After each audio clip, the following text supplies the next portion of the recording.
Britain's news channel.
Good morning to you. It's 6 o'clock on Saturday, the 15th of June. Today, the Princess of Wales will return to public duties for trooping the colour amid her ongoing cancer battle. As Catherine says, she's making good progress.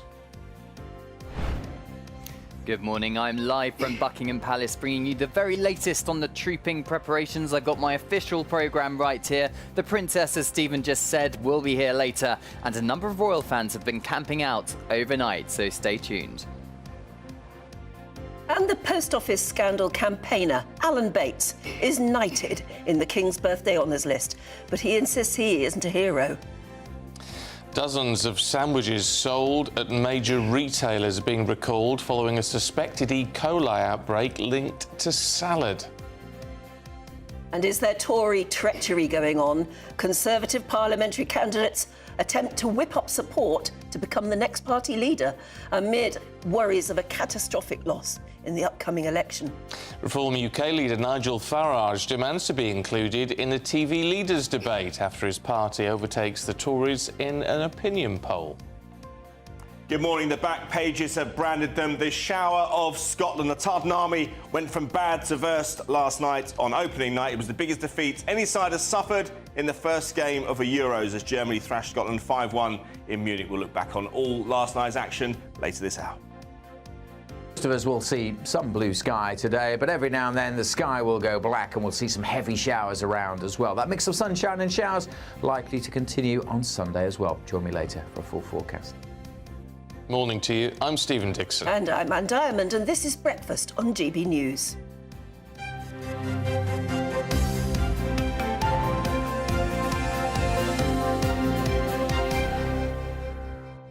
Well, it's lovely to have some positive news this morning. It's a brilliant way to start the day. Isn't it just? Some good news stories at last. And look at that on the Sun. It's on lots of the papers, this one. This wonderful picture of the Princess of Wales that's been released, looking relaxed. She's not out of the woods yet, as she says, but she's on the road to recovery. She's clearly having a tough time because she's talked about good days and bad days. Yeah, well, I mean, you get that with chemo. She's got some more rounds of chemo coming up. But she's determined to fight on, and she has announced, the Princess of Wales that is, her return to royal duties. In a statement released yesterday, alongside this new lovely picture of Catherine, it says she is making good progress after her cancer diagnosis and that she will attend Trooping the Colour later today. Well, she goes on to say she's been blown away by all the kind messages of support, but that she's not out of the woods yet. She hopes to join a few public engagements over the summer as she continues her treatment for a few more months. The news, of course, has been met with joy by many right across the country and a lot of royal superfans who are already gathering in the Mall in London. GB News spoke to a few of those superfans last night. I'm glad that she's doing better and I can't wait to see what she wears as well. Oh, it's completely wonderful. I mean, it's wonderful for all of us who've cared about her for so long. I'm really pleased to hear she's doing well, I think. Obviously, she's a mum and the most important thing is that she can be there for her children. I'm pretty sure that this news is great news to the country and it's a motivation for a lot of people that are battling cancer. Thank you.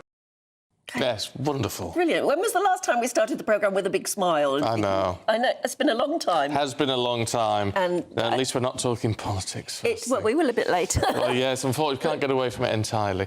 Well, look, we've got lots of coverage of Trooping the Colour today, some special programmes coming up from 10 o'clock. But in the meantime, our royal correspondent Cameron Walker is already down at Buckingham Palace for us. I mean, this is really positive news, Cameron. It's something to look forward to today, to get a glimpse of the Princess of Wales. Yeah, it really is, Stephen, and I could hardly contain my excitement yesterday breaking the news with Emily Carver on GB News. And the comments we were getting from our viewers was just so humbling and so enlightening. The Princess, of course, released a very personal, intimate message to the nation, explaining that she will be here in London, central London, for Trooping the Colour later on, that she is doing well, but of course it's a note of caution because she has good days and bad days. This should not be seen as her returning to a full programme of public duties, but she has chosen Trooping the Colour to be her first engagement back, the first official engagement we've seen her at since Christmas Day last year. So it has been a long time coming. The King has given his blessing. He's said to be delighted that his daughter-in-law will be attending his birthday parade here today, because of course the main focal point is His Majesty the King and celebrating his official birthday. But when I arrived here, 45 minutes ago, Stephen and Anne, I couldn't believe it because there were people already camped out on the Mall. I think we might have a shot of it, actually. And I spoke to a number of the people there. Anne and Grace, for example, they've got two life-sized cutouts of both the King and the Princess of Wales. You just see some Union flags being draped on the barriers there. Some people have been here since 3:30 p.m. yesterday afternoon, so even before the news about the Princess had started to spread. And there were rumours that the Princess of Wales was going to just be appearing on the balcony, and there's been a lot of speculation about that this week. There you are, Grace and Anne with the two cardboard cutouts on your screens now for those of you watching on television. But we're getting the full shebang from the Princess of Wales. So she'll be travelling in a state carriage from Buckingham Palace with her three children, Prince George, Princess Charlotte and Prince Louis. Will travel down the Mall, where no doubt crowds will be very much lining that road, and then we'll go to Horse Guards Parade and we'll watch the parade from the Major General's office, formerly the Duke of Wellington's office, and then we'll appear on the balcony with the rest of the royal family to watch the fly past as well. Now, it's number 9 Irish Guards who are trooping their colour this year. The Princess of Wales, Colonel of the Irish Guards. She is not going to be taking the royal salute, though, which would usually be the case. It appears adaptations have been made for the Princess, because instead Lieutenant General James Bucknell will be taking the salute on her behalf. So it's slow and steady wins the race, but as you say, Anne and Stephen, it's just such happy news to wake up to on a Saturday morning. It is absolutely brilliant. And the great thing is, I mean, don't know how much she chose today to make her sort of a small comeback, but it is going to be a lineup that basically will be saying to the nation, the royal family's OK, we've had rough times, but we're doing all right. And that's an important message, isn't it? Yeah, it really is, Anne, and the balcony moment is the kind of focal point for the royal family's year. It's a chance for the public to see a symbol of who's in and who's out in terms of royal favourability, and having just working members of the royal family on the balcony, as we expect to be the case this year, I think would have been quite a sad image without the Princess of Wales there. So I think a lot of people are incredibly happy that the future Queen and Princess of Wales will be on the balcony supporting her father-in-law, His Majesty the King, on his birthday parade as well. And I think it's a chance really for the nation to celebrate. But of course there is a note of caution, because as the Princess said in her message, she has good days and bad days. She's still got a couple of months of preventative chemotherapy to go. She says on the bad days she has to just give in to her body and just rest, but on the good days she can do the things she enjoys, and that is part of her recovery. So she'll do the school run, she'll do outings with the children, but this is the first time we're going to see her back on a public engagement. I understand she's also been doing bits of work from home, but she's going to be taking it at her own pace.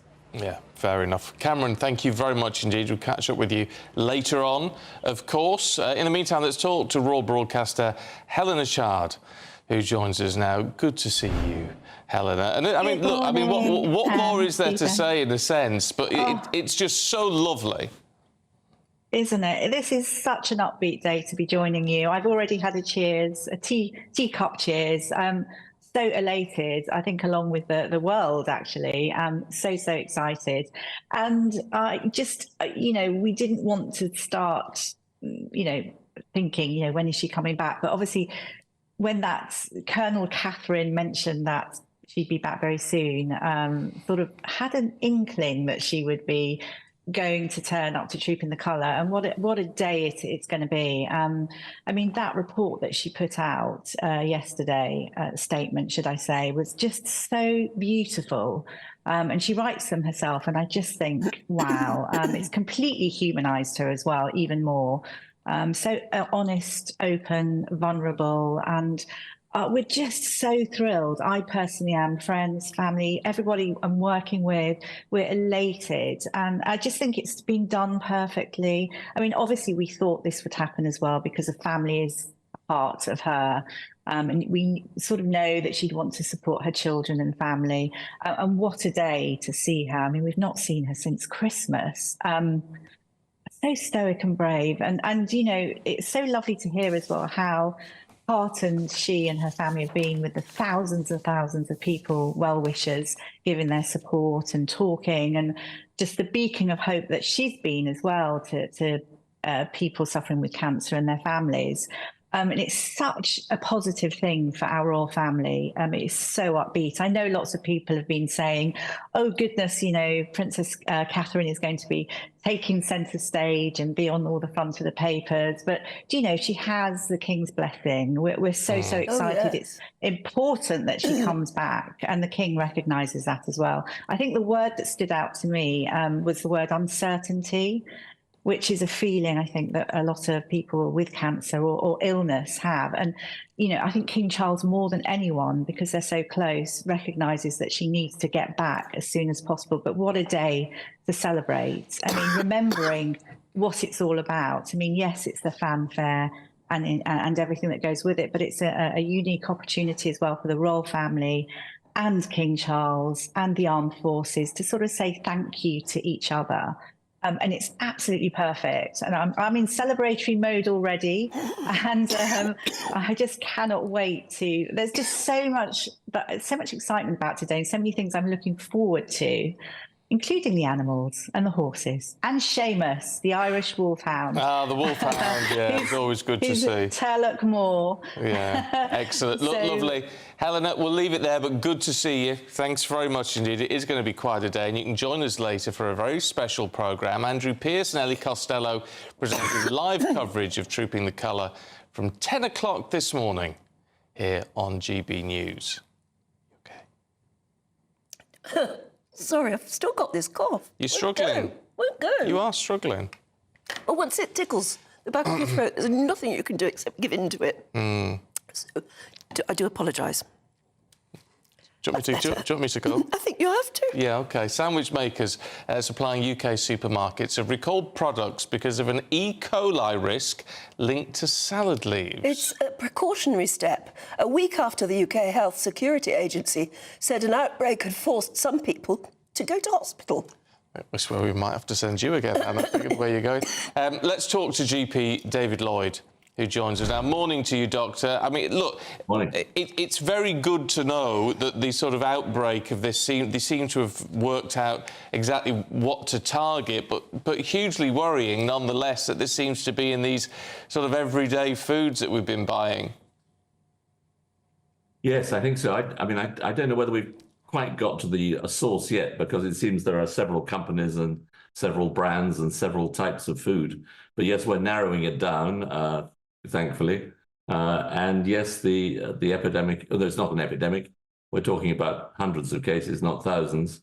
But 42% of people who have contracted this illness so far have ended up in hospital. So it shows you that this is not a benign illness in some respects.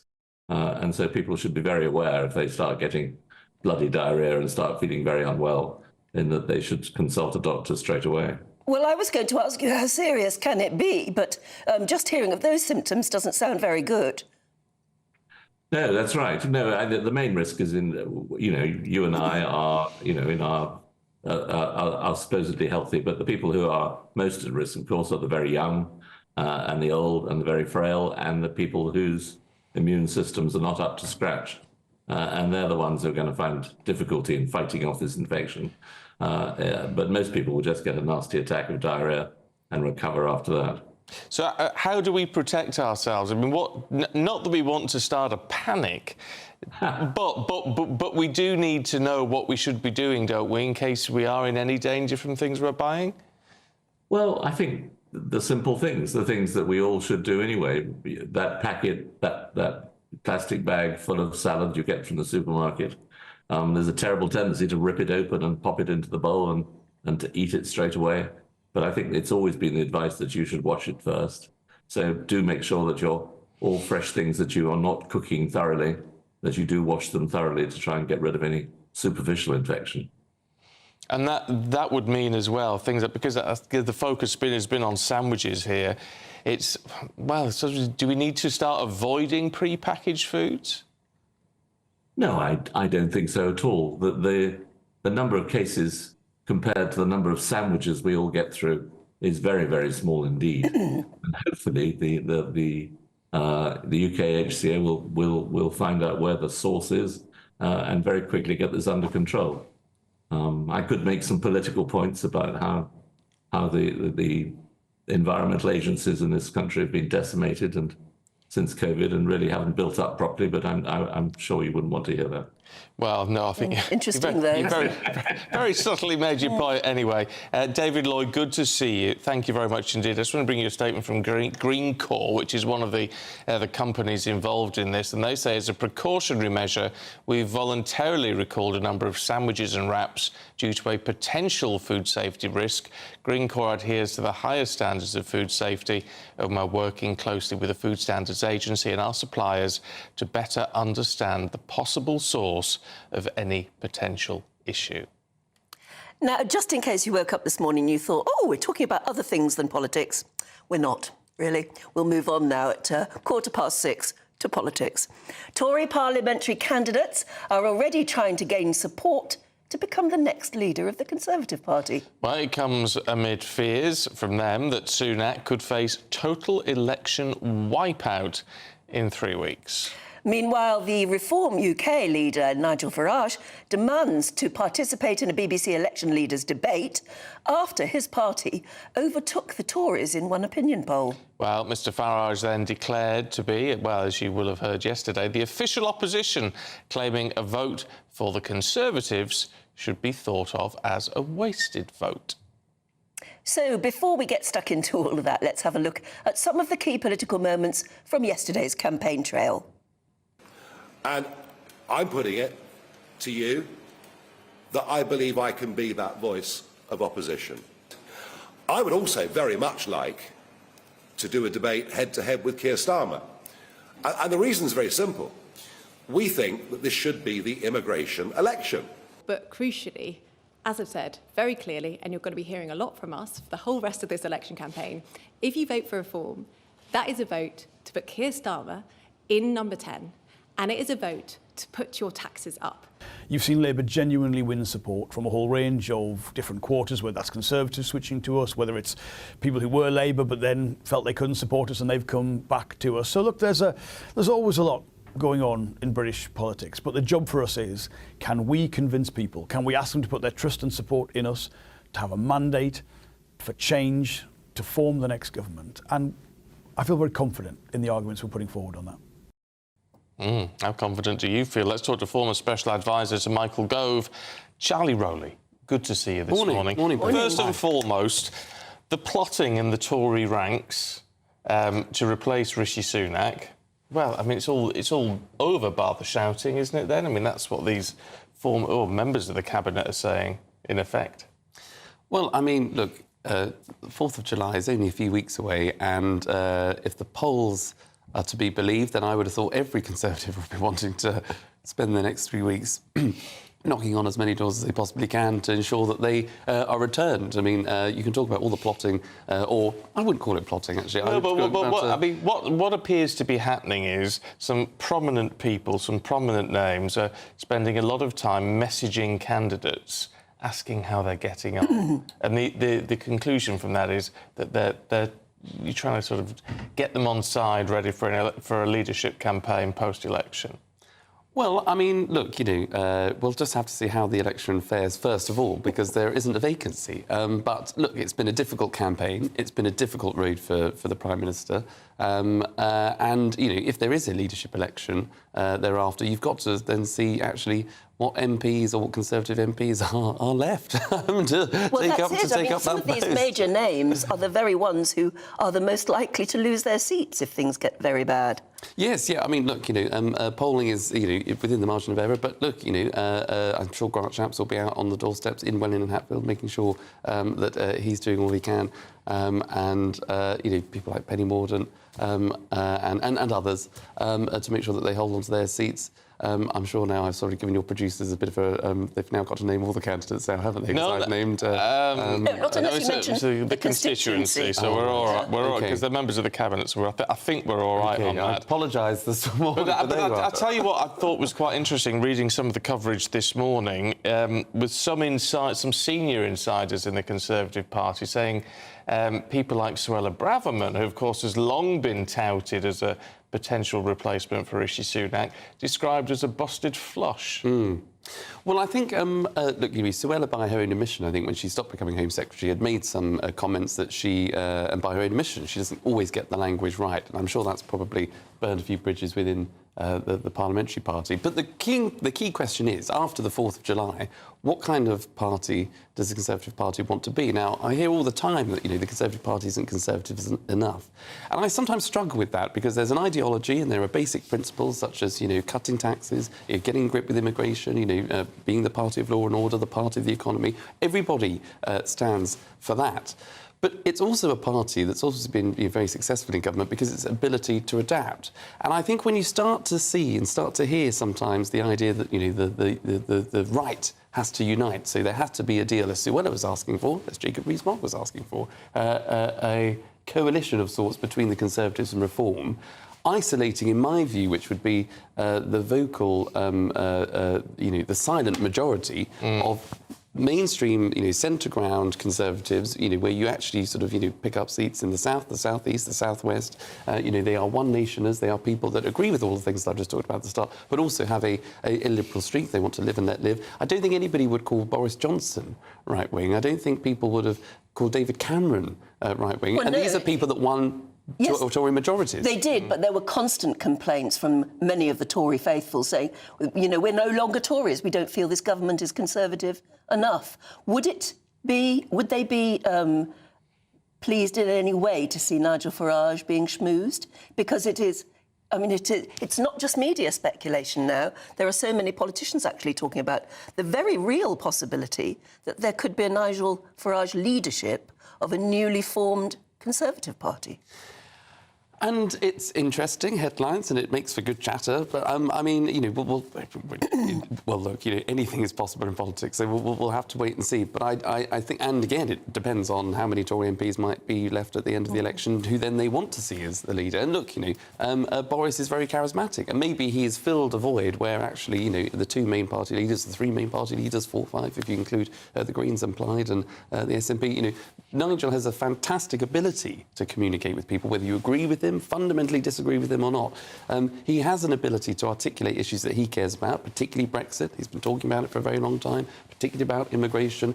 He's been able to captivate people where maybe other politicians haven't been able to articulate the message as well as he has. But that's not the same thing, or that's not to say, therefore, he is the answer when there is a Conservative Party that is a broad church that caters to both people that, yes, have got strongly held views when it comes to Europe and immigration, but also our liberal Conservatives that want deregulation, that have a light touch approach to things, that want social progress in many areas. You've got to balance those two. And I think when you've spent your campaign, as Nigel has during this election, trashing the Conservative Party, wanting to destroy it in his view, it's very difficult to then see how you just welcome him with open arms, as David Cameron was saying this morning. Well, it's interesting because we all talk about Nigel taking over the Conservative Party. Whenever he's asked about it, he was asked about it yesterday. He just went, boring. No, the Conservatives are finished. I don't want anything to do with the Conservatives. So he dismisses it. And it'd be very hard for him to go back on that word. Meantime, talking of Nigel Farage, what do you make of this move now that he says he should be in the next leaders' debate? Well, there are two views that I have from a media perspective, from a viewer's perspective. I think it would be box office. I think it'd actually be very interesting to see him debating the two party leaders. I mean, I think he was 2016. He debated with Nick Clegg, I think, on when it came to Brexit. You know, but he's playing to his strengths. He's a great communicator. But in terms of, I mean, I know the polls. That's one poll put him ahead of the Conservatives, but nevertheless, a lot of polls put him, nipping at the heels. So in that sense, if as many people are interested in what he's got to say as are interested in the Conservative Party, shouldn't he have a platform? Well, you're right to say it's only one poll, and the polls are always within a couple of points margin of error. So it may not be the case that Reform are ahead of the Tories, but we'll see when other polls come out. But he's not going to be, Reform are not going to be the official opposition. They know that by their own admission. They're not going to pick up the numbers of seats to be, His Majesty's opposition in Parliament. So, there's only going to be one person that's going to be Prime Minister. It's either going to be Rishi Sunak or Sir Keir Starmer. So, I think it's probably still worthwhile within the BBC's right to allow a debate to take place between those two main party leaders. And I think if you include Nigel Farage in that, when he's going to probably get less, well, he will get less seats than the Liberal Democrats, for example, then you would have to include Ed Davey, I would have thought, on that. And then that distills, I think, what Nigel really wants, which is to be well, he really wants a head-to-head with Starmer. That's the real debate he wants. And I just don't think that's something that broadcasters would be able to justify. Well, I don't know. I think you could justify it. It's just whether, I mean, on those terms, whether Keir Starmer would agree to it. This is the problem. You need to get the political parties to agree to it. And Rishi Sunak would protest as well. He'd never agree to it. No. Yes, yeah. And that's the thing. We don't have in the US, we don't have a sort of committee that deals with presidential debates and sets them up and they work out the rules between them. It's still quite fairly new in the UK for debates between party leaders. So you're right, you'd have to sign up to it, and I don't think Sir Keir would. But isn't it interesting, just in the few weeks, how many weeks have we been at this? 3.5, really. Just in those 3.5 weeks when we were sort of saying, it's all getting a bit dull, isn't it? Suddenly, things can turn on a sixpence, can't they? They can. And I think, look, we're seeing in the last couple of days, you've seen, I've talked about him a couple of times now, but, Lord David Cameron, he's been out and about, he's been sort of, doing the media rounds, he's taking the fight to Nigel, I think, in some of the papers this morning. Is there a way in which, in the next couple of weeks, you actually see Boris Johnson enter the campaign trail and, encourage voters, people that voted for him in 2019, the reasons why they should maybe stay with the Conservative Party and not be tempted by reform. He's done a huge column in the Mail today saying exactly that. Well, there you are. He's ahead of me, and I'm I shall read that before the next interview. But exactly, who am I? But I think if he did make a couple of weeks ago. I think he did a takedown column on Sir Keir Starmer. But to see him on people's televisions, I think Boris Johnson on the campaign trail, giving a speech, giving a rally somewhere. I think people who still have a lot of love and affection for Boris, who might be tempted because they think, also another person that was big, charismatic, great orator. If you're tempted by another great big character such as Nigel Farage, don't be tempted by that. Don't leave reform. Don't leave the Conservatives going for reform. I think Boris could be someone that would be able to tempt back the party faithful and grassroots Conservatives who the Prime Minister and the Conservative Party could do with right now. OK, Charlie, thank you. You've not impressed Peter Lee. Oh, no. Who's been in touch, who says, somebody else saying Nigel will only get a few seats. Why can't these people see the truth? But it's not to say the Reform Party won't get a lot of votes. It's how it translates into seats in this current system. And that is... I've not really been an advocate of PR before, but when you can start to see the unfairness of our system. But when you look at it now under that poll yesterday, where Reform had 19% of the vote and the Tories had 18% of the vote, the Tories were getting something like 70 seats and Reform were getting 5. That's how it translates into the seats. So Charlie's not wrong, actually. It's just the system doesn't represent it in the way. But you'll never get a government that will vote in PR, that will allow a vote on PR, because that's asking turkeys to vote for Christmas, isn't it? Yeah. Well, it did. Well, except under the current circumstances, of course, Labour would still do very well. Yes. So perhaps... No, but they're not going to. it's an easier win, the two-party first past the post system, isn't it? Yeah. But anyway, so get your point, but it's just how the system works. Anyway, Charlie, thank you very much indeed. Thank you. Let's go check on the weather for you with Alex. A brighter outlook with Box Solar, sponsors of weather on GB News. Good morning. Welcome to your latest weather update from the Met Office here on GB News. There'll be some sunshine for most of us today, but also most of us will see at least 1 or 2 lively showers. A bit of a wet start for parts of North Wales, North West England and Northern Ireland. Elsewhere, for many, a dry, fine start, but the clouds will quickly start to bubble up and the showers will get going. Lots of them across Northern England, Southern Scotland. Slow-moving showers here, so quite a wet day all in all. At least in the south, the showers will zip through, so 1 minute fine and sunny. The next, you've got a downpour. Not too many showers for Northern Ireland, parts of central Scotland, but staying fairly wet across northern Scotland. Temperatures a little higher than they have been through most of this week, but then that's not too hard, is it? Temperatures still generally below average for the time of year. Could well see a bit more wet weather coming into the Northern Isles of Scotland through this evening. That will then spread back across the mainland of Scotland, but plenty of showers here anyway through this evening, so just bear that in mind if you are heading out. Showers a bit more scattered across Northern Ireland, but just be prepared for a downpour here, staying fairly cool and cloudy and damp across Northern England. In the south, as I said, we'll see those showers zipping through, so continuing to stay pretty changeable well into the evening here, and wherever we see the showers, they could turn into thunderstorms, so you may catch a rumble of thunder. As we go through the evening, the showers will tend to fade in many areas, but we'll keep some zones of wet weather, particularly Scotland, and then through the night, that rain spreading back into Northern Ireland. Temperatures mainly holding up in double digits, certainly in towns and cities. On to Sunday.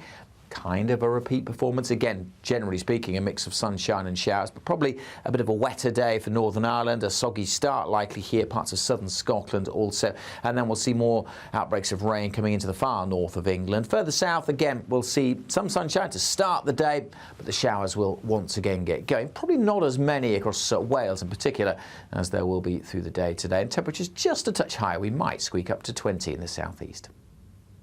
That warm feeling inside from Boxed Boilers, sponsors of weather on GB News.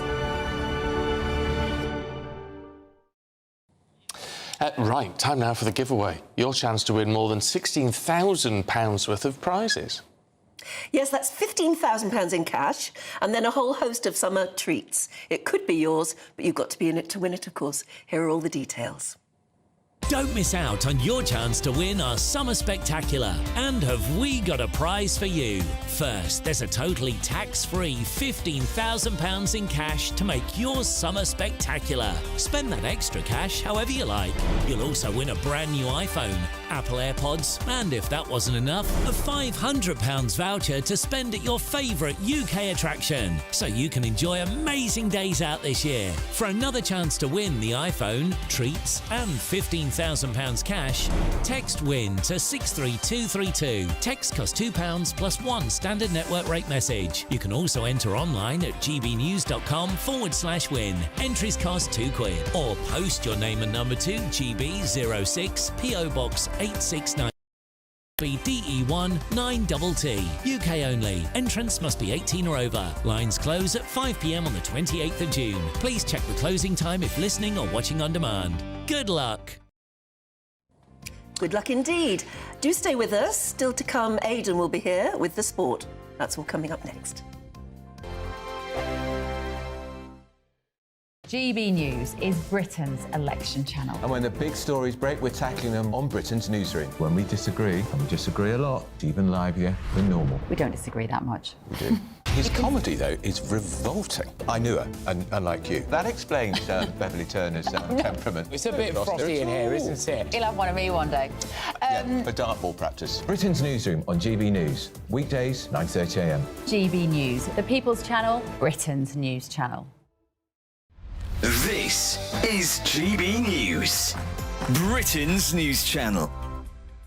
Today, we've got a veteran who endeavours to help those suffering from anxiety in all its various forms and manifestations. Yes, over 3 decades, Simon Lee has established himself as a pioneer, seeking new ways to coach personal development and mental strength. Now, look, there's this famous phrase, isn't it, that hard times create weak men and weak men create hard times. Is that the kind of philosophy that your work is based on? Absolutely, absolutely. Because as a child, I received a masterclass in how weak men create hard times. Did you go through hard times as a kid? We had 3 toxic men in the family, and they caused the family no end of grief, trauma and hardship. So, and at the time when you're going through it, you think, well, you can't help but fall into a victim mentality. You think, why me? Why am I going through this? But actually, I couldn't do what I do now without that masterclass. Do you mind me asking who those men were?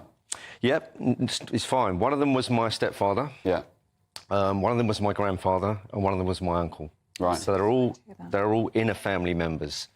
And without exception, all of them, outside of the family doors, wanted to put themselves across as moral pillars of society. How do you turn that story around and be the man that you are today and turn what you went through into a positive? How do you do that? You've established that pretty much you can, choose to be a victim of your circumstance or use it as inspiration to do better and say, you know what, when I'm older, for example, if you had a bad childhood, I want to make sure my kids get the kind of childhood I didn't have. So how do you relay that to the people you mentor now, I guess? What we do, I set up something called Unlimited Courage. We talk about giving men a primary aim of courage. So we bring in philosophies such as Stoicism, our own 7 Courages, Bushido, and they love it. They love it. And I must admit, when I found it, I felt like I'd found the Holy Grail. Wow. The People's Channel.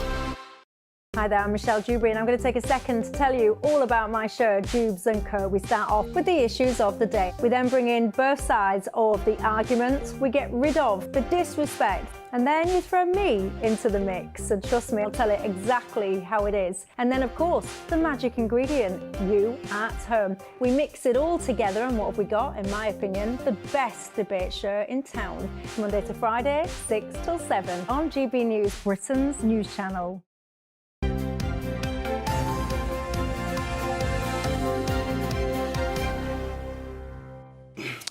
Right, it's 35 minutes past 6, 25 to 7. Let's have a look at this sport with Aidan.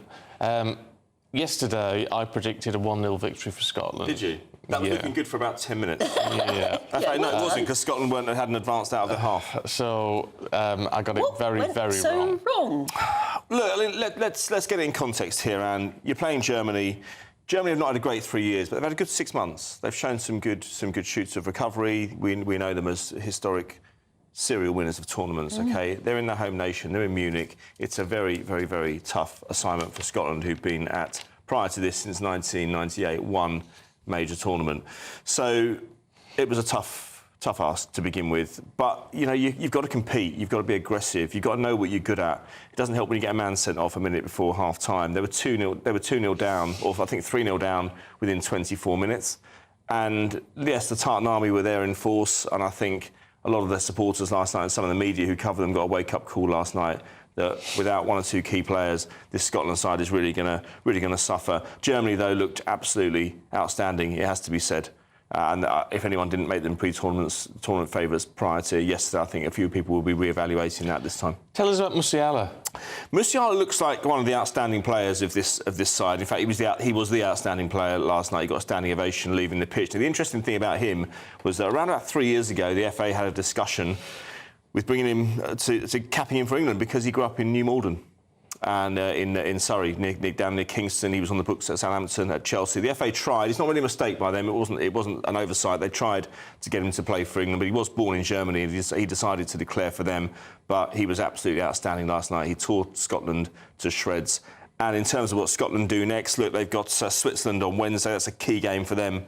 They've got Hungary after that. All is not lost, because there's a theory that you could win 1 game out of the 3 and still go through, because Germany are so strong and they're expected to win all 3 matches. But I thought the goalkeeper was very suspect last night. He got a strong hand to the first goal. I felt he could have done a bit better on a couple of the others. But there were some performances in key areas of the Scotland side. If you're going to get a result out against Germany, everyone has to play well, not least your goalkeeper.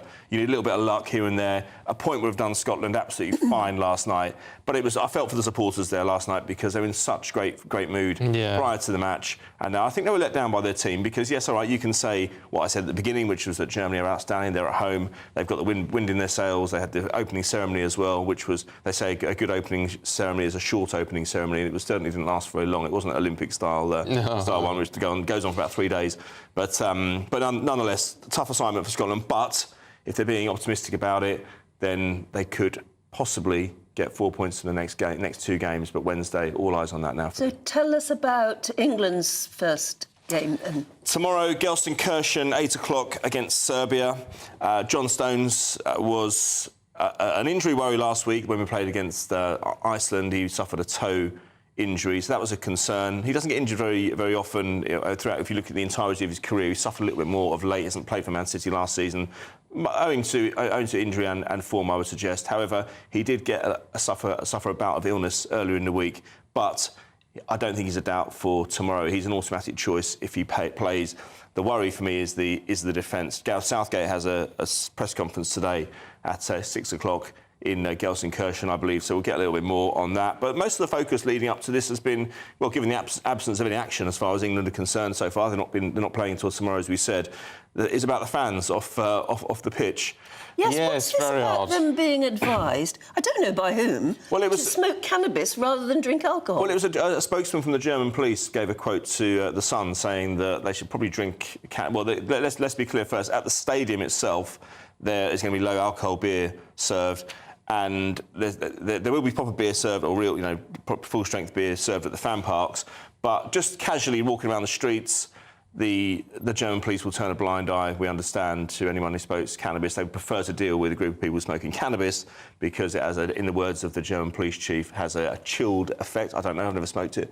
But they don't want to be dealing with groups of people who are taking excess alcohol. It's a very odd thing to say. It is a very strange thing to say, and I think this is signed. This is a Gelsenkirchen police chief. So they're used to hosting big matches. They've got 2 big clubs nearby in the city who host. I mean, Borussia Dortmund is just down the road, and Schalke, of course, who get about 50,000-60,000 for a home game at the Veltins. But just in the fan parks, as I say, normal beer will be sold. 80,000 litres expected to be sold. 40,000 bottles of soft drinks. 32,000 sausages, and 7.5 tonnes worth of chips. Oh, I thought you were going to say sauerkraut then. No, it wasn't. No. Actually, one of the headlines was bad to Wirtz. And Wirtz was the first goal scorer for Germany last night. Oh, really? That right? Yeah, it was. My Shower of Scotland one. I thought of that last night after the game. I thought I'll do that tomorrow. Stephen Allen like that. Yeah. It's actually on the back of the Sun and on the back of the Star, so they've nicked it. Great minds. I don't know about that. Lovely stuff, Aidan. Thank you very much. Lots more to come. Yeah, great stuff. Thank you. Yeah, and there's lots more to come with us as well, because in a couple of moments we're going to be joined by Stephanie Tetchy and Winston Davis to have a look through the papers.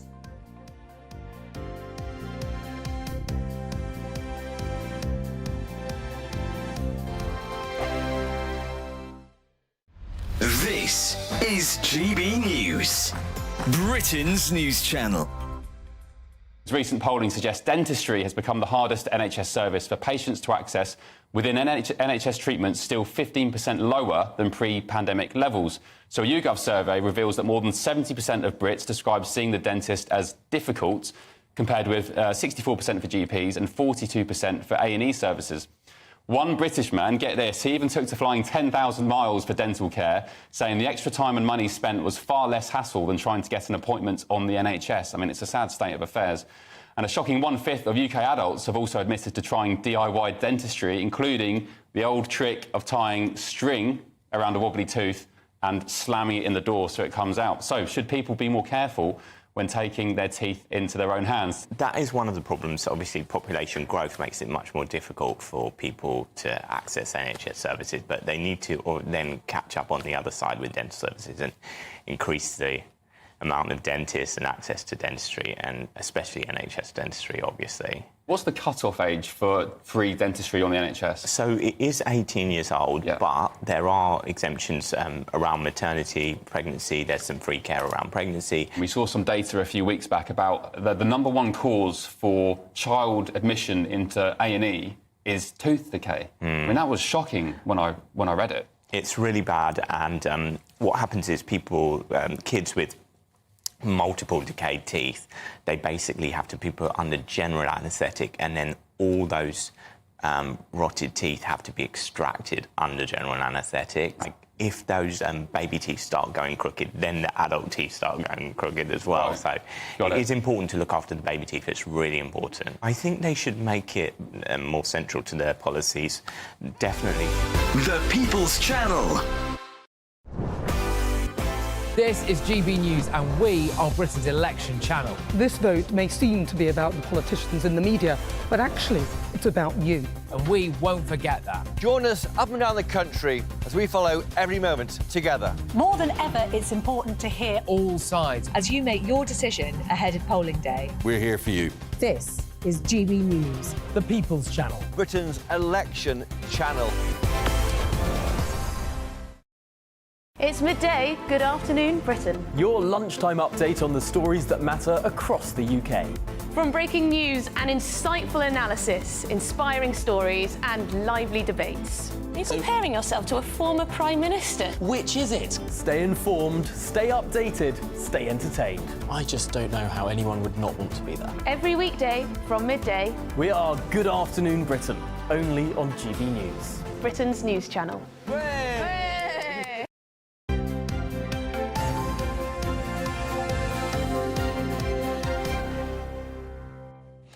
Right, let's have a look at the papers at 6:44. And the Express reports that with remarkable candour and a deeply held sense of purpose, the Princess of Wales reveals she has good days and bad days while undergoing chemotherapy. And the Daily Mail highlights the Princess of Wales's ongoing cancer treatment and her plans to attend today's Trooping the Colour. Guardian says Conservative leadership hopefuls lobbying to replace Rishi Sunak amid fears of a defeat in the general election. And the Mirror reports on the good news that the Princess of Wales will attend the Trooping Colour today. Telegraph also reports on Princess Catherine's good progress in chemotherapy.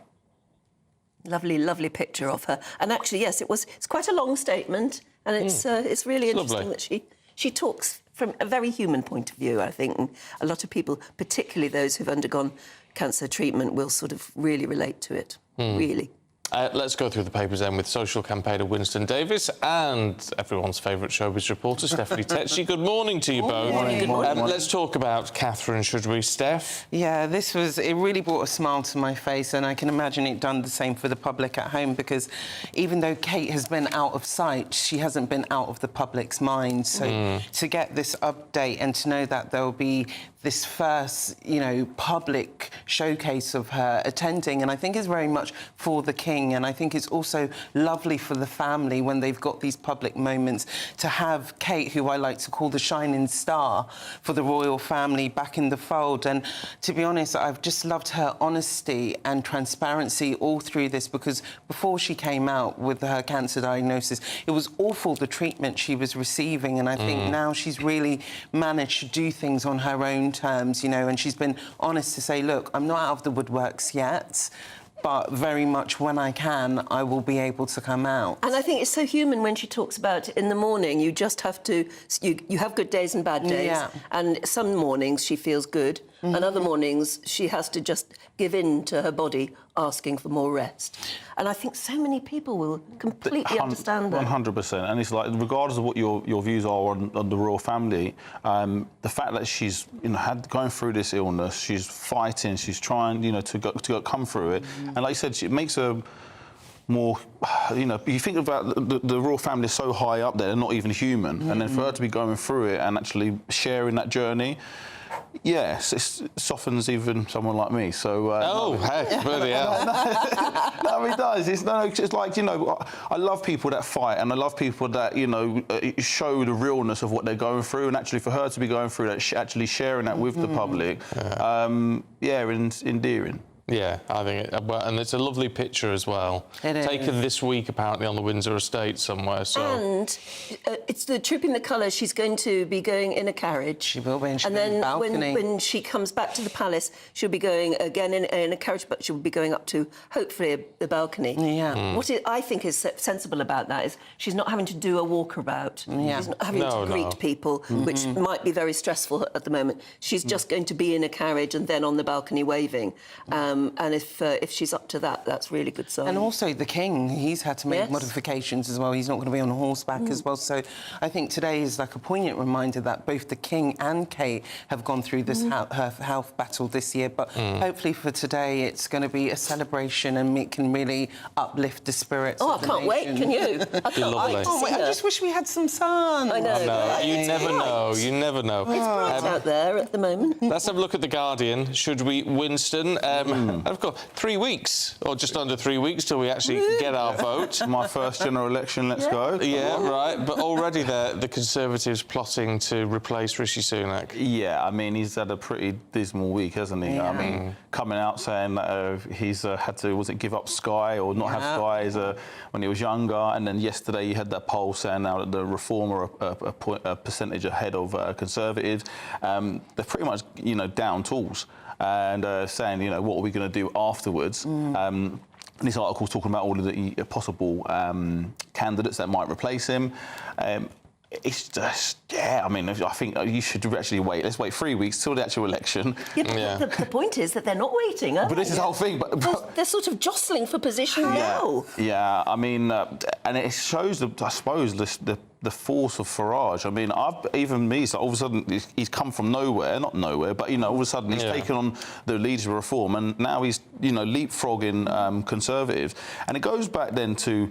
I've been looking back the last 20 odd years at what's going on, and you've got there's a proportion of the British population who are just not heard, and actually Farage is giving them hope and a kind of a voice. And although I don't necessarily agree with everything that he says, I find him very authentic. When the way he speaks, he's got that sort of that strength about how he carries himself, and that he actually. I don't know whether he's just more connected. Yeah. And I think, I agree, Winston. I think the public need that authenticity, and now the Conservatives are going to need a complete rebrand for the public to trust them again, and, life looking... For some reason, I'm like, is Rishi actually going to be out of power in a few weeks? Like, a bit of me thinks, oh, actually, maybe they might be able to pull out the bag, but obviously it seems like the final nail is in the coffin for the Conservatives. But for them, they are thinking about their political careers. They are one of the big major players when it comes to politics. But what I can't understand with any of them, and there's talk about Grant Shapps in the papers apparently doing a lot of this plying his trade to try and get the top job afterwards. Why would you want it? It's a Why poison would you chalice. want it? It's a poison chalice. You're not going to win it's very unlikely you're going to make any significant political progress over the course of the next Parliament, the way things are looking. So why would you want it? Well, I think, they've seen the disasters of Boris, they've seen the disasters of Rishi, so, all along I can imagine the people who do want the job have been waiting for Rishi to make these mess-ups where he has, and they are waiting to take that top job, and they are going to try fill the gap where he has failed. Someone is going to have to step up for the position of leader of the party, so it's a party that must go on. I think it's just called ambition, isn't it? Yeah. These politicians are very ambitious people. And it's also the oldest political party in the world. I mean, they know, it's going to go on. You look at the last election of Labour, it's the fewest seats they returned since 1935. And now look. And exactly, so it's turning around, and that's literally in a few years. So... Again, is it possible that Conservatives can turn this around? And they're talking about doing some sort of a deal with Reform. I know Cameron's saying no. But Cameron's saying no. Farage is saying no. I mean, anyone who's got any skin in the game is saying no. Well, it's just everybody else says but we don't necessarily believe them, do we? Let's move on to another really good news story. I mean, it's just so lovely starting the day with several good news stories. And this is about the Post Office versus Alan Bates. Yes. But he's now going to be Sir Alan Bates, and I think it's well-deserved, definitely. He's fought a 20-year crusade for justice, and, one thing that he's come out with, he said, it's not just for me, it's also for my fellow workers, the Sub-Postmasters Alliance, and he said, this just adds another string to my bow, but it's mostly about fighting for them and still pushing on. He rejected to get a CBE because he said it just didn't feel right while Paula Venell still had hers. And he said, actually, he got the call when he was watching her go through her inquiry. So I think this is just a beautiful recognition for him and all the things that he's fought for over the past 20 years. And I think, on the list there are some inspirational people that are on there. We've got Tracy Emin, he's been Maynard Dane. That I don't understand. that I do not understand Tracy Emin. She's going to be a dame. She's going to be a dame. I find her very odd. Well, you know, listen, if they make it, they make it. You know, it's not for us to say, is it? Oh, I don't know. It's given. She's done a lot for the world of modern art. Has she? Well, Or do you think she's a rebel without a cause? I would have been thrashed to within an inch of my life if I'd left my bed like that as a teenager, and she gets a damehood but for it. that's the point she was It's all art. That's very odd. Who else did you say? We got Imelda Staunton. Oh, yes. Anya Hindmarch. And also Gordon Brown. He's receiving the highest accolade. He's going to be a Companion of Honour. Oh, that is a big deal, isn't it? Yeah. So he's got that. And then also we've got Amy Dowden from Strictly, who she's been going through a breast cancer battle, but she's actually receiving recognition for her work with Crohn's disease and highlighting that. Right. Oh, well, look, fair enough. I mean, I'm all for people getting them for charity work and things. You'll be on the list one day. Well, I'm not a fan of people getting them for just doing their job.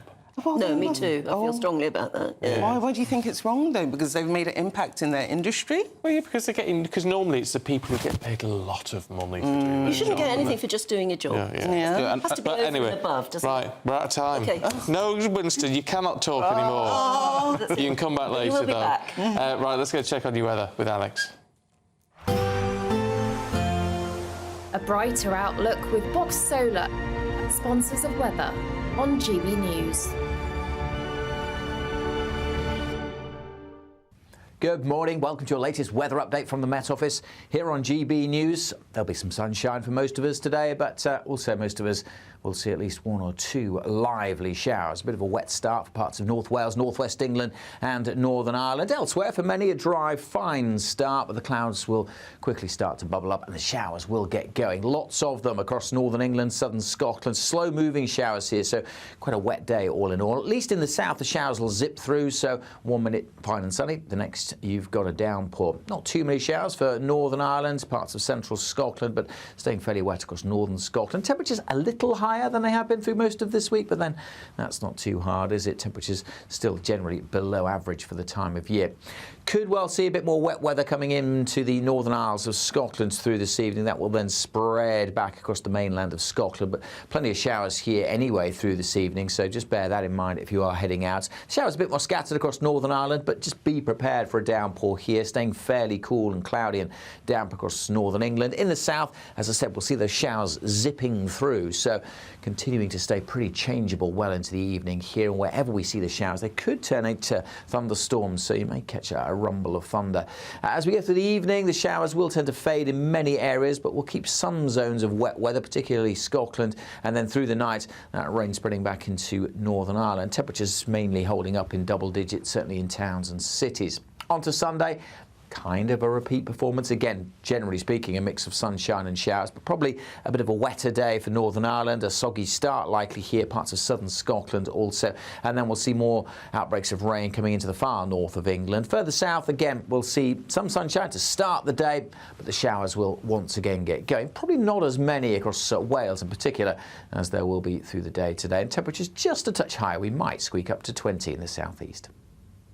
Looks like things are heating up. Boxed Boilers, sponsors of weather on GB News. There's still time to win our Summer Spectacular with an incredible trio of treats, and you could win them.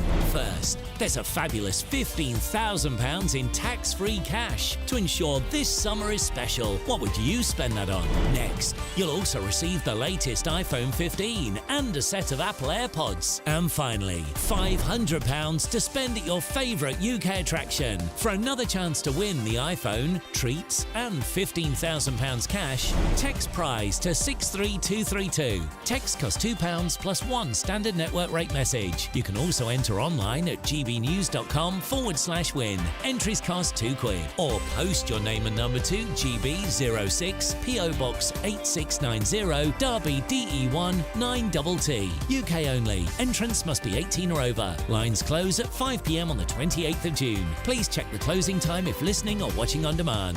Good luck.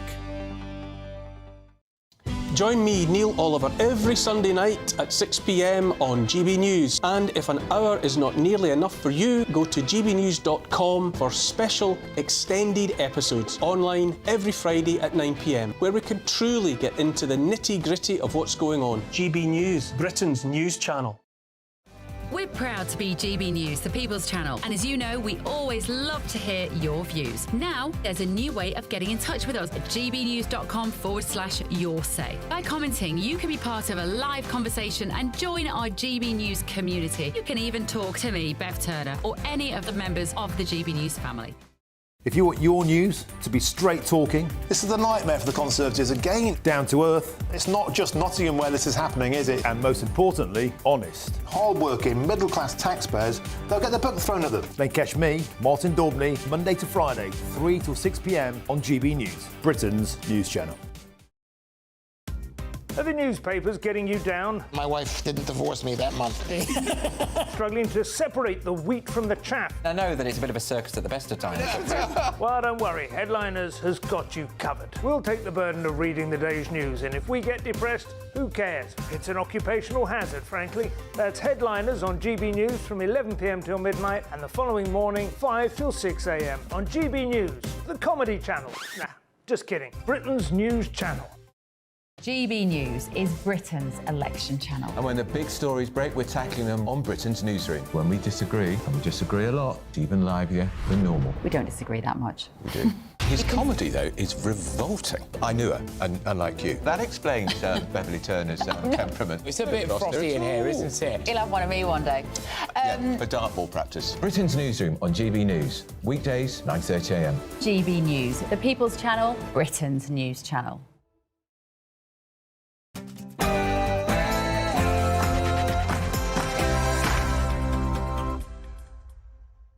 Good morning, 7 o'clock, Saturday the 15th of June. Today, the Princess of Wales will return to public duties for trooping the colour amid her ongoing cancer battle. As Catherine says, she's making good progress. I'm live from Buckingham Palace, bringing you the very latest as we come to the trooping rehearsals. I got my official programme right here. The Princess of Wales will be here later on this morning, and a number of royal fans have been camping out overnight, so stay tuned. Meanwhile, the Post Office scandal campaigner Alan Bates is knighted in the King's Birthday Honours list, but insists he isn't a hero. Sandwiches sold at major retailers are being recalled following a suspected E. coli outbreak linked to salad leaves. Tory treachery. Conservative parliamentary candidates are attempting to whip up support to become the next party leader amidst worries of a catastrophic loss in the election. And meanwhile, Reform leader Nigel Farage demands to be included in a TV debate after his party overtakes the Tories in an opinion poll. Good morning. The back pages have branded them the shower of Scotland. The Tartan Army went from bad to Wirtz. He scored the first goal last night at Euro 2024 opening night with a 5-1 defeat by Germany. We'll look ahead also to England's clash with Serbia tomorrow in Gelsenkirchen, as well as taking a look at the King's Honours list and how it applies to sport.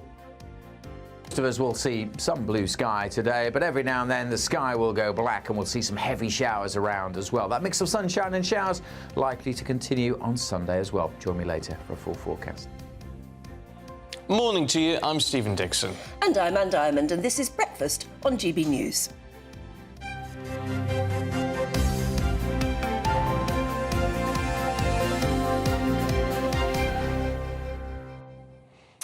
Keith Garland talking about the honours. I sort of know what you mean, Keith. Says soon it will be an honour not to have one. Because there are a lot of them. There always do seem to be a lot knocking about, and I sort of know what you mean. But as is always the way, I think you need to focus on those, the sort of unsung heroes. It's nice to look at Alan Bates, Sir Alan. Sir Alan. But actually, I think a lot of people, it's about the unsung heroes. I always say it's the lollipop ladies and the lollipop men and the people who've just put years and years into things in their community who get nominated. That's what I really like to see. And there usually are, there will be those stories over the coming days. Actually, for the moment, of course, the press is just going for the big headline makers, and Alan Bates is clearly one of them. Yeah. And there are others. There's some football legends, some Netflix stars. Isn't what's his name from Duran Duran? Oh, Simon Le Bon. Hasn't he got? He's got an MBE. There you go. He's got an MBE, which sort of, I mean, considering, he's been extremely influential for a long time. I'm slightly surprised Imelda Staunton, who I like immensely, but because of The Crown, I thought that may have been slightly problematic for her. I don't know. I think other people who've portrayed the Queen in various roles have still got. I mean, they're usually, because they're incredibly good at what they're chosen, because they're incredibly good at what they do. They're already very well known in the industry. The King has also awarded honours to some of his doctors. Oh. Which is interesting when you talk about, surely, an honour should be for something that's over and above your job. But some of those doctors, I guess, are leading in the world. Well, they will be. Yes, they will be. There'll be a reason. Why does the King get to nominate anybody? No, he doesn't. But obviously there are words. Yeah, because there's the honours committee and all that sort of thing. Anyway. Interestingly, and I don't think I've told anybody off this morning, Peter Goodwin's been in touch. Morning, Peter. Who says, Stephen always becomes the stern headmaster, ticking us all off for our comments. He doesn't like sunshine. Well, I do like sunshine. You don't like sunshine? I don't know what you mean, Peter. No, I don't. I only mention things when it's... Like a few people this morning have said, why doesn't... Because we had the GB News poll out yesterday. I can't remember exactly what it said now, but it had Labour in the lead anyway. I said, well, why don't you do the poll on here? A few people have said this morning, and then it would show, obviously, Reform leader, which it probably would, looking at your comments. But the whole point of a poll is you've got to get a cross-section of people. And that's why there are professional pollsters, because they have to get to... They do maybe survey 2,000 people, but it has to be fairly scientifically done. Yes, because then they get the results and then they skew the results to make it match the demographic of the country. If you went to a GB News audience, it wouldn't be completely representative of everybody in the country, would it? No. So what's the point? It's like asking a lot of dentists if you should clean your teeth every day, isn't it? Right. You're going to get 100% say yes. Anyway, but keep your thoughts coming through. I'm not telling anybody off yet. I was just having a quick look through all of the other gongs that are being handed out in the King's Birthday Honours list, but there are so many names that you don't know. But they are probably, again, the sort of people you're talking about. Yeah. People who just worked away for their community or done something extraordinary in their community, who wouldn't be recognised in any other way, and it's lovely when you hear their stories. Yeah, I think that's quite nice, actually. Right, should we have a look at some news to smile about today? Because it's welcome news that many of us have been waiting for. The Princess of Wales has announced her return to royal duties today. Yes, in a statement she released yesterday, alongside a new picture there, which is absolutely beautiful, she says she is making good progress after her cancer diagnosis and that she is going to attend Trooping the Colour later this morning. She goes on to say she's been blown away by lots of kind messages, but she's not quite out of the woods yet, but she hopes to join a few public engagements over the summer as she continues her treatment for a few more months. Well, the news was met with absolute joy by many across the country. GB News spoke to a few of them last night. I'm glad that she's doing better, and I can't wait to see what she wears as well. Oh, it's completely wonderful. I mean, it's wonderful for all of us who've cared about her for so long. I'm really pleased to hear she's doing well. I think, obviously, she's a mum, and the most important thing is that she can be there for her children. I'm pretty sure that this news is great news to the country, and it's a motivation for a lot of people that are battling cancer. Thank you. Honestly, it was really good news to wake up to for me this morning. I just thought, oh, thank goodness. Yeah, it's really nice to see. Small role she'll be taking today, but it's just the fact she's going to be there. Someone else who's going to be there is our royal correspondent, Cameron Walker, already down at the palace this morning. And this really is something to smile about, Cameron. Yeah, it really is, Stephen, and I've been here probably for an hour or just over an hour now, but there were many royal fans here who have been camped out since yesterday afternoon on the Mall, and the news that the Princess of Wales is going to be here has only added to this sense of anticipation, jubilation and just celebration, really. There have been people this morning singing the national anthem. There's been cheers already, and of course it was a very personal and intimate message from the Princess of Wales to the nation yesterday, explaining that she is doing well. She will be going to Trooping the Colour later on today. But of course, a note of caution, because she also said that she has good days and bad days with her health. She says when it's a bad day, she has to give in to her body and just rest. When it's a good day, she can do the things she enjoys, such as the school run, spending time with her children as well, and starting to do bits of work from home. So we are hoping the Princess of Wales will be riding in a carriage with her 3 children, leaving Buckingham Palace with Prince George, Princess Charlotte and Prince Louis later on this morning. We'll be riding down the Mall, being greeted by those big crowds, and then we'll come to Horse Guards Parade and we'll watch the King's Birthday Parade from the Major General's office before appearing on the balcony for the RAF fly past. Now, the Princess of Wales is Colonel-in-Chief of the Irish Guards. It is No. 9 Company who are trooping their colour later on this morning, but she will not be taking the royal salute. It will be Lieutenant General James Bucknell who will be doing that on her behalf. So adaptations still being made for the Princess. She still is undergoing cancer treatment for the next couple of months. Preventative chemotherapy is what we're being told by Kensington Palace. But I was very lucky, Stephen and Anne, a few weeks ago, because I was invited by the Ministry of Defence to watch their so-called khaki rehearsal, which is kind of the first rehearsal in front of a crowd for the various household division regiments to do a kind of dress rehearsal, a tech rehearsal even, for Trooping the Colour. And I spoke to Lieutenant Colonel James Shaw. Now, he's the brigade major of the household division. He is the guy who will be leading the King at the very front of the King's procession from Buckingham Palace down the Mall to Horse Guards Parade. And it was on the day that Buckingham Palace confirmed that the King would be taking part in Trooping the Colour, because he as well is undergoing cancer treatment, but adaptations being made for him too. He will not be riding himself, he will be in a carriage. But this is what he told me upon hearing the news. It's absolutely amazing news. I've literally just got off my horse, and to hear that just changes everything. The King is our Colonel-in-Chief, so now he's on parade. It's just wonderful to know, and the birthday parade needs to be even better than normal. We wish the Colonel of the Irish Guards the best of best wishes for her recovery, and again, the Irish Guards are hugely proud to have her as their Colonel and want to put on a really special show this year. So for the last couple of years, we've had the very sad demise of Queen Elizabeth II, the state funeral, the coronation. Now we're in trooping. Is it a bit quieter this year? Can you focus more on Trooping the Colour, or is it as busy as usual? It always seems to be busy. We always think next year will be quieter. It's a little bit quieter because we haven't got those big state events. But as we were talking about earlier, just with the news of the King, we've got to make this birthday parade really special for our Colonel-in-Chief and just repay some of that amazing service that he's still showing at the moment.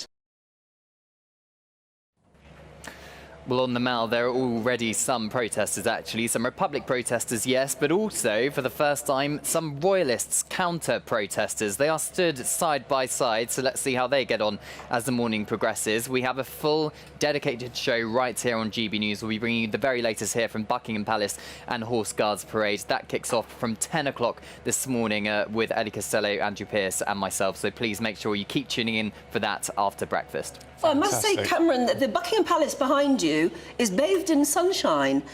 Is it going to be quite sunny this morning, do you know?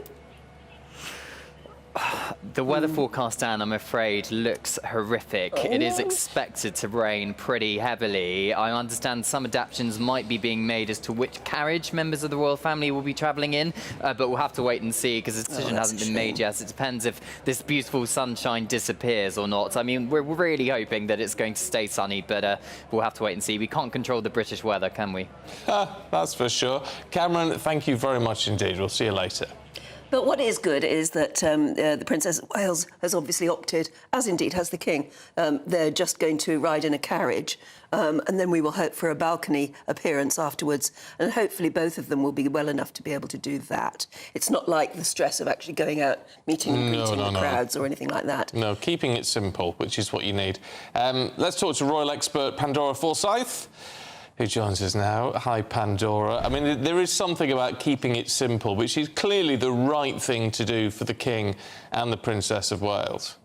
Yeah, you're quite right. It certainly is. And also, this is such a great moment personally for the Princess of Wales during her treatment, to be able to get out there and do what she loves. And of course, be by the people that she loves as well, her children, her father-in-law, who she's evidently extremely close with. And their bond has got even closer, given the fact that they're both going through treatment themselves. So this is a great family moment, but it's just on the world stage, I suppose. What did you think of the statement from the Princess of Wales and the picture?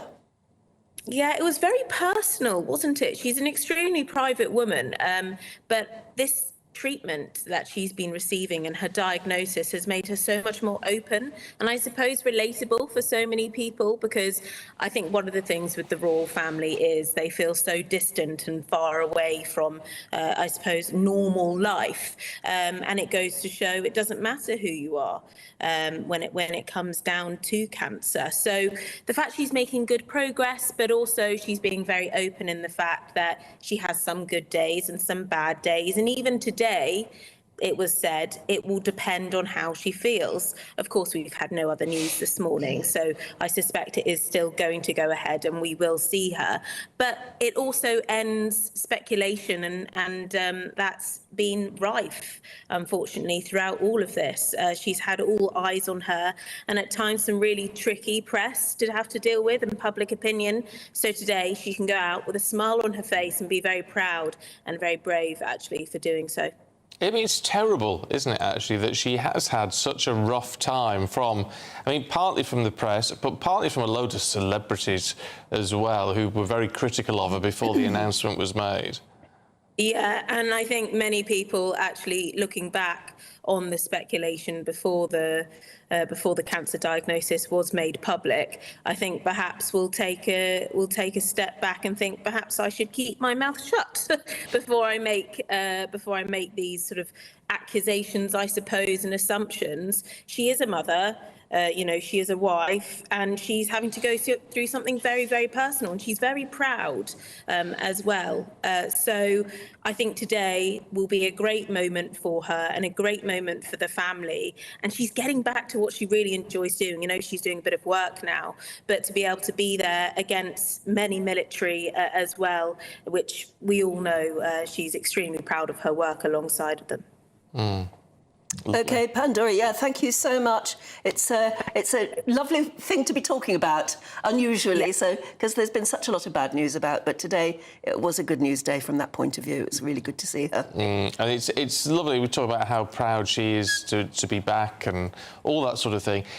You will be very proud if you may be taking part in that Trooping the Colour today, because we know a lot of the military watchers. But if you are taking part in that, good luck. Best of luck to you on that. But if you've got family members taking part, you will be immensely proud. And if you're not down there and able to watch in person, then do join us for a very special programme. Eddie Costello and Andrew Pearce presenting live coverage of Trooping the Colour from 10 o'clock this morning. It is brilliant if you've ever been to see the Trooping the Colour. It just is fantastic. It's just so well done. But I do hope it doesn't rain. I tell you what I was very thrilled about from that picture that they've released of Catherine, which they say was taken this week. Apparently so, in Windsor. Is that knowing that she has been going through chemotherapy and still has more to do, I started to get very worried about her hair. Yes. Which is one of her crowning glories, isn't it? And to many women, their hair is. And it's one of the great fears you have if you're told by your cancer doctor that you will have to go through chemo. One of the great fears you have is of losing your hair. And clearly she hasn't, which is, thank goodness. Yes. But it just shows how ill she must be. So, I hope she can turn out today. It'd be great to see her. It will be. It will be. Now, sandwich makers supplying UK supermarkets have recalled products because of an E. coli risk apparently linked to salad leaves. It is a precautionary step. A week after the UK Health Security Agency said an outbreak had forced some people into hospital. Let's talk to Senior Clinical Lecturer at the University of Exeter Medical School, Dr. Bharat Pankhania. Good to see you, Bharat. It's been a while since we last chatted. I hope you're well. How concerned should we be about this outbreak? At least action is being taken now. Well, at least, Stephen, good morning, and also good to see you. At least we now know through a process of elimination and analysis of the food items and places that these people may have gone to narrow it down to perhaps it is this sandwich maker and therefore do a voluntary product recall. E. coli of the toxin-producing variety, and that's the important bit. E. coli of the toxin-producing variety is a nasty piece of work because it's highly infectious, and whilst most people will get ill and get better, some people can go on to have what we call bloody diarrhea, systemic illness, meaning ill in addition to just having bloody diarrhea. And in the younger age group, you can also precipitate what we call hemolytic uremic syndrome, which is a kidney failure, temporary kidney failure. So it is pretty serious and it's pretty infectious too. How long would it stay active inside a sandwich before the sandwich is even eaten? Oh, it can remain dormant for a very long time. And we know because in previous outbreaks in Germany, we noticed that it was on fenugreek seeds. And this thing can remain there for a very long time. Where does it come from? I mean, how does an outbreak begin? So this is contamination of a food product. So let us assume it was salad leaves. So most probably, if it is those salad leaves, for example, then it may have been grown on land where there is animal manure, and then that animal manure is now contaminating the salad leaf. And no matter how well you think you may have washed it, it's very difficult to thoroughly wash things like salad leaves. So is there any way of monitoring for it or trying to detect it? Of course, all the time. And this is a really good question because I always teach my medical students that if you don't test, how will you know? So especially under the circumstances of we have an outbreak of E. coli 0145, the toxin-producing variety. If you are unwell, then you need to talk to your doctor, and your doctor needs to say, let's take a stool sample. Because if you don't take a stool sample, which I know people don't want to produce and give and all that because they don't like handling stools, but it is important to take a stool sample, and if you take a stool sample, we will know whether it is E. coli of the 0145 or whatever variety that's producing this illness. Yeah, we need to get over our squeamishness, don't we? Indeed. And provide what the doctors want. Before we let you go, Bharat, it has been a while because we were talking to you a lot over COVID and things. The picture, you've changed the artwork behind you because you used to have a beautiful picture of an elephant, I seem to remember, on the wall behind you, and you've changed it all. Who have you got there now?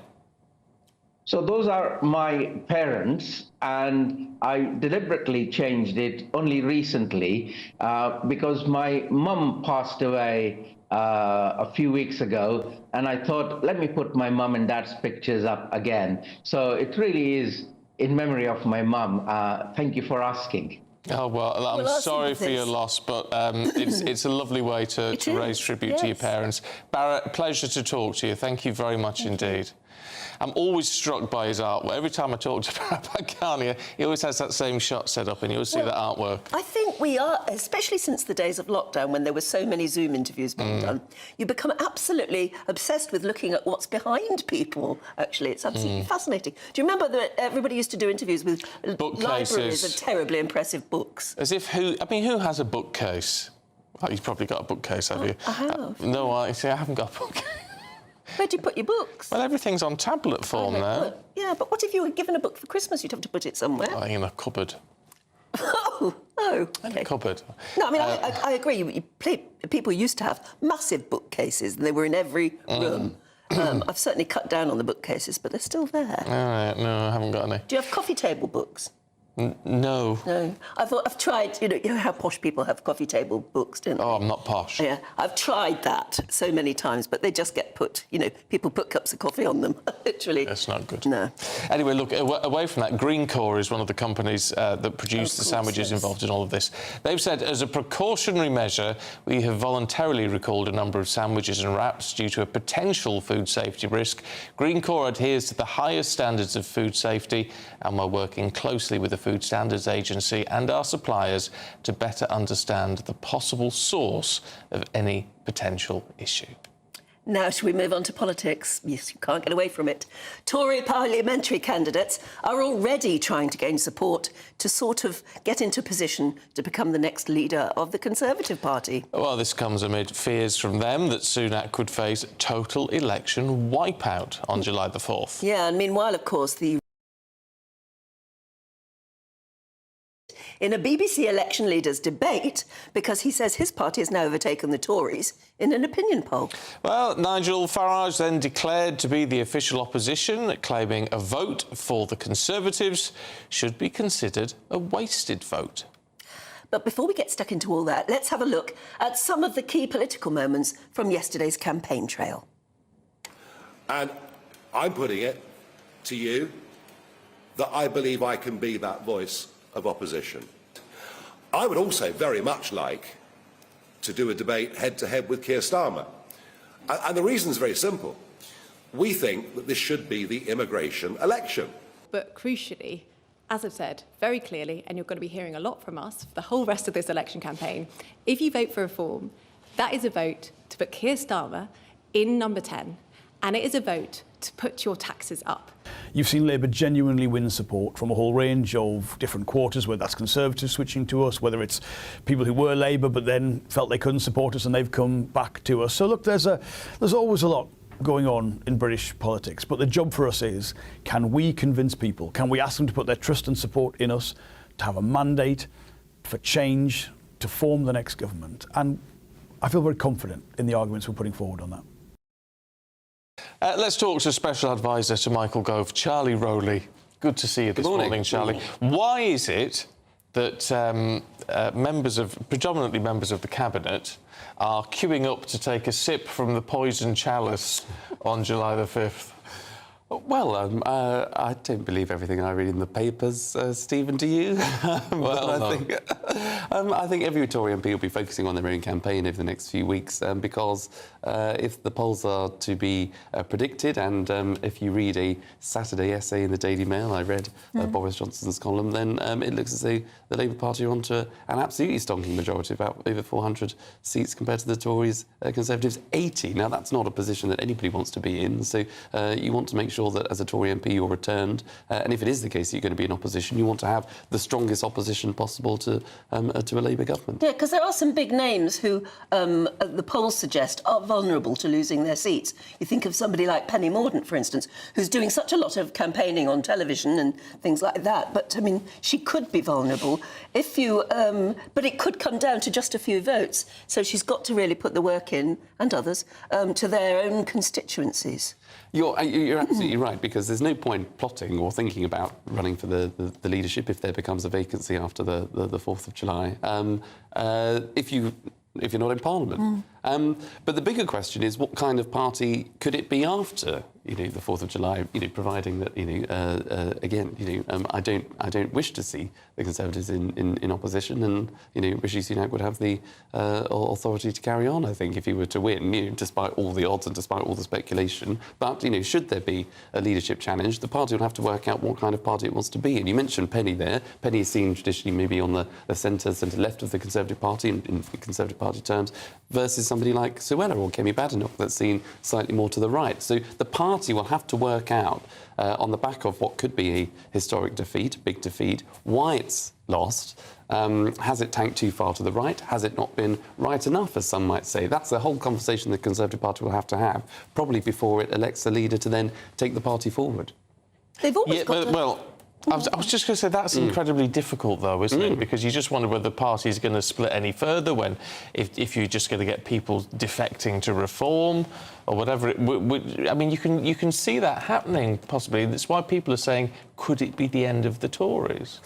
Well, I think I'd like to think historically the Conservative Party has a history of being able to still sort of come together and still sort of, lick its wounds and bounce back. But you're right, after, its historic loss in 1997, it had the leadership of William Hague that took the party to the right, Ian Duncan Smith, and, Michael Howard then came in as sort of an interim for the 2005 general election. But they were all sort of seen on the right. It wasn't until David Cameron came in 2005 as party leader to say, look, we're going to be a compassionate Conservative Party. We're going to appeal again to the centre voters that got them back into power. So, you don't want history to repeat itself for too long if you want to be in opposition for that length of time. So the party really is going to have to accept that there's been mistakes, don't get me wrong, over the last few years. And I think every Conservative MP, frankly, whether they get elected or not, has got a lot to answer for, whether they wanted to get rid of Theresa because of her Brexit deal, whether they brought down Boris, rightly or wrongly, whether they elected Liz Truss, whether they've been loyal to this current Prime Minister or not. I hear a book coming on.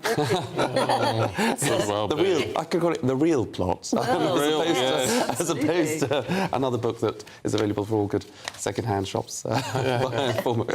Yes, anyway, enough of that. Last time you're going to be in a lot of trouble. I think so. I expect the tweets later on. OK, let's move on then. It's 28 minutes past 7 already. Shall we find out what the weather is going to do for us today? Here's Alex Deakin. A brighter outlook with Box Solar, sponsors of weather on GB News. Good morning. Welcome to your latest weather update from the Met Office here on GB News. There'll be some sunshine for most of us today, but also most of us will see at least one or two lively showers. A bit of a wet start for parts of North Wales, North West England and Northern Ireland. Elsewhere, for many, a dry, fine start, but the clouds will quickly start to bubble up and the showers will get going. Lots of them across Northern England, Southern Scotland. Slow-moving showers here, so quite a wet day all in all. At least in the south, the showers will zip through, so 1 minute fine and sunny. The next, you've got a downpour. Not too many showers for Northern Ireland, parts of central Scotland, but staying fairly wet across northern Scotland. Temperatures a little higher than they have been through most of this week, but then that's not too hard, is it? Temperatures still generally below average for the time of year. Could well see a bit more wet weather coming into the Northern Isles of Scotland through this evening. That will then spread back across the mainland of Scotland, but plenty of showers here anyway through this evening, so just bear that in mind if you are heading out. Showers a bit more scattered across Northern Ireland, but just be prepared for a downpour here, staying fairly cool and cloudy and damp across Northern England. In the south, as I said, we'll see those showers zipping through, so continuing to stay pretty changeable well into the evening here, and wherever we see the showers, they could turn into thunderstorms, so you may catch a rumble of thunder. As we go through the evening, the showers will tend to fade in many areas, but we'll keep some zones of wet weather, particularly Scotland, and then through the night, that rain spreading back into Northern Ireland. Temperatures mainly holding up in double digits, certainly in towns and cities. On to Sunday. Kind of a repeat performance. Again, generally speaking, a mix of sunshine and showers, but probably a bit of a wetter day for Northern Ireland. A soggy start likely here, parts of southern Scotland also.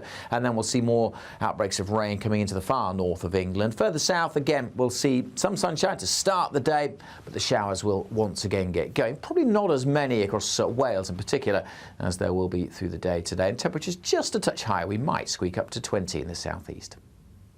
That warm feeling inside from Boxed Boilers, sponsors of weather on GB News.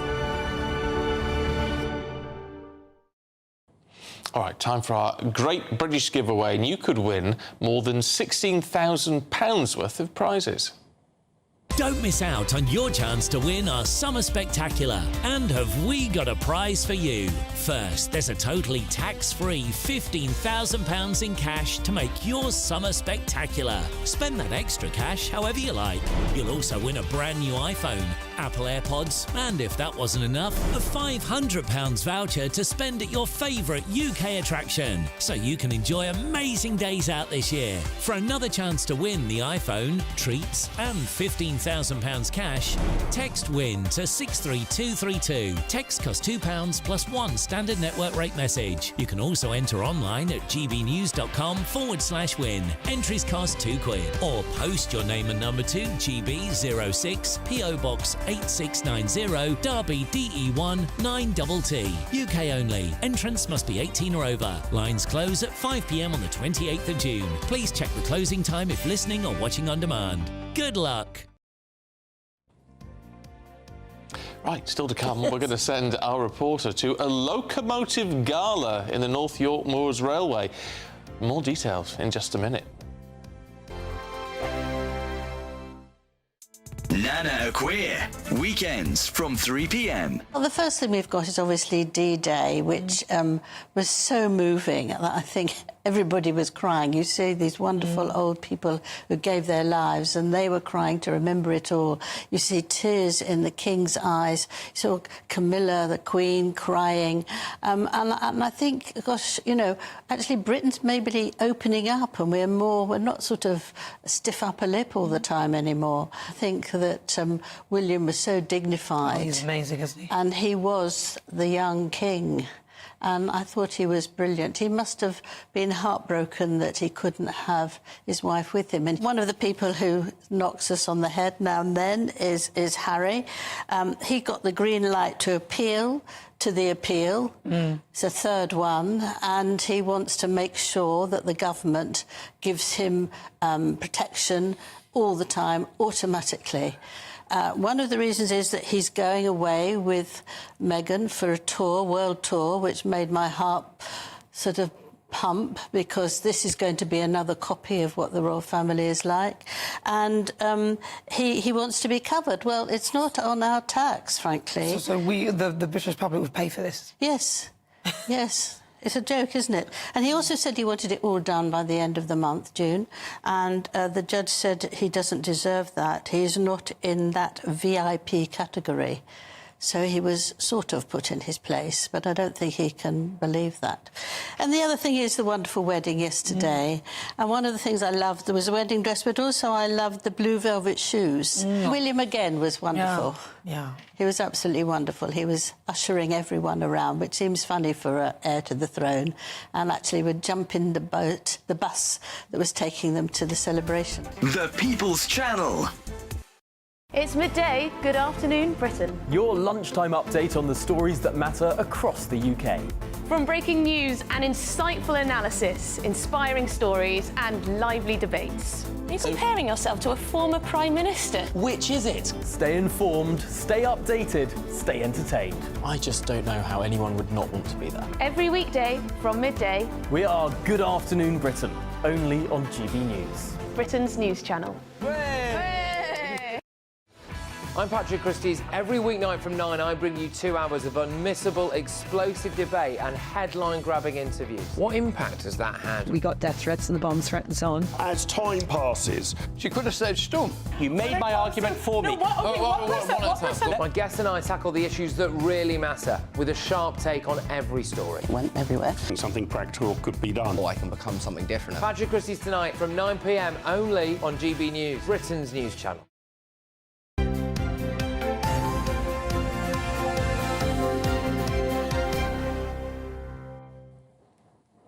Right, what time is it? Ooh, can't see it. 7:35. Right. Oh.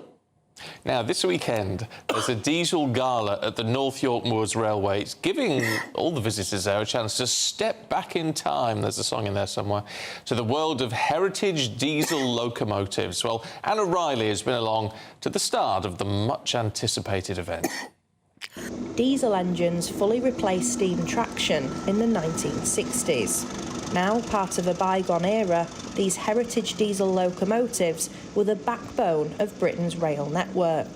At the North Yorkshire Moors Railway, visitors are transported back to this time at the Diesel Gala. They are kind of different from modern diesels that you see still running on the network in that they're individual locos, and they make a good noise and they look great in the heritage liveries. So even though the diesels, we still can recreate history, you know, and it's an opportunity for people to come and ride behind engines that ran in the late 60s, 70s and 80s.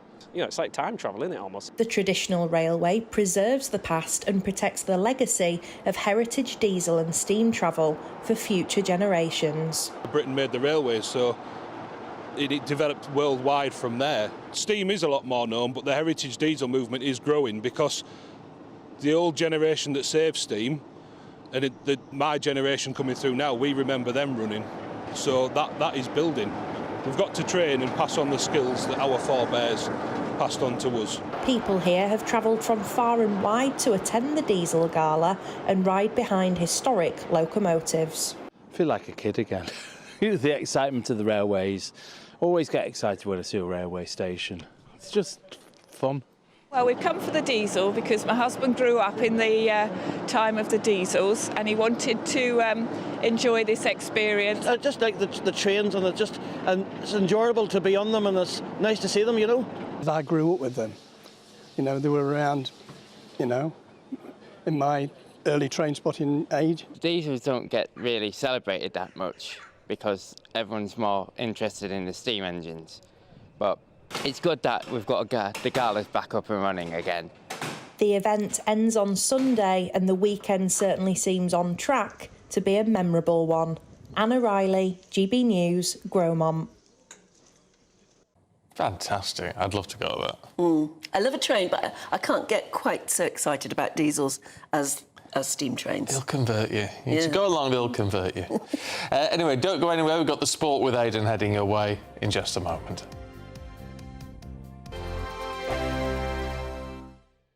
This is GB News, Britain's news channel. D-Day was shrouded in secrecy. Ken Hay was days away from landing in Normandy and still didn't know what was happening. I don't think we really appreciated what we were going into. Actually, on D-Day, I was on a 30-mile route march, and we see the planes going over and that sort of thing. And we realised that wherever they were going, then we got the news that, in fact, it was Normandy, and we knew we were scheduled for that. He arrived on Juno Beach at Coursieux-sur-Mer a few days after the main assault. The soldier's role was to push forward into enemy territory. I didn't land on D-Day. I landed shortly after in June. I was in the infantry, so I was a rifleman and I was up the front. While on night patrol on July 7th, his unit was attacked. My brother was a corporal in the same platoon, and he was out with me. He got back.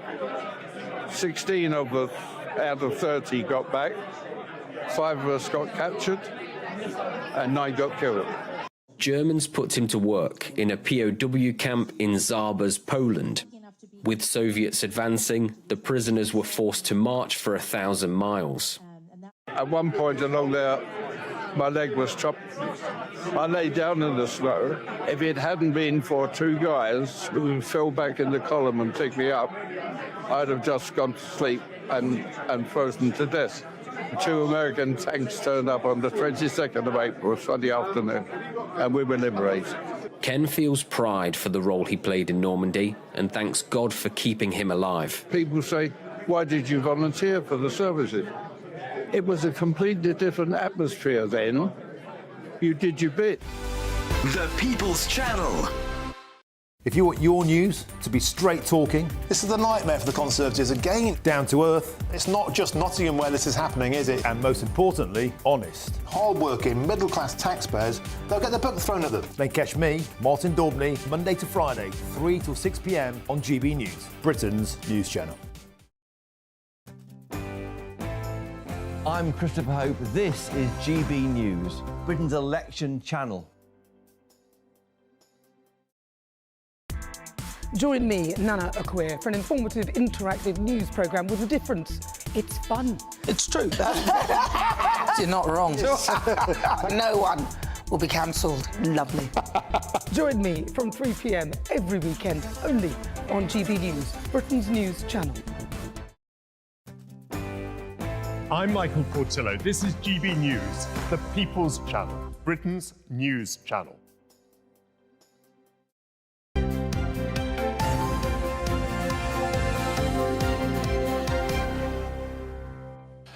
Time for the sport this morning. Aidan McGee's here, morning. Good morning to you both. Quick look at the football. Why not Scotland? Yeah, I mean, their fans probably won't thank me for reminding them, but they lost 5-1 in Germany last night on opening night of the Euros. We had the opening ceremony, and then what proceeded after that, or what ensued after that from a Scotland point of view. I mean, they were down 2-0 very early in the game. They lost a player, Ryan Porteous, before half-time. That resulted in a penalty, which made it 3-0. In the second half, Germany eased off a bit. They made a few substitutions to kind of show Scotland a little bit of mercy, actually. But Scotland, from that point of view, it was damage limitation. They did manage to get a goal towards the end, but it doesn't do many favours for their goal difference. And although we're going into more detail about it next hour, they face Switzerland next on Wednesday, and it'll be all eyes on that for them. But then it's England playing next. England playing tomorrow in Gelsenkirchen, and yes, against Serbia. And the build-up's been going on for weeks, hasn't it? I mean, you know, John Stones has been the worry because we've been concerned about the defence. We've got all this plethora of attacking players. I mean, some of them have to be left at home. James Maddison, Jack Grealish, no place for them, even though they are stellar performers. But they weren't regarded to be in, or weren't deemed to be in good enough form for Gareth Southgate's side. And sometimes, Stephen, you have to be ruthless when you're picking your squad, right? When you're France, for example, back in 1998 and 1996, Cantona was around, Jean-Pierre Papin was around, but they had Zinedine Zidane, and sadly, it's a game for 11 players and not everybody could play. And so Gareth Southgate, who's been told repeatedly by England fans and commentators and media and everybody else to make bold decisions, did exactly that. And you live and die by those decisions, don't you? We'll find out how it goes tomorrow. The fans off the pitch as well, been enjoying themselves, but the police have been giving some warnings about maybe how supporters should consider smoking cannabis instead of drinking beer, because they'd rather deal with fans who've had a few fags than deal with ones who've been heavily tanked up on alcohol. It's a very odd thing that, mind you, I dread to think what state you're going to be in tomorrow. Well, I mean, listen, I'm professional to the last, but I did go to the supermarket yesterday, as we can see from the picture now. I'm having a few friends round. Sorry for not inviting you, but I just... No, you didn't, actually. No, I was going to I'll do a special invite later on off air, but yeah, you're definitely invited, yeah.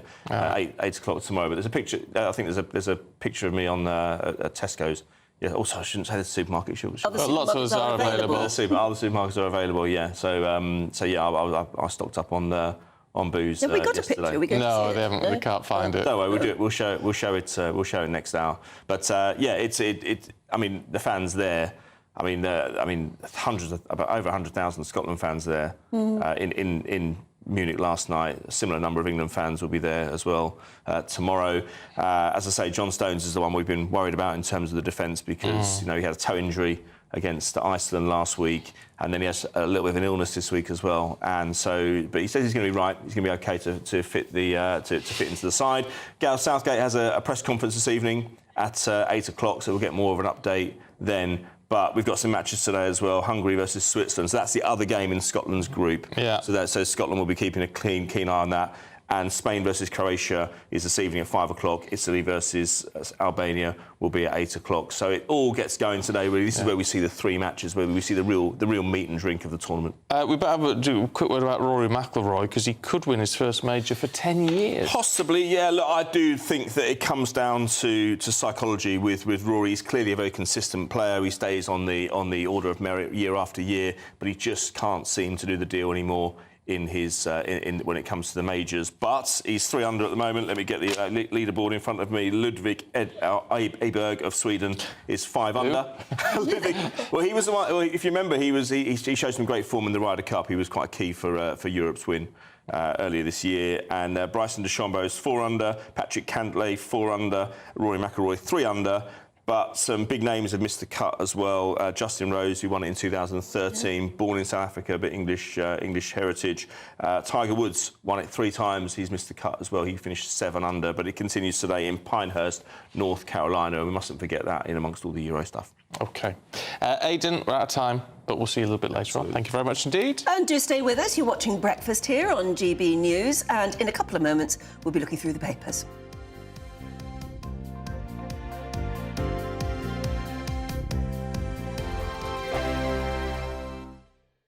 This is GB News, Britain's news channel. The University of Cambridge has told students to stop flirting with staff under a new policy banning sexual relationships with professors.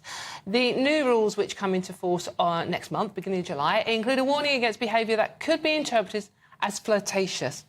University staff have been told they must report any behaviour that could constitute a student making advances towards a personal, particularly intimate relationship with them. If you're a tutor, how do you interpret what is flirting and what is just sort of like having a bit of banter? In fact, you've got some very nice trousers, by the way. Thank you. You see, you didn't recognise. Oh, I didn't. He's got I think I'm blushing now. I'm blushing.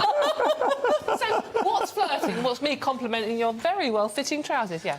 Well, there is a line, because obviously when you're 18 and you go to university, it might be the first time you're away from home. It might be the first time that you're open to maybe a bit of a nightlife, social activity, drinking, and all the rest of it. On the flip side, I know a couple who, this pupil ended up dating their professor, and they've been together for about sort of 15 years now. So I used to go after lectures with my professor and the whole seminar. We used to go to the pub afterwards, and I became very good friends with.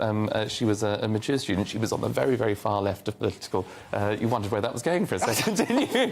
We're both breathing a huge sigh of relief. Very quick for you, Joe. We're running out of very nice trousers as well. We're running Thank you. Not as snug as Charlie. I think you've got to have some rules in place that there's no abuse of power. Policing it's difficult. We ought to be in a position where you can say, get off, back off, or, banter's fine. Actually, I hate that word. I hate it almost as much as woke. Go on, email in. Thank you very much. I'm flirting with both. The People's Channel. This is GB News, and we are Britain's election channel. This vote may seem to be about the politicians in the media, but it's actually about you. And we won't ever forget that. Join us up and down the country as we follow every moment together. Now, more than ever, it's important to hear all sides as you make your decision ahead of polling day. We're here for you. This is GB News. The People's Channel, Britain's election channel. GB News is Britain's election channel. And when the big stories break, we're tackling them on Britain's newsroom. When we disagree, and we disagree a lot, it's even livelier than normal. We don't disagree that much. We do. His comedy, though, is revolting. I knew her, unlike you. That explains Beverly Turner's temperament. It's a bit frothy in here, isn't it? He'll have one of me one day. For dartball practice. Britain's newsroom on GB News. Weekdays, 9:30 a.m. GB News, the People's Channel, Britain's news channel.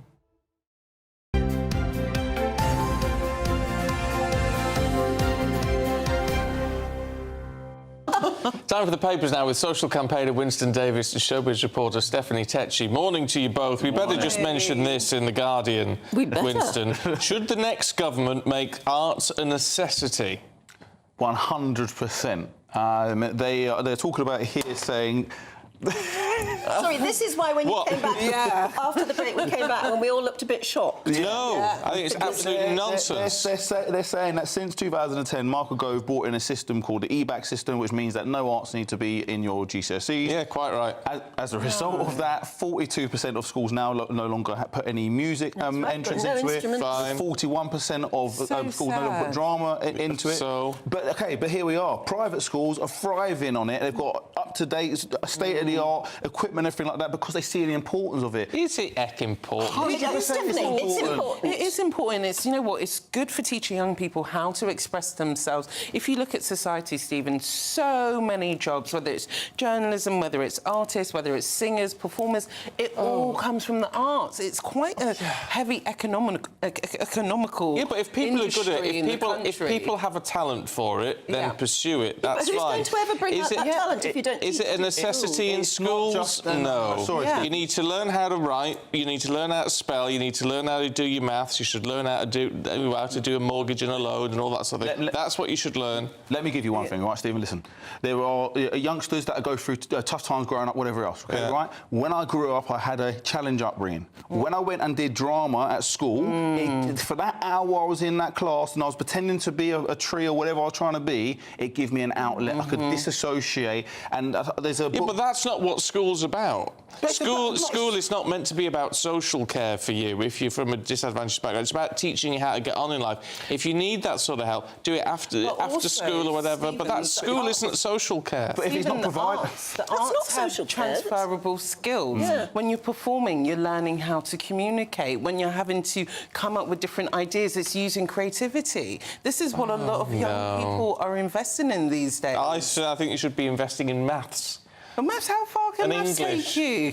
Yeah, but that's what you live on day to day. Yeah, no, that's but how you cope. what's the point in living if you don't have music and art and drama and dance? That's the essence of life. Yeah, but that's what but there's a difference. So the people who are good at that, fine. But the idea that it's a necessity for all, I think, is crackers. If you're good at it and you can pursue it, there's all these out-of-school stuff. But for all children in all schools, no. You say out-of-school stuff, but the thing is this, out-of-school stuff, again, is for the people that have good privilege to be able to afford out-of-school stuff. No, there's loads of free stuff. No, there's not. The government have been cutting and slashing budget upon budget. But when was the last time you painted a painting? Have you school? Well, school. Yeah. See? And what a waste of time it was. Oh no! What a man you've turned into. What a waste of my time those art lessons were. You're a poet now. Who taught you how to write poetry? I just do it myself. I just do it myself in my own time. You learned that from what you read at school. The poetry you did at school. What would you say? I do love Stephen. But Stephen, what would you say to those students who say, I find maths difficult, I find science difficult, the only thing that makes me want to go to school is I can either do art or drama. This is where I really I would say you don't get on in life by only pursuing the easy things. Oh, that's not easy.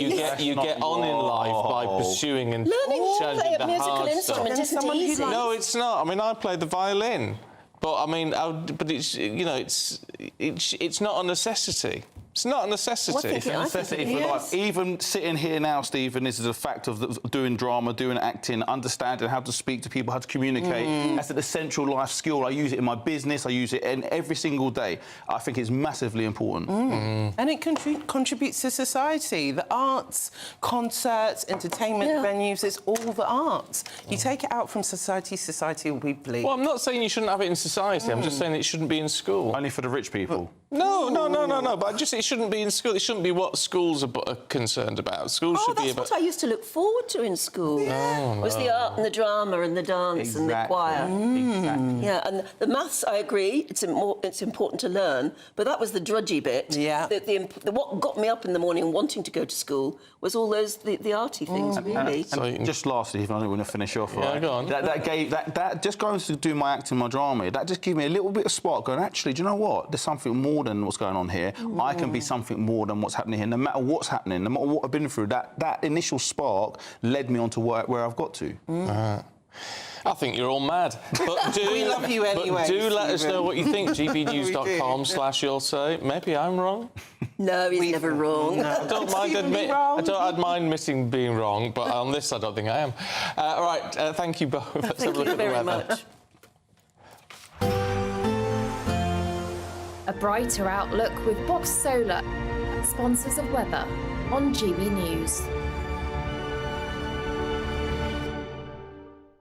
Good morning. Welcome to your latest weather update from the Met Office here on GB News. There'll be some sunshine for most of us today, but also most of us will see at least one or two lively showers. A bit of a wet start for parts of North Wales, North West England and Northern Ireland. Elsewhere, for many, a dry, fine start, but the clouds will quickly start to bubble up and the showers will get going. Lots of them across Northern England, Southern Scotland. Slow-moving showers here, so quite a wet day all in all. At least in the south, the showers will zip through, so 1 minute fine and sunny. The next, you've got a downpour. Not too many showers for Northern Ireland, parts of central Scotland, but staying fairly wet across Northern Scotland. Temperatures a little higher than they have been through most of this week, but then that's not too hard, is it? Temperatures still generally below average for the time of year.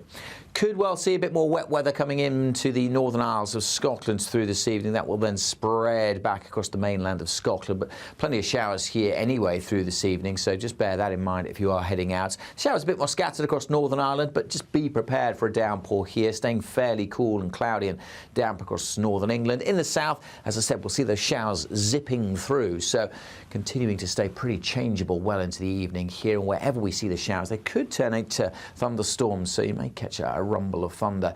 As we get through the evening, the showers will tend to fade in many areas, but we'll keep some zones of wet weather, particularly Scotland, and then through the night, that rain spreading back into Northern Ireland. Temperatures mainly holding up in double digits, certainly in towns and cities. On to Sunday. Kind of a repeat performance. Again, generally speaking, a mix of sunshine and showers, but probably a bit of a wetter day for Northern Ireland. A soggy start likely here, parts of southern Scotland also. And then we'll see more outbreaks of rain coming into the far north of England. Further south, again, we'll see some sunshine to start the day, but the showers will once again get going. Probably not as many across Wales in particular as there will be through the day today. And temperatures just a touch higher. We might squeak up to 20 in the southeast. That warm feeling inside from Boxed Boilers, sponsors of weather on GB News.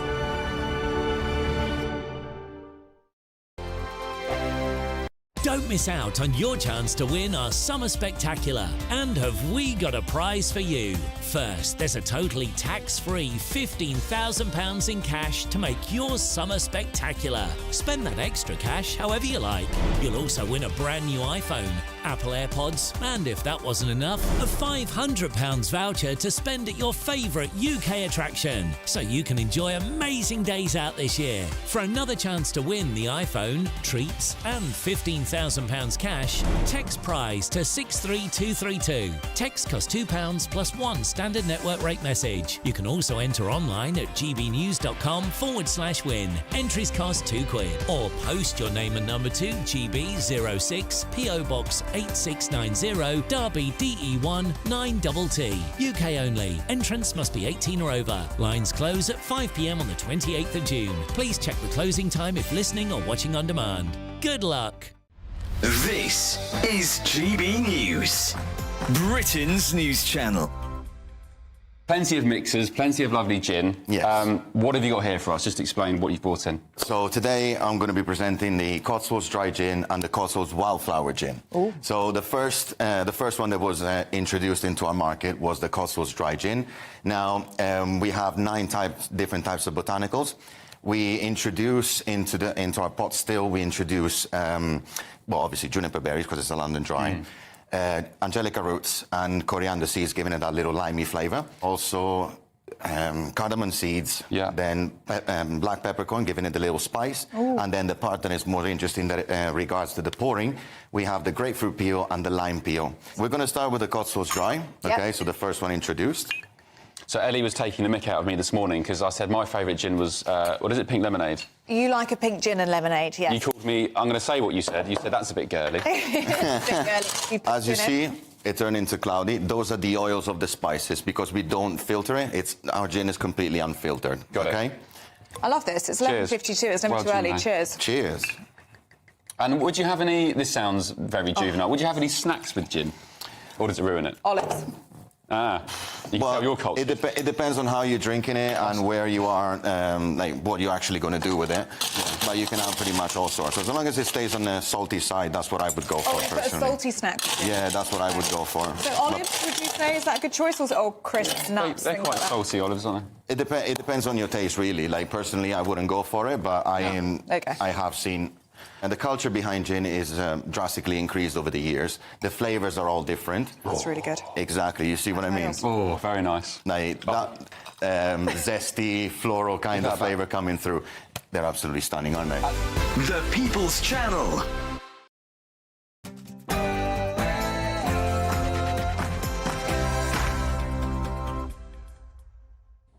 Good morning. 8 o'clock, Saturday the 15th of June. Today, the Princess of Wales will return to public duties for trooping the colour amid her ongoing cancer battle. Catherine says she's making good progress. I'm live from Buckingham Palace, where preparations for trooping the colour are well underway. I've got my official programme here. The Princess of Wales will be here later, riding down the Mall. Royal fans have been camping out overnight. Tune in for the very latest. Well, remember Mr. Bates versus the Post Office? Well, Alan Bates is now Sir Alan Bates. He's been knighted in the King's birthday honours list, but insists he isn't a hero. Some sandwiches sold at major retailers are being recalled following a suspected E. coli outbreak linked to salad leaves. And is there Tory treachery afoot? Conservative parliamentary candidates are apparently attempting to whip up support so that they can become the next party leader amidst worries of that catastrophic loss that might be happening in the upcoming election. Meanwhile, Reform UK leader Nigel Farage demands to be included in a TV leaders debate after his party overtakes the Tories in one opinion poll. The back pages have branded them the shower of Scotland. The Tartan Army went from bad to Wirtz. He scored the first goal last night on Euro 2024 opening night with that 5-1 defeat by Germany. We'll look ahead also to England's clash with Serbia tomorrow in Gelsenkirchen, as well as taking a look at the King's Honours List as it applies to sport. Most of us will see some blue sky today, but every now and then the sky will go black and we'll see some heavy showers around as well. That mix of sunshine and showers likely to continue on Sunday as well. Join me later for a full forecast. Morning to you, I'm Stephen Dixon. And I'm Anne Diamond, and this is Breakfast on GB News.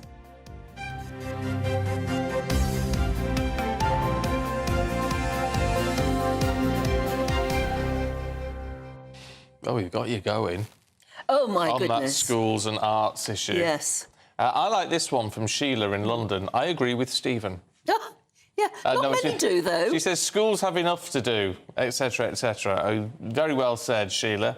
No, somebody else has said Stephen's made a total prat of himself trying to argue that the arts aren't necessary in school. Yeah, but that's from someone who is a careers advisor. Yeah, well, she knows her stuff, then. Well, my careers advisor at school says I should work in a rubber factory. I mean, I don't even know what a rubber factory is. No, I dread to think. Well, you do wonder, but that's what I was, the careers advisor. I mean, no offence. Yeah, no, Ross I'm says, sure things have come up. Drama lessons and the practice of performance give a person confidence. Public speaking requires confidence, and many careers require a person to take part in public speaking. Squeaking. Ergo, drama has a legitimate place in education. Quite right, Ross. No, nonsense. Helen Leet says, I agree with Stephen. Schools should be about learning outcomes and ability of core subjects like maths and English. Arts should be optional. Yeah. Ruth says, like Stephen, I played violin at school, but it was to get out of maths, and so that I could have school dinner with the boys. Ray Morton says, with you, Stephen, stick to your guns on it, mate. And Andre says, I don't agree with Winston. My son's school offers clubs for art, drama and music after school for free. Yeah, a lot of people saying that there are clubs for free after school, but... And a very good point from William H., who says, Stephen, you are never wrong, though you are frequently mistaken. Oh. Which is, I think, a very, very valid point. Well, isn't that interesting? That takes us back to the world of politics, really, where you apparently can admit to a mistake, but you don't say that you were wrong. He's like a politician. Noticed, well, that's what I was saying, that I'd noticed that certain politicians who've made mistakes in the last few weeks, saying the things that maybe they shouldn't have said, or doing things, or not doing things, they say they made a mistake and will apologise. But it's not quite the same as saying, I'm terribly sorry. No, I shouldn't have done it. It's interesting, Michael Gates has sent in what I think you meant to be a very rude message, Michael. But my dad actually worked in a toilet tissue factory for many years. What, your dad did? Oh, really? Ballwater Scott. Oh. Making toilet tissue and well, it's very handkerchiefs and things. Very important thing, isn't it? What would we do without? There you go. Dread to think. Anyway, Michael, thanks for your message. Yeah, absolutely. How very rude of you.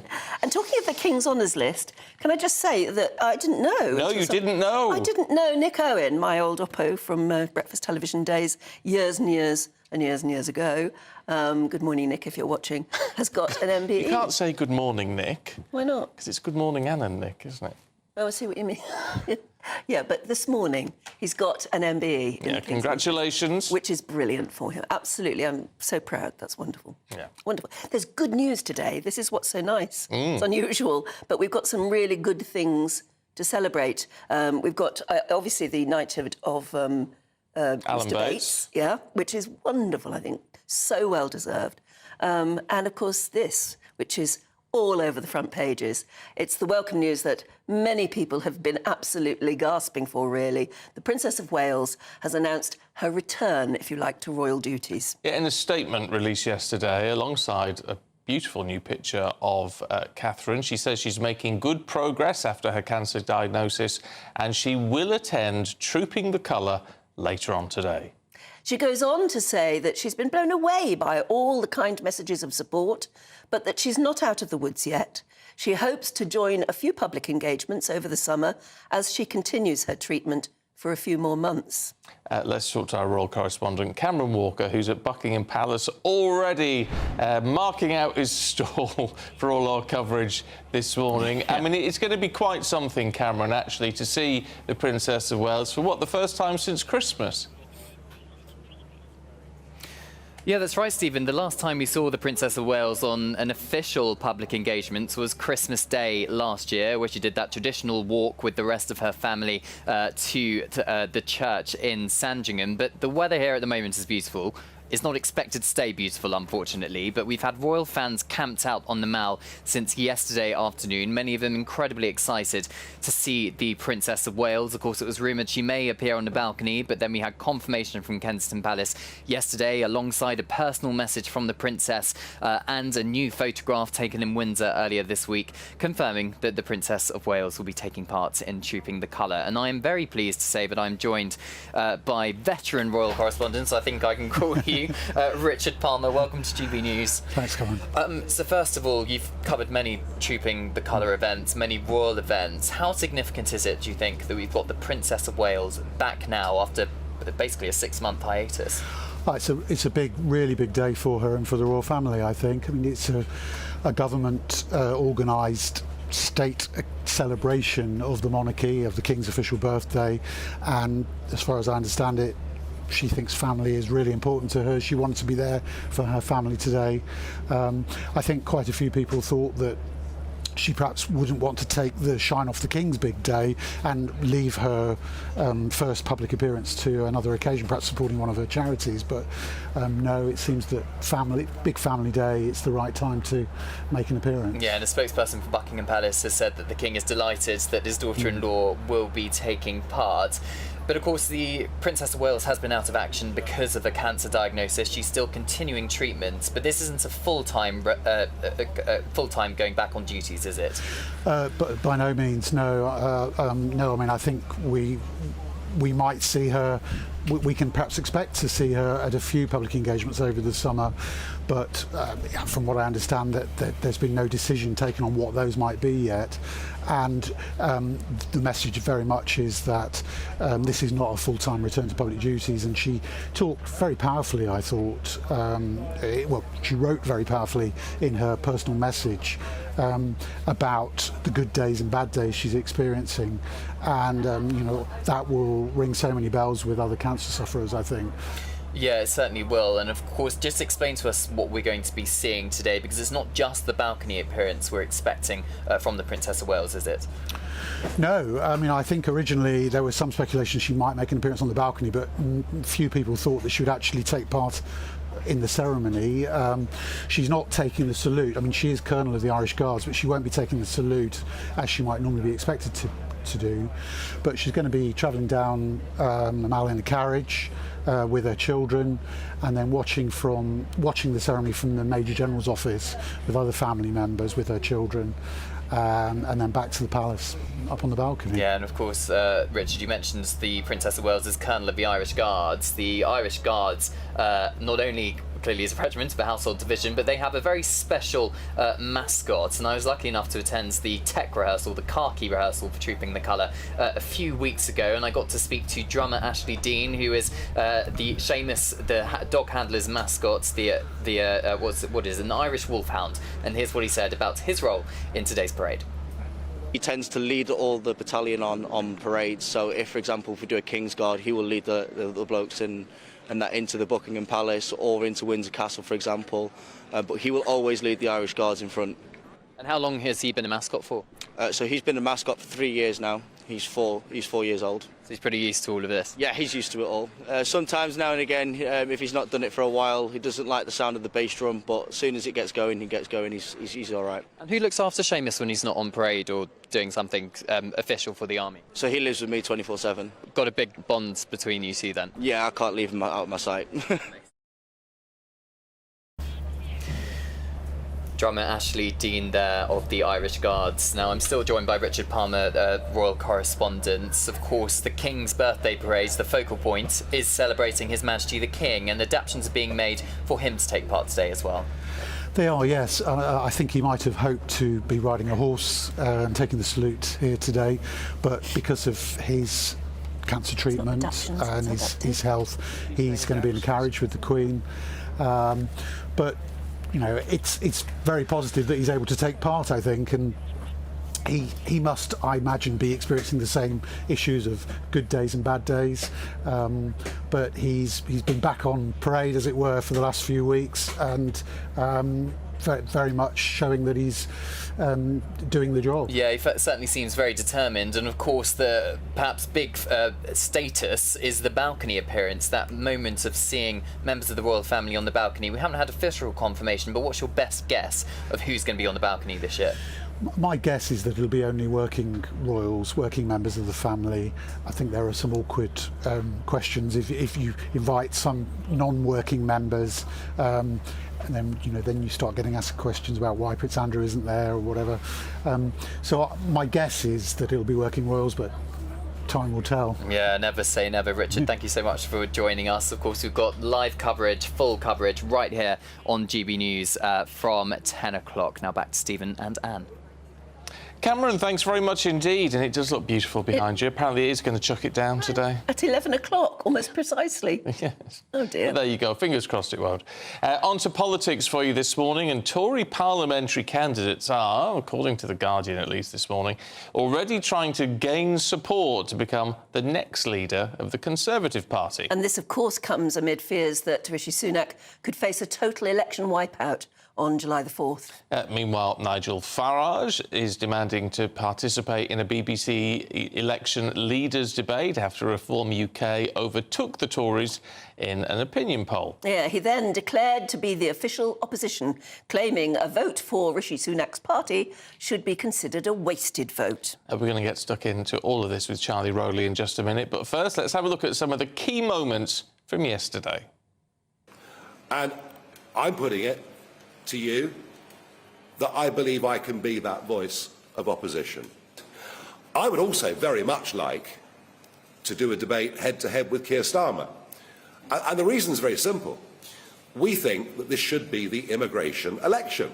But crucially, as I've said very clearly, and you're going to be hearing a lot from us for the whole rest of this election campaign, if you vote for reform, that is a vote to put Keir Starmer in number 10, and it is a vote to put your taxes up. You've seen Labour genuinely win support from a whole range of different quarters, whether that's Conservatives switching to us, whether it's people who were Labour but then felt they couldn't support us and they've come back to us. So look, there's always a lot going on in British politics, but the job for us is, can we convince people, can we ask them to put their trust and support in us, to have a mandate for change, to form the next government? And I feel very confident in the arguments we're putting forward on that. Well, we're joined now by the former Special Advisor to Michael Gove, Charlie Rowley. A very good morning again to you. Good morning, morning. Yeah, I mean, what interesting times. Now, the Tories are well known for being brutal when it comes to getting rid of a leader when it's decided they're past their sell-by date. And it looks as though they're being brutal at the moment, very quietly, behind the scenes already. Yes, yeah, I mean, everybody knows the history. Obviously, the Tory party got rid of Theresa May on the back of Brexit. They got rid of Boris Johnson during COVID. They installed Liz Truss. It didn't last very long, even though she didn't have the full backing of the parliamentary party. She came second, actually, in terms of the number of MPs that sort of put her on the leadership ballot. She was voted in by the membership, but as I say, that didn't last particularly long. And now, if it is the case that the Tories are going to lose, and lose big, if the polls are to be believed, then it will be looking like the Conservative Party is in need of another leader after the 4th of July. The question is, who is that going to be, or who could it be? And can the Conservative Party afford to pick another leader that actually the party can't get behind and will have to end up changing, sooner than what it wants to again? Yes, but the point to this is that you've got people in the cabinet, and it names a few, I mean, so the usual suspects, if you like. The fact that eyeing it up now is an admission, isn't it, that they would never say on camera that they know they're going to lose? Well, I think, look, everybody knows that it's been quite a challenging election so far for the Conservative Party. And, come on. But look, you know, the polls are... the only poll that matters is on the one on the 4th of July. You'll get Minister after Minister. Do you think you're a dyed-in-the-wool Tory, right? You've worked for the party for a long time, what have you. Do you think there will be a Conservative government on the 5th of July? Give me an honest answer, Charlie. Look, it's difficult to see that. Very difficult to see that because of the last few weeks and months and years, a couple of years. It's not been a great time. But the question that I do think people will really have to just ask themselves before they go into that ballot box and put a cross in the box of whoever they want to be their parliamentary spokesperson, as their MP, or to lead the government, it is a real choice. And whatever flirtations and frustrations you might have with the party and others that might be available, and some people are saying some very attractive things that are of a different political persuasion, but who is actually going to deliver? And it seems to me that there are only two people that will become Prime Minister, and it'll either be Sir Keir Starmer in the Labour Party, and if the polls are to be believed, they'll have a stonking majority. Does anybody want to see that? I don't think the country actually wants to see that, because there still hasn't been this great groundswell of approach for Sir Keir Starmer as this charismatic leader that might get a bigger landslide than Tony Blair, that might get a bigger landslide than Tony Blair and Margaret Thatcher put together, if the polls are to be believed at this rate. So the appetite for Sir Keir Starmer, I genuinely do not believe is there. And even though it's been difficult for Rishi Sunak, it's been a difficult campaign, it's been difficult to be a Conservative. It has. I'm being straight up about it. You'd be an absolutely fantastic politician. I'm being straight up. Well, I never got the call. So I much prefer doing this, speaking from the sidelines. But it really is a real choice between, what you could see potential tax rises, well, you would see tax rises under Labour, versus tax cuts with the Conservatives. Anything else is not going to be get you anywhere, because those people are not going to be in government. Well, I was just going to say, because John Curtis, who's like the eminent pollster, says they're all telling a load of porkies. Whoever's going to get in, despite all the talk of taxes not going up, taxes are going up in the next Parliament. Well, I think as a proportion of GDP, the tax burden might increase. But in terms of tax cuts for people, so, the Conservative Party has pledged to cut taxes in terms of income tax and scrapping national insurance and, obviously delivering for working people. Labour are not committing to that. And I don't know why you find this so amusing. This is I'm detailing the Conservative Party manifesto versus the Labour manifesto for you. I've never seen you work so hard. I know, this is my third hour. I mean, either if the polls are wrong, then it's going to be a disaster for all the polling companies. Oh yeah, totally. On July the 5th, because they all seem to agree. And I do think, just to sort of take a step, slight step back, there are boundary changes that have taken place. There is still... Oh, no, you're clinging onto the edge of the cliff now. Well, pollsters will also say that there is still a large proportion of people that are undecided. And I think those undecided ought to vote. Now, whether those are people that just won't vote for the mainstream parties, they might vote for a smaller party. But I think the idea that those still undecided... If you haven't made up your mind now, and if you haven't decided, actually, off the back of a few years that you're not going to vote Conservative, then there is still a chance that those people actually come out and, whether they're holding their nose and voting Conservative, they may still do so because they know that the risk of a Labour government is just too great. Actually, that is a really valid point, because so many people just don't know at the minute. Charlie, thank you very much indeed. Thanks for being a good sport. And the climate can turn on a sixpence at the moment. Look at what's happened recently. It can. Look, let's talk to Minister of State for Veterans Affairs, Johnny Mercer, who joins us now. It's good to see you this morning, and I want to talk to you about veterans and what have you in just a moment, but just because Charlie Rowley here was mentioning it, do you think there is still everything to play for in terms of the number of undecideds in the UK at the moment?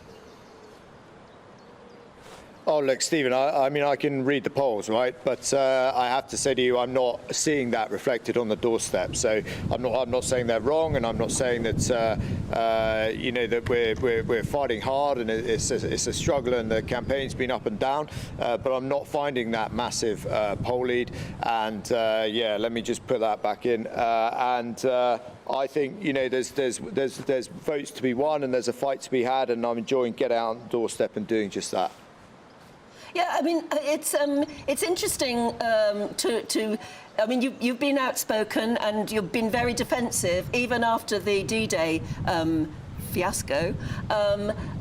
Do you think there really is a chance that the Tories could just make it, or are you simply trying to stand up for what you believe in so much, which is probably your constituency, but also your job as Veterans Minister? Look, I think you know, I'm not trying to put a positive spin on things. I think after D-Day, you know, it's clear. All I said after that was that the Prime Minister made a mistake, and he recognises that, but it's got to be born in the wider context of what he's actually done, which is fundamentally change. You know, he's allowed me to go out and fundamentally change what it feels like to be a veteran in the UK. And the last two Prime Ministers sacked me as I tried to do that. So, look, you know, the reality is that when it comes to policy and changing people's lives, you know, this argument around tax at the moment, Starmer on TV last night, capital gains tax is going to change people's lives around here, right? People can't afford to pay this, and they're sort of slinking their way through this election, the Labour Party, without saying anything about what they're going to do on taxes. They are clearly going to raise your taxes, like perpetrating a bit of a fraud on the British people by not answering the question when it's put to them by journalists. You know, keep saying we're not going to raise income tax and the other two, whatever they are, right? But everything else is going to get taxed, and you know that, I know that, everybody in the country knows that, and I think as you go into that election and you really zero in on that choice at a general election, do you want to pay more in tax, or do you want to vote for a party that has tax reduction in its DNA to try and improve public services and you know, fight these challenges around migration and the economy that we know are ongoing? Or are you going to write a blank cheque to a massive majority for Keir Starmer to have unchecked power, dealing with yet again a guy who believes in absolutely nothing at all and will say anything to gain power? So I think, you know, we've got a job to do as politicians and campaigners to get people to really sharpen their minds as to what that choice is at the election. And that's what I'm focused on doing every day here in Plymouth. I mean, the point is, when you look at people like Sir John Curtis, who's, you know, an eminent professor of these matters and independent, and you look at the Institute for Fiscal Studies, which is independent, and they're all saying taxes will rise whoever's in power. I mean, the IFS says that neither of the two big parties have actually addressed the problems financially that we're in. Yeah, so they're talking about a percentage of GDP, which I understand. The truth is, for the lowest earners now in Plymouth, right, they're paying less tax than they have done before. You can't get through a pandemic, Stephen, where you spend £400 billion and not expect to have to pay that out of taxes at some point. Some of the support that this Prime Minister did when he was doing furlough during the pandemic and stuff is unprecedented, and everyone sort of warmed to it at the time. You know, it's kind of for the birds that we're never going to have to pay that back or deal with it in a mature manner. What you have seen over the last 3 to 6 months is reductions in, for example, national insurance. That's £900 in working people's pockets, and you've got another commitment in that in the manifesto. You're seeing a clear trajectory of downward taxes on working people, whereas on the other side of the coin, you've got a clear dodging of the question of when it comes to taxes, because as sure as night follows day, as sure as the sun comes up in the morning, Labour will get in and they will raise your taxes, right? And you will pay more in tax. And I've knocked on hundreds of doors across Plymouth, and I'm yet to find someone who wants to pay more tax or can afford to pay more tax. So, you know, that is the clear choice at this election. I could pretend it's about veterans and all these other broad policies, ideas that we're talking about. Okay, fundamentally it's about tax, and whether or not you think we should pay more in tax with our tax burden where it is at the moment, or actually if you're going to vote for a party that it's in their DNA to bring down taxes. That is your choice. Starmer is going to raise your taxes. You've seen that even on TV last night about capital gains tax. It's clear he's going to raise taxes. The Conservatives are going to continue to try and fight to bring these down for working people. That is your choice as you go into that ballot box, and we've got to sharpen people's minds to what that choice is. What of the job of which you're clearly so proud, standing up for veterans and trying to improve their lot? What are your fears for them should the Tories lose this election? Look, I think if you just look in black and white terms, right, at the manifestos this week, on Tuesday you've got the Conservative manifesto comes out. There's some really detailed policies in there that affect veterans' lives. For example, for example, the Armed Forces Covenant, the Armed Forces Compensation Scheme and the War Pension Scheme being counted when they're working out your benefits, removing that penalty, right? So people receive more of the money they're entitled to. You look at the Labour Party commitment to veterans, 2 lines and 136 pages. Either the veteran candidates in the Labour Party are just not saying anything about veterans, or they're just so fixated on their own kind of self-promotion in the Labour Party that they can't be bothered to actually activate and stand up for veterans in the Labour Party. There is nothing in there for veterans if the Labour Party get elected. So, yes, I'm hugely concerned about it because we've made real progress and changed what it means to be a veteran in the United Kingdom. You've got one party with detailed policies on what that means going forward. I want every veteran who uses the state in any way in this country to be asked if they're a veteran and go into clear, defined treatment pathways for mental health, physical health, whatever it may be. You got nothing from the Labour Party, and these are not, veterans are not my hobby horse. They're not Johnny Mercer's responsibility exclusively. There's 2.27 million of them in this country. It's no good going out and looking sombre on Remembrance Day if you can't be bothered to do any critical thinking around policy that affects veterans' lives, which is what's happened in the Labour Party in this manifesto. So I'm afraid I am worried about it. I think veterans should be very worried about it. If you're a veteran, I have no idea how you go out at this election and campaign for a Labour Party that is committed and, Keir Starmer's actually said this, to restarting those prosecutions of Northern Ireland veterans who served in Northern Ireland. How do you, as a veteran, go and look them in the eye and go, do you know what, I think we should restart this process if you're in the 80s and in your 80s and 90s, take you out to Northern Ireland, get you in a police station, answer questions about something you've been investigated on for many times already, and then put you in court. It is not a fair way to treat our veterans. I thought it was the pinnacle of how badly we got it wrong, and the Labour Party is going to restart it. How, if you're a veteran, you go and vote for them is beyond me. OK. Johnny Mercer, appreciate your time. Good to see you. And enjoy the nice weather, because very few of us have got it. Obviously, Johnny Mercer there mentioned the fact he was campaigning in his constituency, which is Plymouth Moor View. The candidates standing there, Sean Hooper for Reform UK, Sarah Martin for the Lib Dems, Johnny Mercer for the Conservative and Unionist Party, Georgia Nelson for the Green Party and Fred Thomas for the Labour Party. Right, it's time for our giveaway now and your chance to win over £16,000 worth of prizes. Don't miss out on your chance to win our Summer Spectacular. And have we got a prize for you? First, there's a totally tax-free £15,000 in cash to make your summer spectacular. Spend that extra cash however you like. You'll also win a brand new iPhone, Apple AirPods, and if that wasn't enough, a £500 voucher to spend at your favourite UK attraction, so you can enjoy amazing days out this year. For another chance to win the iPhone, treats and £15,000 cash, text WIN to 63232. Text costs £2 plus one standard network rate message. You can also enter online at gbnews.com/win. Entries cost £2, or post your name and number to GB06 PO Box 8690 Derby DE1 9TT. UK only. Entrance must be 18 or over. Lines close at 5 p.m. on the 28th of June. Please check the closing time if listening or watching on demand. Good luck. Yeah, best of luck to you. Now, still to come, we've sent our reporter to a locomotive gala in the North York Moors. We'll tell you more in just a minute.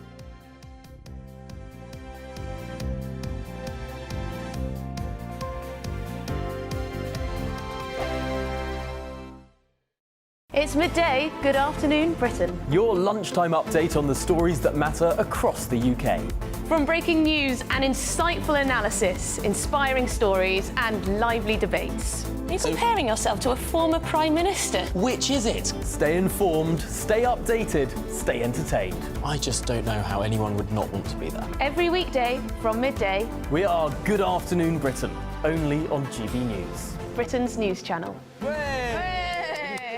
This is GB News, Britain's news channel. 98-year-old veteran Ken Cook shared his memories of D-Day at a special event in Harrogate. As a former Green Howards private, Ken was part of an armada of vessels carrying more than 150,000 Allied soldiers to France. And he was just a teenager when his regiment landed on Gold Beach in Normandy. Everybody was telling us the officers and the sergeants, corporals, they tell them, get off the beach, lads, quick, because there's some more stuff coming behind us. And they had to get onto the beach as well. All our equipment and tanks and whatever, artillery, they were following up behind us. So we had to get out of the way and get into the countryside and make as much ground as we could on that first day. Ken survived that harrowing first day, but many didn't. Around 10,000 Allied troops were either killed or injured. But their sacrifice, along with the bravery of those that lived, changed the course of history and resulted in the end of World War II. Somebody had to do it, and so we did it. We did our job, and that's it. Ken is one of the last surviving members of York's Normandy veterans. Part of an ever-dwindling band of brothers who fought on D-Day, he's attending the 80th commemoration in France. A very emotional occasion this time because there's not many of us left now. Remembering the fallen, Ken's wish is that long after he's gone, we still never forget those who gave their tomorrow for our today. The People's Channel. I'm Patrick Christie's. Every weeknight from 9, I bring you 2 hours of unmissable, explosive debate and headline-grabbing interviews. What impact has that had? We got death threats and the bomb threat and so on. As time passes, She could have saved Storm. You made my argument for me. My guests and I tackle the issues that really matter, with a sharp take on every story. Went everywhere. something practical could be done. Or I can become something different. Patrick Christie's tonight from 9 p.m. only on GB News, Britain's news channel.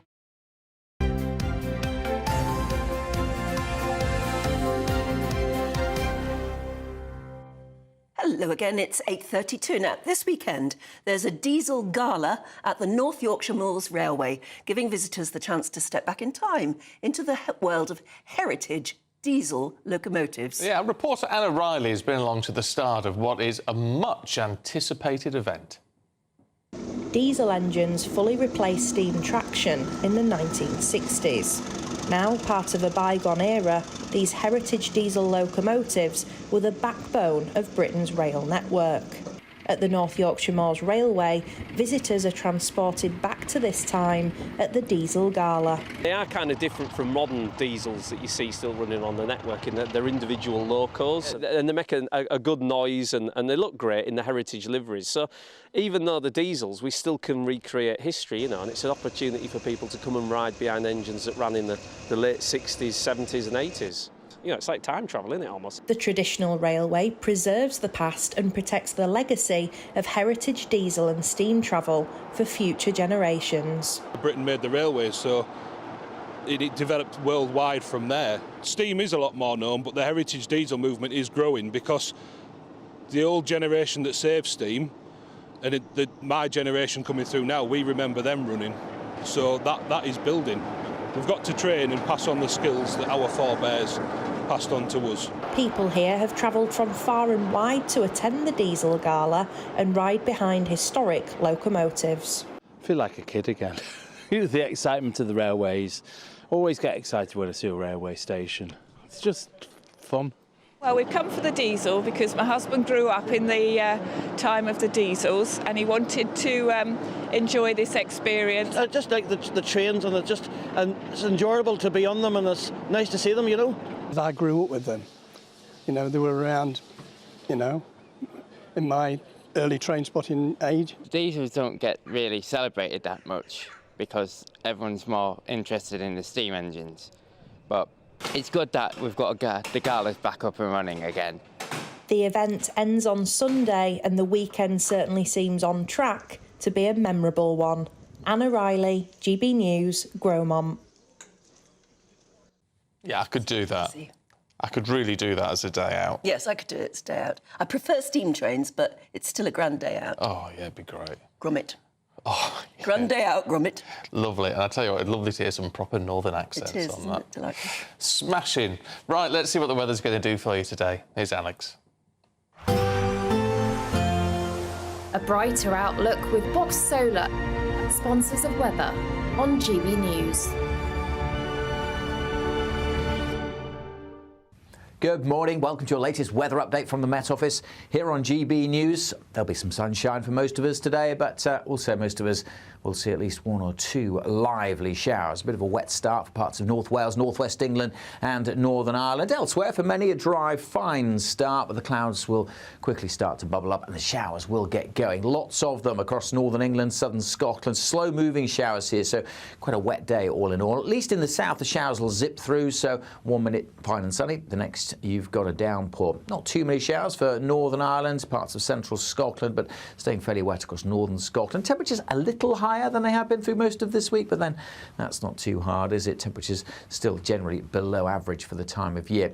Could well see a bit more wet weather coming into the Northern Isles of Scotland through this evening. That will then spread back across the mainland of Scotland, but plenty of showers here anyway through this evening, so just bear that in mind if you are heading out. Showers a bit more scattered across Northern Ireland, but just be prepared for a downpour here, staying fairly cool and cloudy and damp across northern England. In the south, as I said, we'll see those showers zipping through, so continuing to stay pretty changeable well into the evening here. And wherever we see the showers, they could turn into thunderstorms, so you may catch a rumble of thunder. As we get through the evening, the showers will tend to fade in many areas, but we'll keep some zones of wet weather, particularly Scotland, and then through the night, that rain spreading back into Northern Ireland. Temperatures mainly holding up in double digits, certainly in towns and cities. On to Sunday. Kind of a repeat performance. Again, generally speaking, a mix of sunshine and showers, but probably a bit of a wetter day for Northern Ireland. A soggy start likely here, parts of southern Scotland also. And then we'll see more outbreaks of rain coming into the far north of England. Further south, again, we'll see some sunshine to start the day, but the showers will once again get going. Probably not as many across Wales in particular as there will be through the day today. And temperatures just a touch higher. We might squeak up to 20 in the southeast. That warm feeling inside from Boxed Boilers, sponsors of weather on GB News.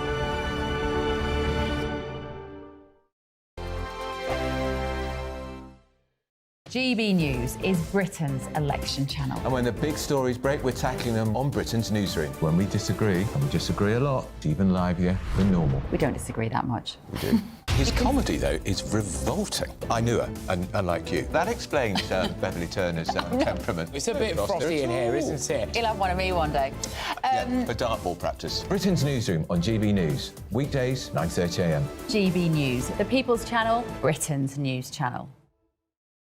Hi there, I'm Michelle Dewberry and I'm going to take a second to tell you all about my show, Dubes & Co. We start off with the issues of the day. We then bring in both sides of the arguments. We get rid of the disrespect. And then you throw me into the mix. And trust me, I'll tell it exactly how it is. And then, of course, the magic ingredient, you at home. We mix it all together and what have we got, in my opinion, the best debate show in town.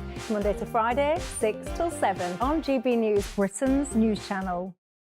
This is GB News, Britain's news channel. The woke be with you these days, not the force be with you.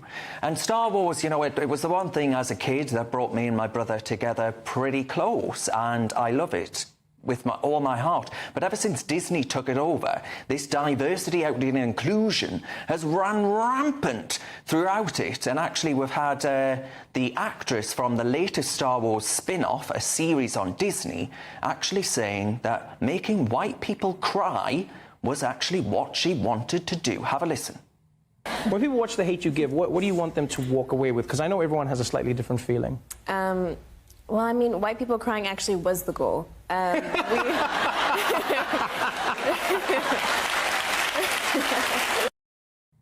Yeah, so that diversity, equity and inclusion running rampant throughout Hollywood and ruining really good franchises. Actually ensuring, apparently, R2-D2, the little robot, you know, that scoots about and gets on the starships and all the rest of it, apparently that could be a lesbian now. She's half white, this actress. This is what I don't understand. She's half Danish, then half African-American. I have skin in this game, as you know, with a mixed-race child. Nobody ever sees a mixed-race child as half white. They see them as black. We used to say that to focus on the colour of someone's skin was rampant racism and therefore we ought to reject it. Now we're saying actually potentially the only thing that we should notice about a person is the colour of their skin. I don't really think she was actually wanting white people to be sobbing and it wasn't malicious, but it's just this silly kind of ruination of something that's meant to be entertainment and fun. I wouldn't go as far as to say Star Wars is art. I'm not. It is, you know, excluding people. It's actually dividing people. Once again, by the colour of their skin, we are teaching people to not like each other. The People's Channel.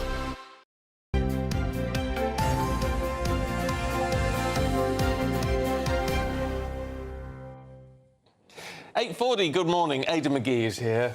Good morning to you both. We've got to talk. I know that people are saying you talk about anything other than football. We are going to do other stuff than football. However, we can't. It's a massive. It's such a massive tournament. It's the Euros, isn't it? Well, of course it is. Yeah, exactly. And it's a disastrous for Scotland. Yeah, for Scotland. We had the opening ceremony, but they were 2 goals down pretty early before they conceded a third. They had a man sent off. They did not make things easy for themselves. And although it was a tough assignment in the first place against Germany, they've not had a great few years, but they've had a good 6 months under Julian Nagelsmann. And they look now, for anyone who doubted them prior to the tournament, I think they look among the favourites, and they dispatched Scotland. They really did. How are England going to do then?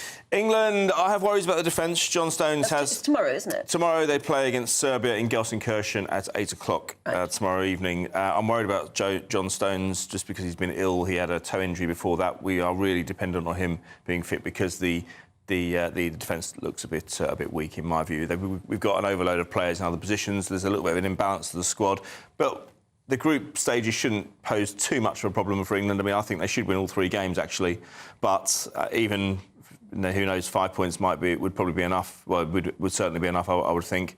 So we'll see what happens there. The fans have been congregating over the last week or so, as they have in the case of Scotland. The local police have been saying that maybe fans should consider smoking cannabis instead of drinking. It just seems extraordinary. I know. Well, they'd rather have fans spaced out than drunken. I suppose, yeah, that's the rationale behind it. I mean, that is only one quote from one police officer in Gelsenkirchen, so I don't know if it's been adopted across the force, but he has put a name to it, so we can at least say that.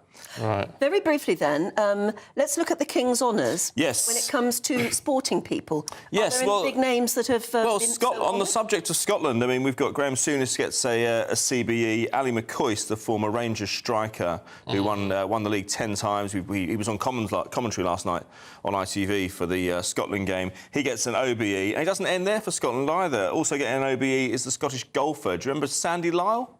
Oh, I remember the name. Yeah, he won a couple of majors back in the back end of the 80s and the early 90s, and he's been given an OB for his services to golf. Chris Bourbon from cycling, who not only had an excellent Olympics back in, I think it was 1992, but he was also a key driver behind Team Sky's success and Team GB's success back in the about 10, 12 years ago. He designed a lot of the bikes. In fact, he famously designed his own bike in 1992. So he gets a CBE. Karen Carney gets a CBE as well for services to women's football. She's a former Lioness. She is indeed. Yeah, she played for Chelsea as well. I think she played for Birmingham City, but she's regularly on commentary as well. So 5 major representatives in sport there. So a good sweep. Good sweep.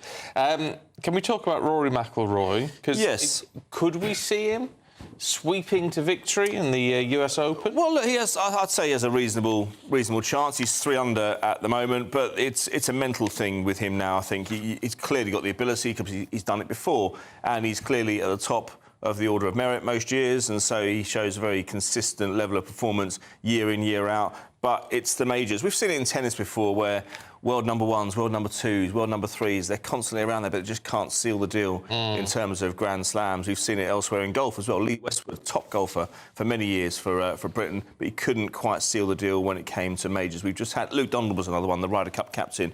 I think he was the record prize money winner for one year because he just kept winning all these tournaments, but he just couldn't do it when it came to the big 3 or 4 majors. So we're hoping that...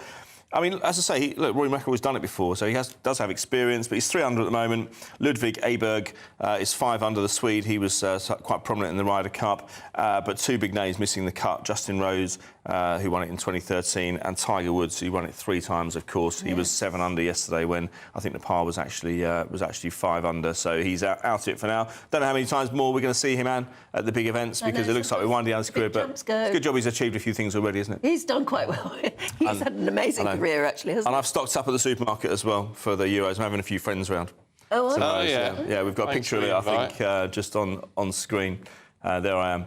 What? Real? Yes, it's real. Why do you think it's not real? You look as though you've been photoshopped on. No. It's definitely me. It's definitely me. That was me in my QPR shirt yesterday in one of the aisles. How much stuff? You've got an awful lot of Pringles there. Yeah, quite a lot. Well, I've got a variety of flavours. I think, I'm catering for all kind of flavours, and guests are politely asked to... That is the going sort of food for watching a Euro. So I would say so, yeah. But I'm ordering pizzas before the match as well. Hold on. So that's basically a trolley full of beer and crisps. Yes. How much did that cost? 160. And you know what? I'm annoyed. I'm not going to say the name of the supermarket, but I'm annoyed that I schoolboy error. I didn't put my club card in.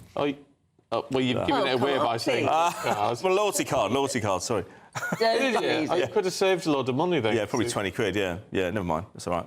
That's what you do for your friends, isn't it?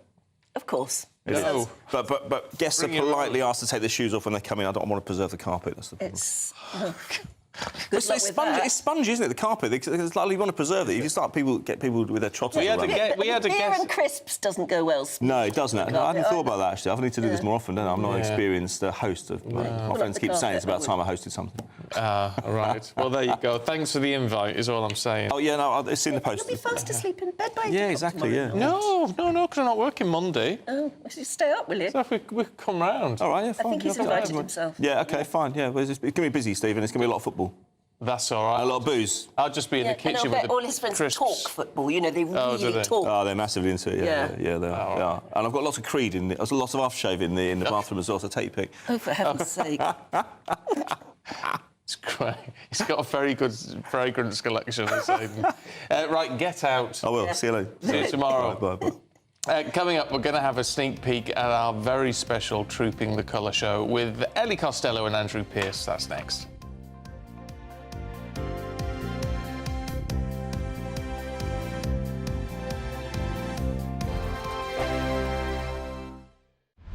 Britain's newsroom. Weekday mornings from 9:30.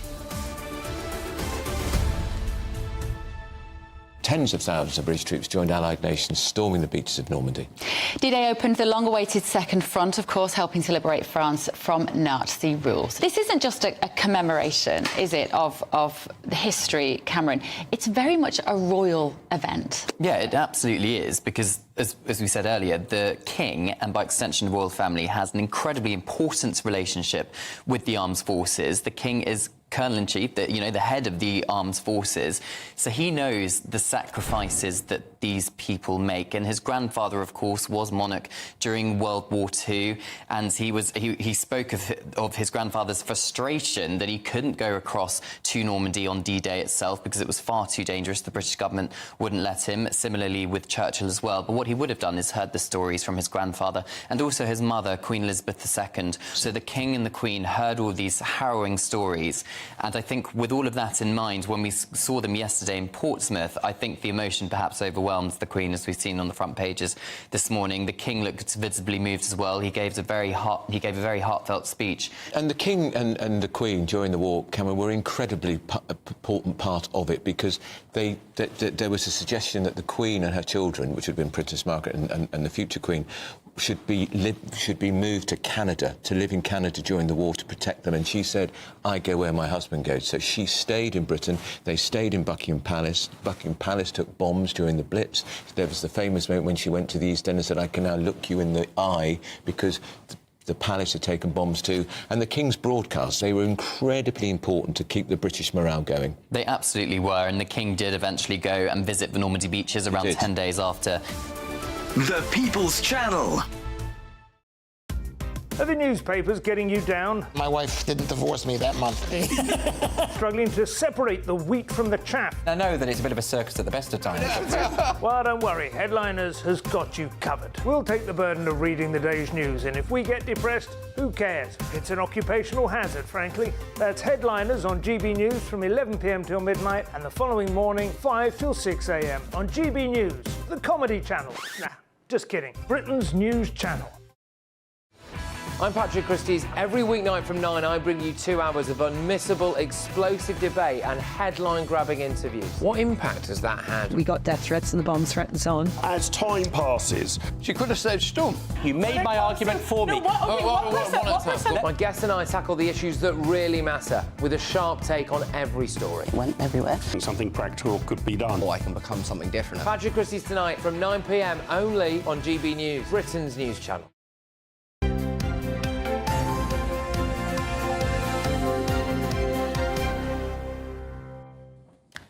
It's 10:02. Good news today. It's been so lovely to wake up this morning and to have good news to talk about. Yes, we've got more good news because Ellie and Andrew are here Yeah. to tell us what's coming up at 10 o'clock. But you see, you've got the good news. We have, and it's do. fantastic news. Can I say how nice it is to be here on a Saturday too, because I'm not normally here. Yeah, no, Lovely to see the normally. legend. It's nice to see you, thank you. But we have the good news, Ellie, which is... Of course, the Princess returns. Yes. Princess of Wales. We are so excited to see Catherine today, as I'm sure so many people will be. Saw that statement yesterday. We were hoping, weren't we, to see her back at Trooping the Colour. I did say this week to Cameron Walker, I said, I don't think she's going to do it. I really don't. We haven't heard anything from her. And then we had that statement yesterday. So just going to be so wonderful to see her And much as today. we love the King at his official birthday parade, all eyes will be on the Princess Yes, of Wales. of course they will. And of course, hopefully, if it all goes well, we'll see her on the balcony too, with her children. Yes. What's lovely is you think, why has she decided to do it? She obviously, as she said, she has good and bad days, and hopefully it'll be a good one today. But it's a fairly... it's not too stressful for her. Right. It's not like she's expected to be out meeting and greeting people. Yeah. It'll be a carriage ride. Yeah.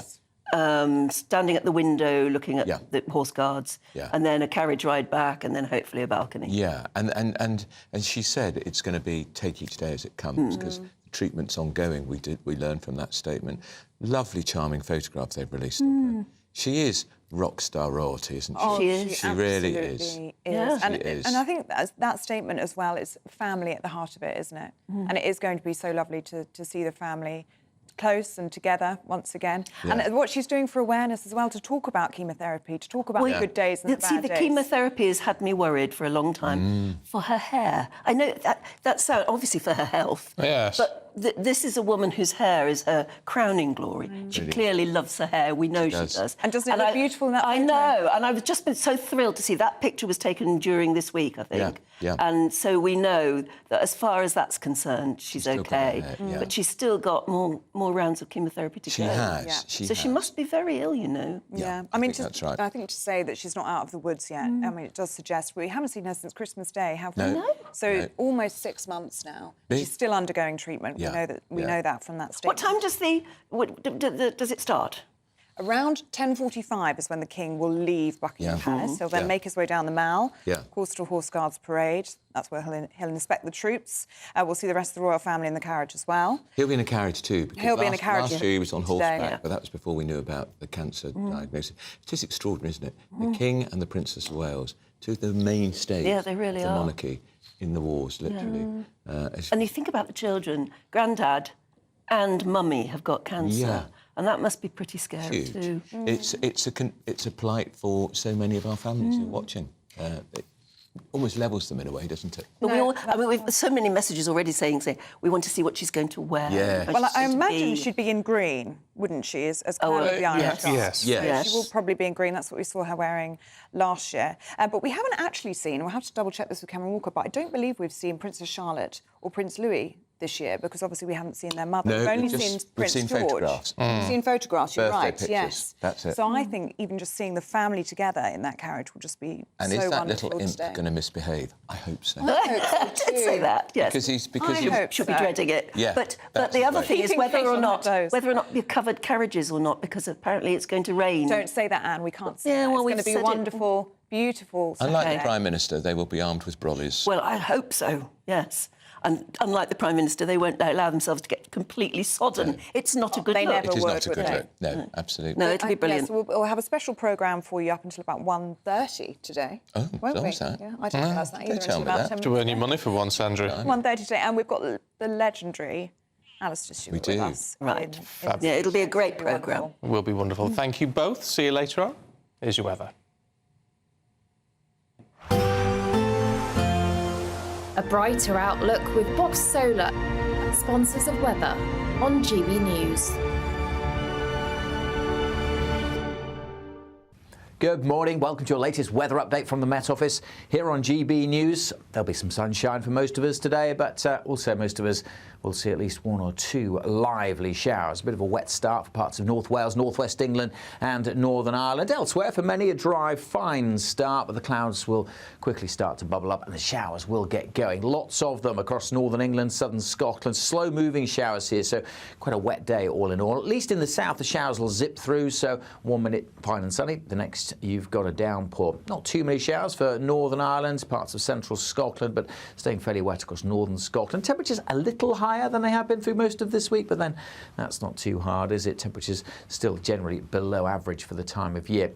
Could well see a bit more wet weather coming into the Northern Isles of Scotland through this evening. That will then spread back across the mainland of Scotland, but plenty of showers here anyway through this evening, so just bear that in mind if you are heading out. Showers a bit more scattered across Northern Ireland, but just be prepared for a downpour here, staying fairly cool and cloudy and damp across northern England. In the south, as I said, we'll see those showers zipping through, so continuing to stay pretty changeable well into the evening here, and wherever we see the showers, they could turn into thunderstorms, so you may catch a rumble of thunder.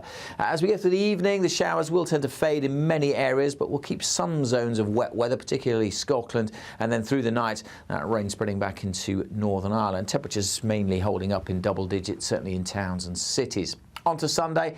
Kind of a repeat performance. Again, generally speaking, a mix of sunshine and showers, but probably a bit of a wetter day for Northern Ireland. A soggy start likely here, parts of southern Scotland also. And then we'll see more outbreaks of rain coming into the far north of England. Further south, again, we'll see some sunshine to start the day, but the showers will once again get going. Probably not as many across Wales in particular as there will be through the day today. And temperatures just a touch higher. We might squeak up to 20 in the southeast. That warm feeling inside from Boxed Boilers, sponsors of weather on GB News.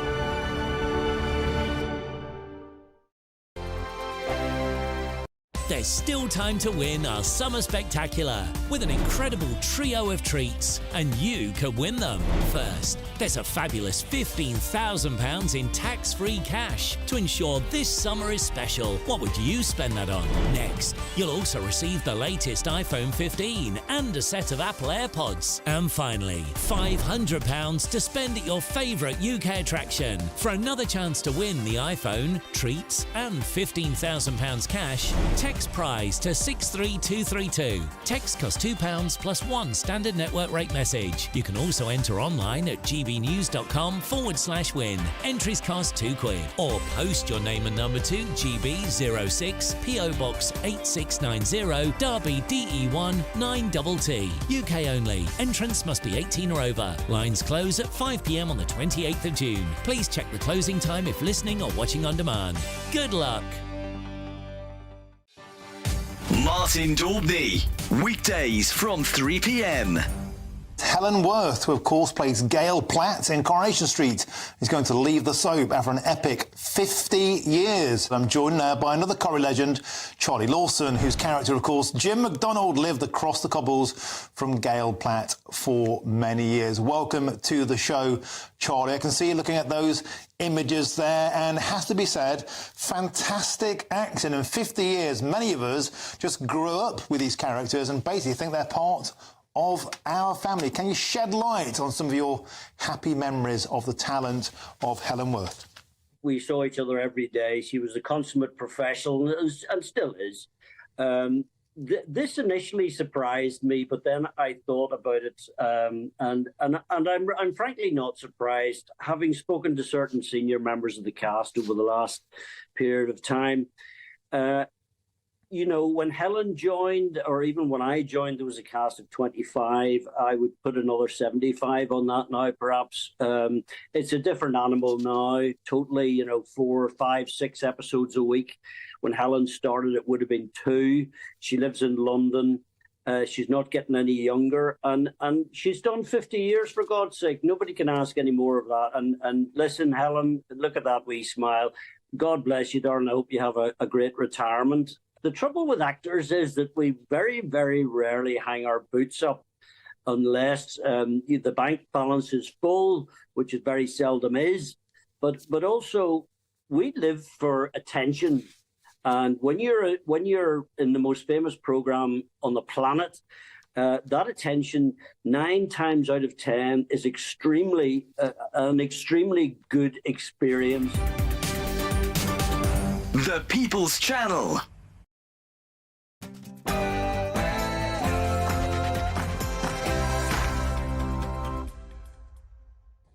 Good morning to you. 9 o'clock, Saturday, the 15th of June. Today, the Princess of Wales will return to public duties for trooping the colour amid her ongoing cancer battle. Catherine says she's making good progress. I'm live from Buckingham Palace. The crowds have started to build up along the Mall. I have the official Trooping the Colour programme. But which members of the royal family will be on that all-important, famous balcony? Just find out shortly. The Post Office scandal campaigner Alan Bates is knighted in the King's Birthday Honours list, but he insists he isn't a hero. Sandwiches sold at major retailers are being recalled following a suspected E. coli outbreak, which has been linked to salad leaves. Is there Tory treachery afoot? Conservative parliamentary candidates attempt to whip up support to become the next party leader amid the worries of a catastrophic loss in the upcoming election. Meanwhile, Reform UK leader Nigel Farage demands to be included in a TV leaders debate after his party overtakes the Tories in an opinion poll. Most of us will see some blue sky today, but every now and then the sky will go black and we'll see some heavy showers around as well. That mix of sunshine and showers likely to continue on Sunday as well. Join me later for a full forecast. Morning to you. I'm Stephen Dixon. And I'm Anne Diamond, and this is Breakfast on GB News.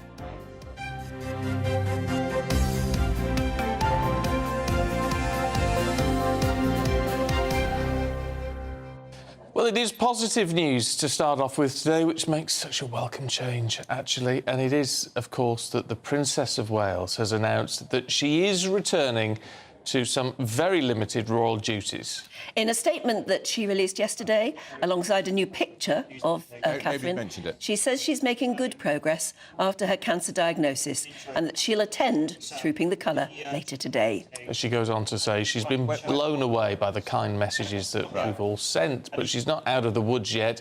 She does say that she hopes to join a few public engagements over the summer as she continues her treatment for a few more months to come. Sounds good. Well, GB News' royal correspondent Cameron Walker is at Buckingham Palace, where things still look bright, but apparently it's going to rain just when the parade gets going. Cameron, I hope you've got a brolly on standby, and indeed, I hope they have in their carriages.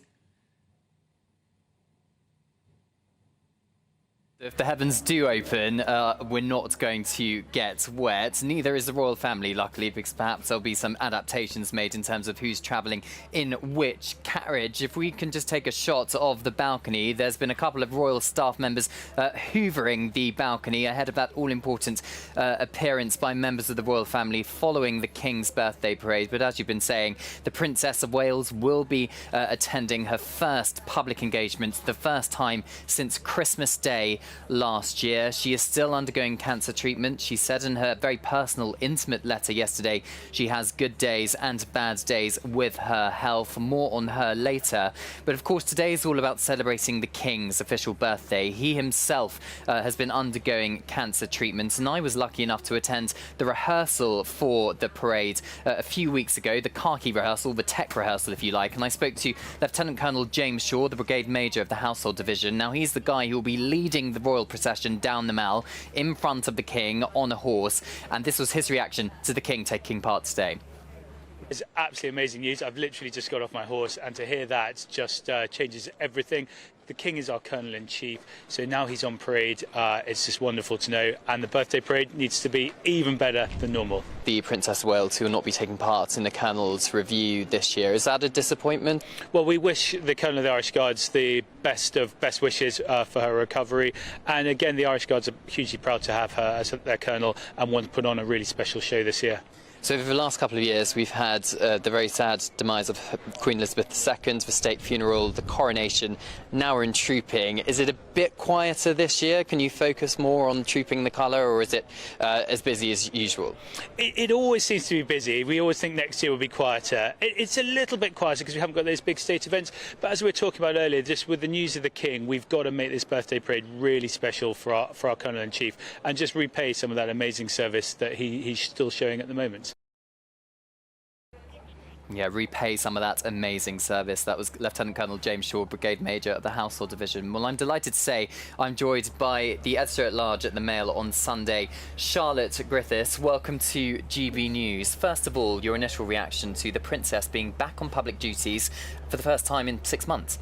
Yeah, I was so excited actually by the news because I have to say it's been touch and go. We all had our theories that she might do a small balcony appearance, but I wasn't expecting her to do the full thing. She's going to be in the carriage and the balcony and with her children. So I was really happily surprised. It just means she's getting better, doesn't it? And of course the priority has always been her children, and she's really tried to give them time, space and privacy as she comes to terms with her diagnosis and of course has her treatment. How do you think they'll be feeling today? I think they'll be very excited. I think Louis is going to be misbehaving, but I hope they give their mother an easy ride because it's not easy. Being in a carriage on parade in front of the whole world, managing 3 children when you're going through cancer treatment. So I think they'll be really excited. They'll be so happy to see their mum back on parade, as it were. And of course, a lot of the secrecy around the early days of her cancer was because she wanted to protect them from knowing about her cancer, which I can completely relate to, and so many mothers will understand. You just don't really want your children to worry about you when they're too little to fully understand.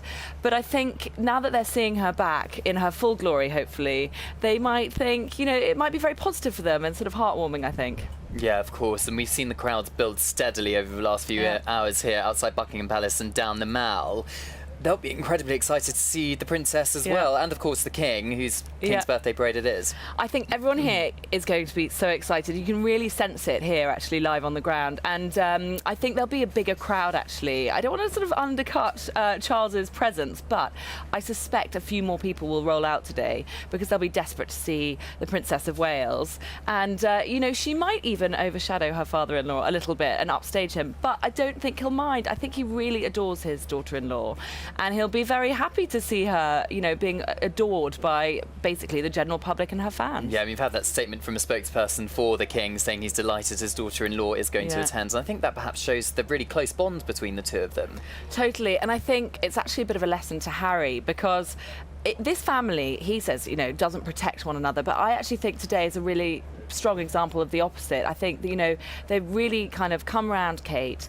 They've protected her privacy in the early days. They've allowed her this opportunity to come back in to the, you know, to the public gaze.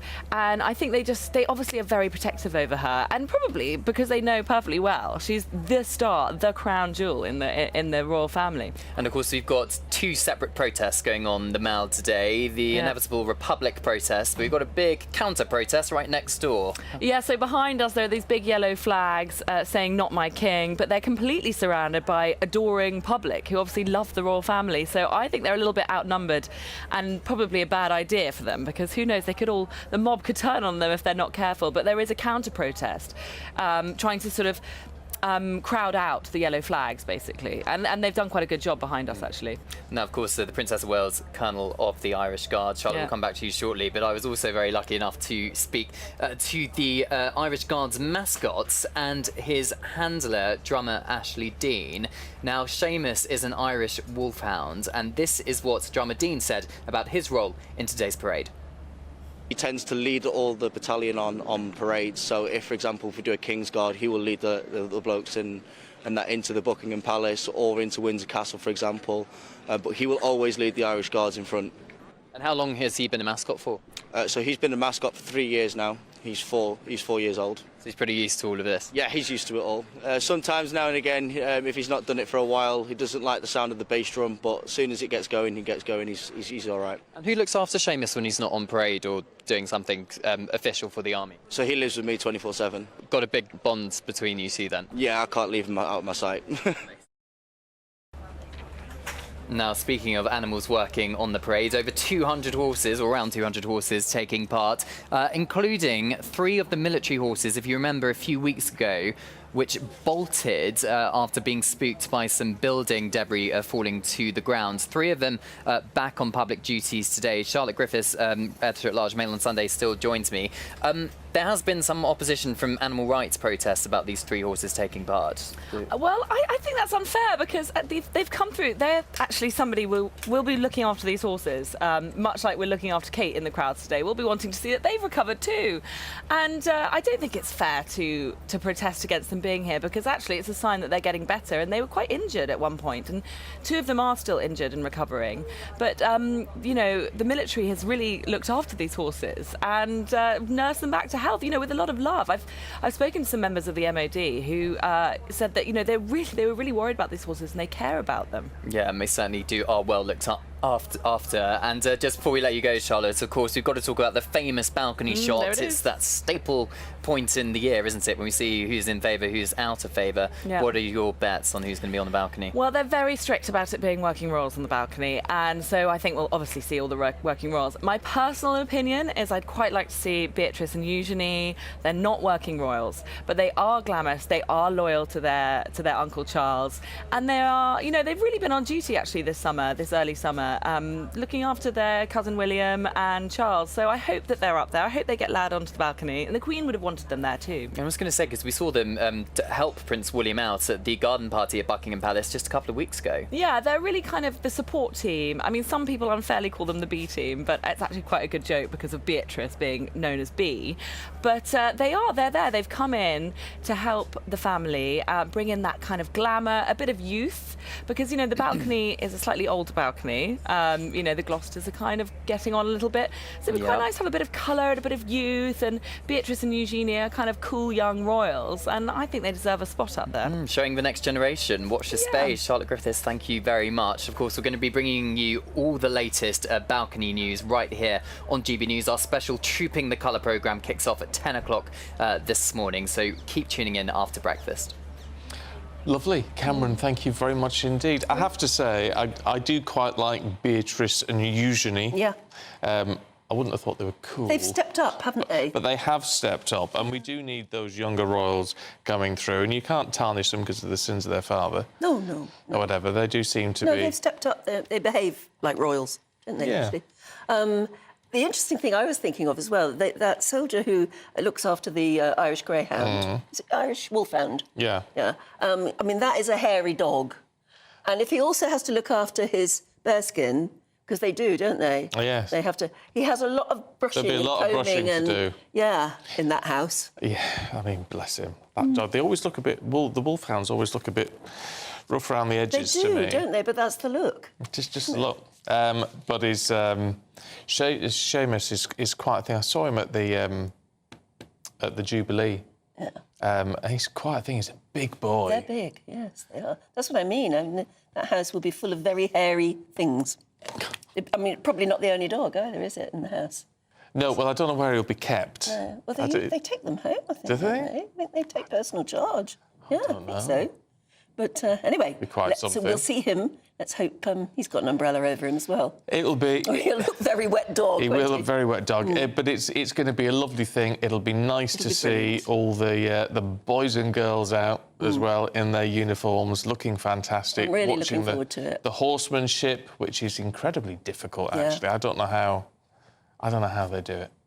But it'd be quite something. Something of which to be very proud. Have you ever been to the trooping? Yeah, I've seen it. Colour. Yeah, I've seen it. But we used to go when my boys were small. We used to take them along, and it's an incredible it's so thing. exciting. It's brilliant. My husband, the better Mr. Dixon, has been involved in it, which is why I'm wearing the household cavalry, the household division, I should say, regimental tie. All right. Today, nice. In honour of him and in honour of all those taking part today. Absolutely. From the household division. Good luck to them all, I should say, because I've got my favourites, obviously. Now, to politics, and Tory parliamentary candidates are already trying to gain support to become, believe it or not, the next leader of the Conservative Party. You might ask who would really want the job, but there are many who do.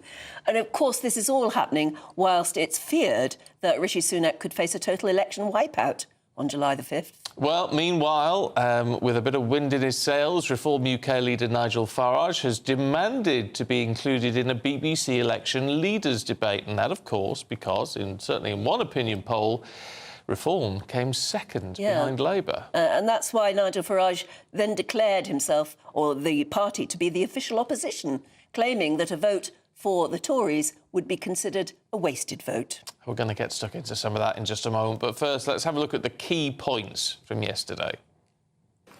And I'm putting it to you that I believe I can be that voice of opposition. I would also very much like to do a debate head-to-head with Keir Starmer. And the reason is very simple. We think that this should be the immigration election. But crucially, as I've said very clearly, and you're going to be hearing a lot from us for the whole rest of this election campaign, if you vote for reform, that is a vote to put Keir Starmer in number 10, and it is a vote to put your taxes up. You've seen Labour genuinely win support from a whole range of different quarters, whether that's Conservatives switching to us, whether it's people who were Labour but then felt they couldn't support us and they've come back to us. So look, there's always a lot going on in British politics, but the job for us is, can we convince people, can we ask them to put their trust and support in us, to have a mandate for change, to form the next government? And I feel very confident in the arguments we're putting forward on that. Yeah, who wins you over with all of that? Let's talk to our Deputy Political Editor, Tom Harwood, who's on the Labour battle bus this morning. Tom, good to see you. I mean, I have to say, as much as it might make very good television, I cannot imagine Keir Starmer agreeing to a head-to-head with Nigel Farage.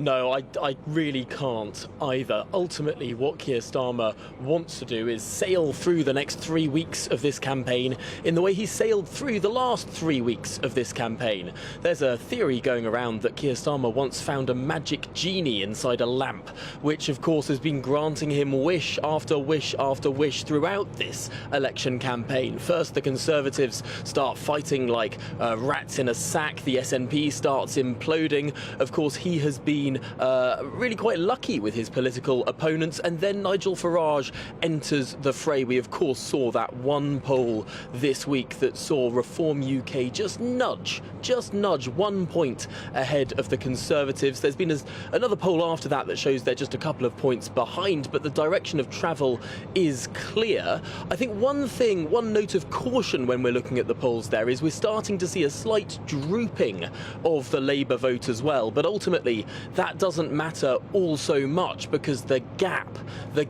between Labour and whoever's in second place, whether it's the Tories or Reform UK, remains at a commanding 20-point lead, and that would make for quite a remarkable election result. It gets to the point where actually some of this conversation that you've been having on this programme about who's the next leader of the Tory party, well, to some extent that becomes more about numbers than personality. I mean, some of these leading contenders are looking at real risk of losing their seat. Of course, Penny Mordaunt has been representing the Conservative Party in those 7-way debates we've seen on a couple of TV channels. Well, she's at real risk now of losing her seat, as are many of her colleagues. Even James Cleverly, someone who you'd think would be in a safe as houses seat in Essex, looks like actually that could be relatively marginal now too. Ultimately, this is going to be, if the polls remain anything like the way they've been for the last, well, few weeks, even few months, a complete wipeout.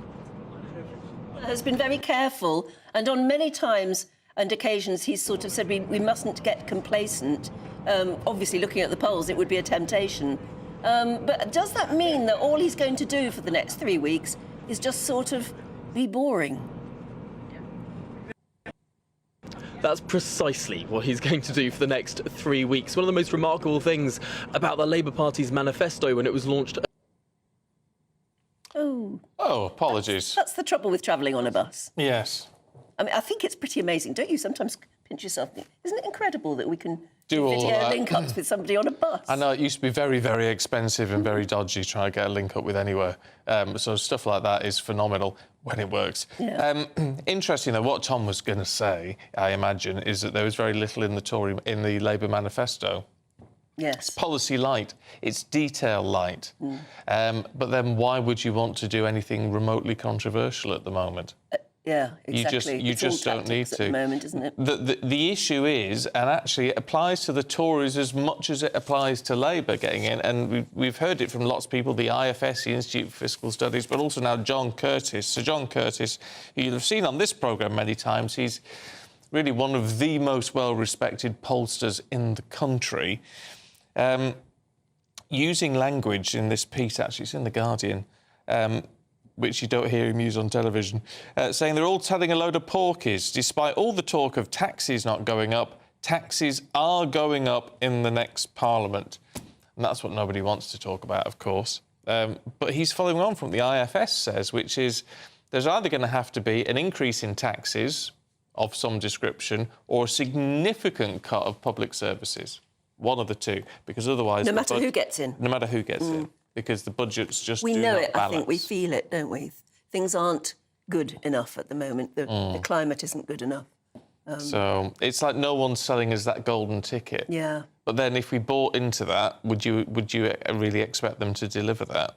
No, and so many people are saying, you know, I don't believe a word any of them say, really. It's all promises and talk. Yeah. And I was trying to say to Richard Tice yesterday about, because obviously on there, they don't have a manifesto reform, they have a contract, which is an interesting way of putting it. But when you look at their finances page on the contract on their website, you can have a look yourself, it all looks great.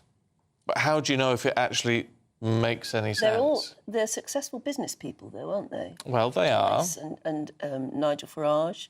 And there are a lot of successful business people in it, but can they run a country? Well, yeah.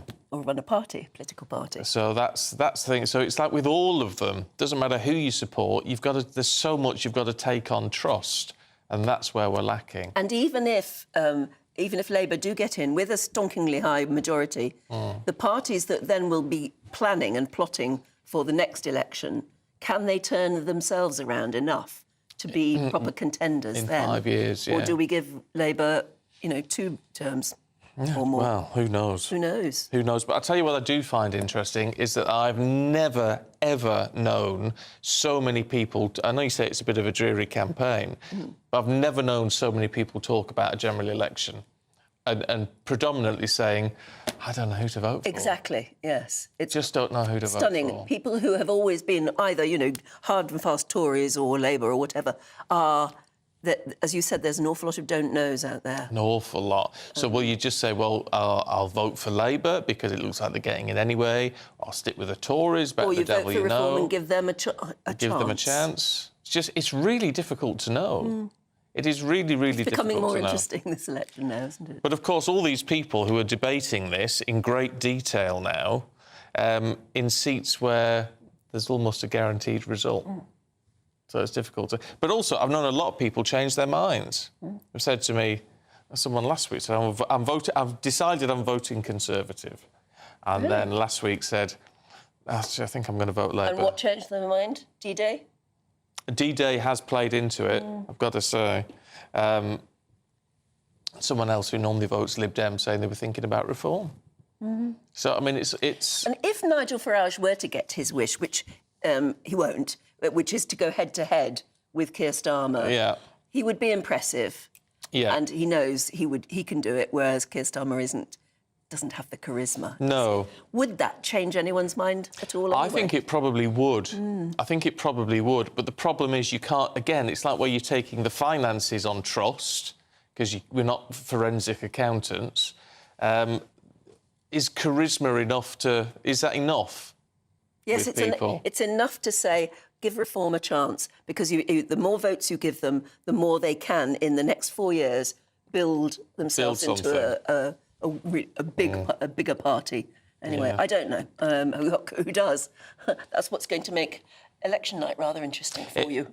Oh, yes, it is. Mr. Up all night. I'll be up all night with you from 10 at night till 6 in the morning, so that's going to be... It's going to be interesting. The exit poll is going to be fascinating, isn't it? It is. At 10 o'clock. Well, if we're tied in, there's normally an exit poll which a lot of the broadcasters tie into, but it costs a lot of money. So I don't know that we're going to be part of that. Okay. But that is often, and actually John Curtis is behind that, and it's accurate to within 1.5 and 7.5 seats. Yeah. So it's very accurate. They want it. If we wanted to be part of it, they want a large amount of money. I didn't know they did it that way.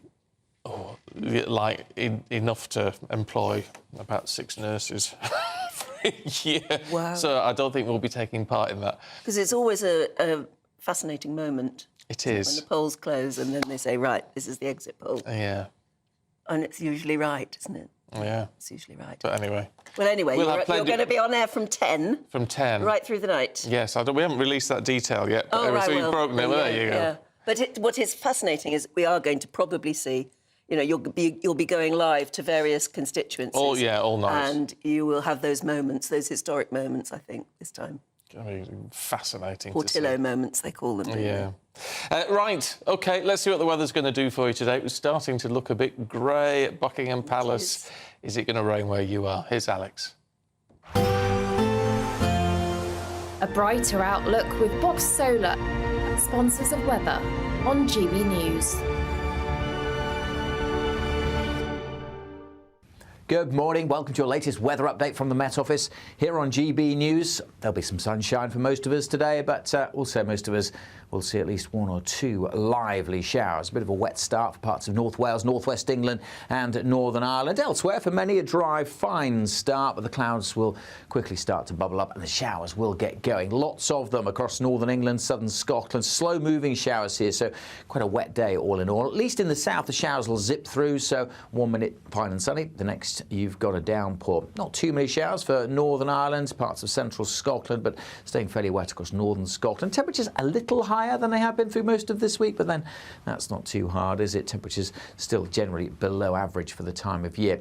Could well see a bit more wet weather coming into the Northern Isles of Scotland through this evening. That will then spread back across the mainland of Scotland, but plenty of showers here anyway through this evening, so just bear that in mind if you are heading out. Showers a bit more scattered across Northern Ireland, but just be prepared for a downpour here, staying fairly cool and cloudy and damp across Northern England. In the south, as I said, we'll see those showers zipping through, so continuing to stay pretty changeable well into the evening here, and wherever we see the showers, they could turn into thunderstorms, so you may catch a rumble of thunder. As we go through the evening, the showers will tend to fade in many areas, but we'll keep some zones of wet weather, particularly Scotland, and then through the night, that rain spreading back into Northern Ireland. Temperatures mainly holding up in double digits, certainly in towns and cities. On to Sunday. Kind of a repeat performance. Again, generally speaking, a mix of sunshine and showers, but probably a bit of a wetter day for Northern Ireland. A soggy start likely here, parts of southern Scotland also. And then we'll see more outbreaks of rain coming into the far north of England. Further south, again, we'll see some sunshine to start the day, but the showers will once again get going. Probably not as many across Wales in particular as there will be through the day today. And temperatures just a touch higher. We might squeak up to 20 in the southeast.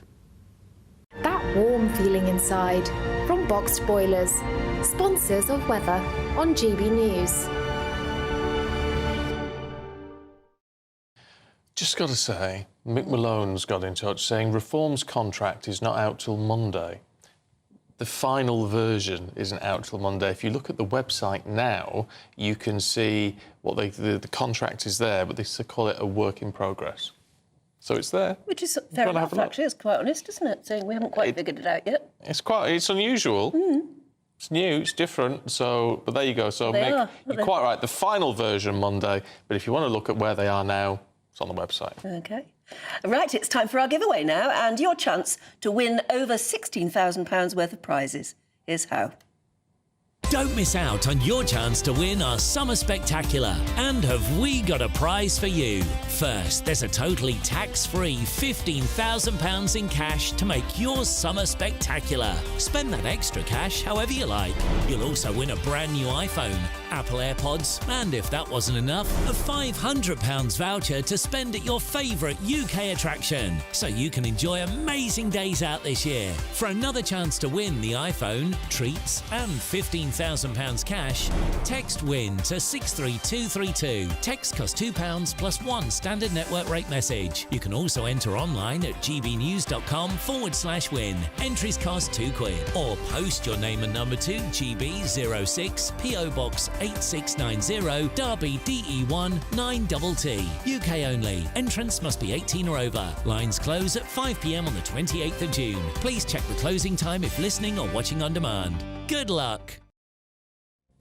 Good luck indeed. And do stay with us because in a moment, former rugby star and TV broadcaster Hugo Monnier is urging families to be open to talk about prostate cancer, particularly since it's Father's Day tomorrow. So come back in a moment.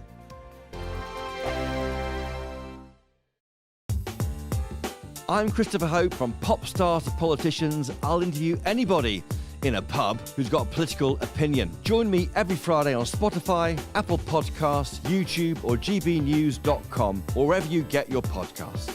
GB News, Britain's election channel. I'm Mark Dolan and this is GB News, the People's Channel, Britain's news channel. This is GB News, Britain's news channel. This is about the Biden administration kind of resisting calls from Harry's lawyers whether or not this ongoing thing about releasing his visa records over the alleged, in Spare, he admitted to taking, remember his memoir Spare? He admitted to taking cocaine, marijuana and magic mushrooms. And a lot of people are saying, was he honest and truthful in his application, in his visa application? You have to say, have you taken drugs? He said no, and then in Spare he said yes. So I think this is absolutely fascinating. They're saying they can't release these records because there is a stigma attached to law enforcement records. Yes, there's a stigma attached to that, but then don't say... everybody else, if you write yes on a visa application, you will be chucked out of the United States. You will be denied entry. So I think this is fascinating that on this issue of whether there is a stigma for Harry or not, he can have his law enforcement records not released into the public domain. The bottom line is, do we want him back? So what's interesting is it seems to be becoming a political dividing line in the States because Biden is the administration trying to do Harry a favour by keeping them under wraps, but Trump has promised that he will, the file will be made public if he wins again. Trump's been very strong on this. He said, if Harry lied, then he's out. The one thing about America is their politicians make ours look sane. Which is saying something. I'm slightly confused about this whole story because, OK, sure, Prince Harry has said this. How many pop stars, rock stars, movie stars, like every the difference is, well, I don't think it's just a British. I think millions of Brits, to be fair to them, lie on the form every year. Millions of people from around the world lie on the form every year. Not, of course. I'm not going to name any pop star specifically, but I would be mightily surprised if any hadn't indulged in what. Yes, but of course they haven't given written evidence in their biography that they have, and that's the difference. Britain's election channel. Join me, Nana Akwe, for an informative, interactive news programme with a difference. It's fun. It's true. You're not wrong. No one will be cancelled. Lovely. Join me from 3 p.m. every weekend, only on GB News, Britain's news channel. I'm Simon Evans, and this is GB News, Britain's news channel.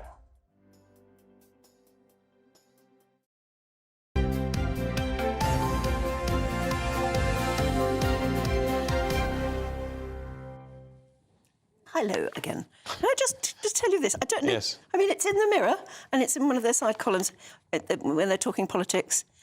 Some good, it says, has come out of Rishi Sunak's out-of-touch admission on that ITV interview when he said he grew up in a house where they couldn't afford Sky. Right. A crowdfunding organisation is raising money to buy him a Sky subscription. If the Prime Minister doesn't want it, the money will go to the food bank charity, the Trussell Trust. Right. Last night, £7,154 had been donated. Oh, well, there you go. But it's the people who donate, isn't it? You wonder what you think. What they think that, yeah. But that's terrific. If it goes to the Trussell Trust, food bank organisation, brilliant. I don't quite know why he got so much stick over that, though. It depends if it was just slightly out of touch, wasn't it? Saying because he was asked what his family had to go without. Oh well, yeah, and that's yeah.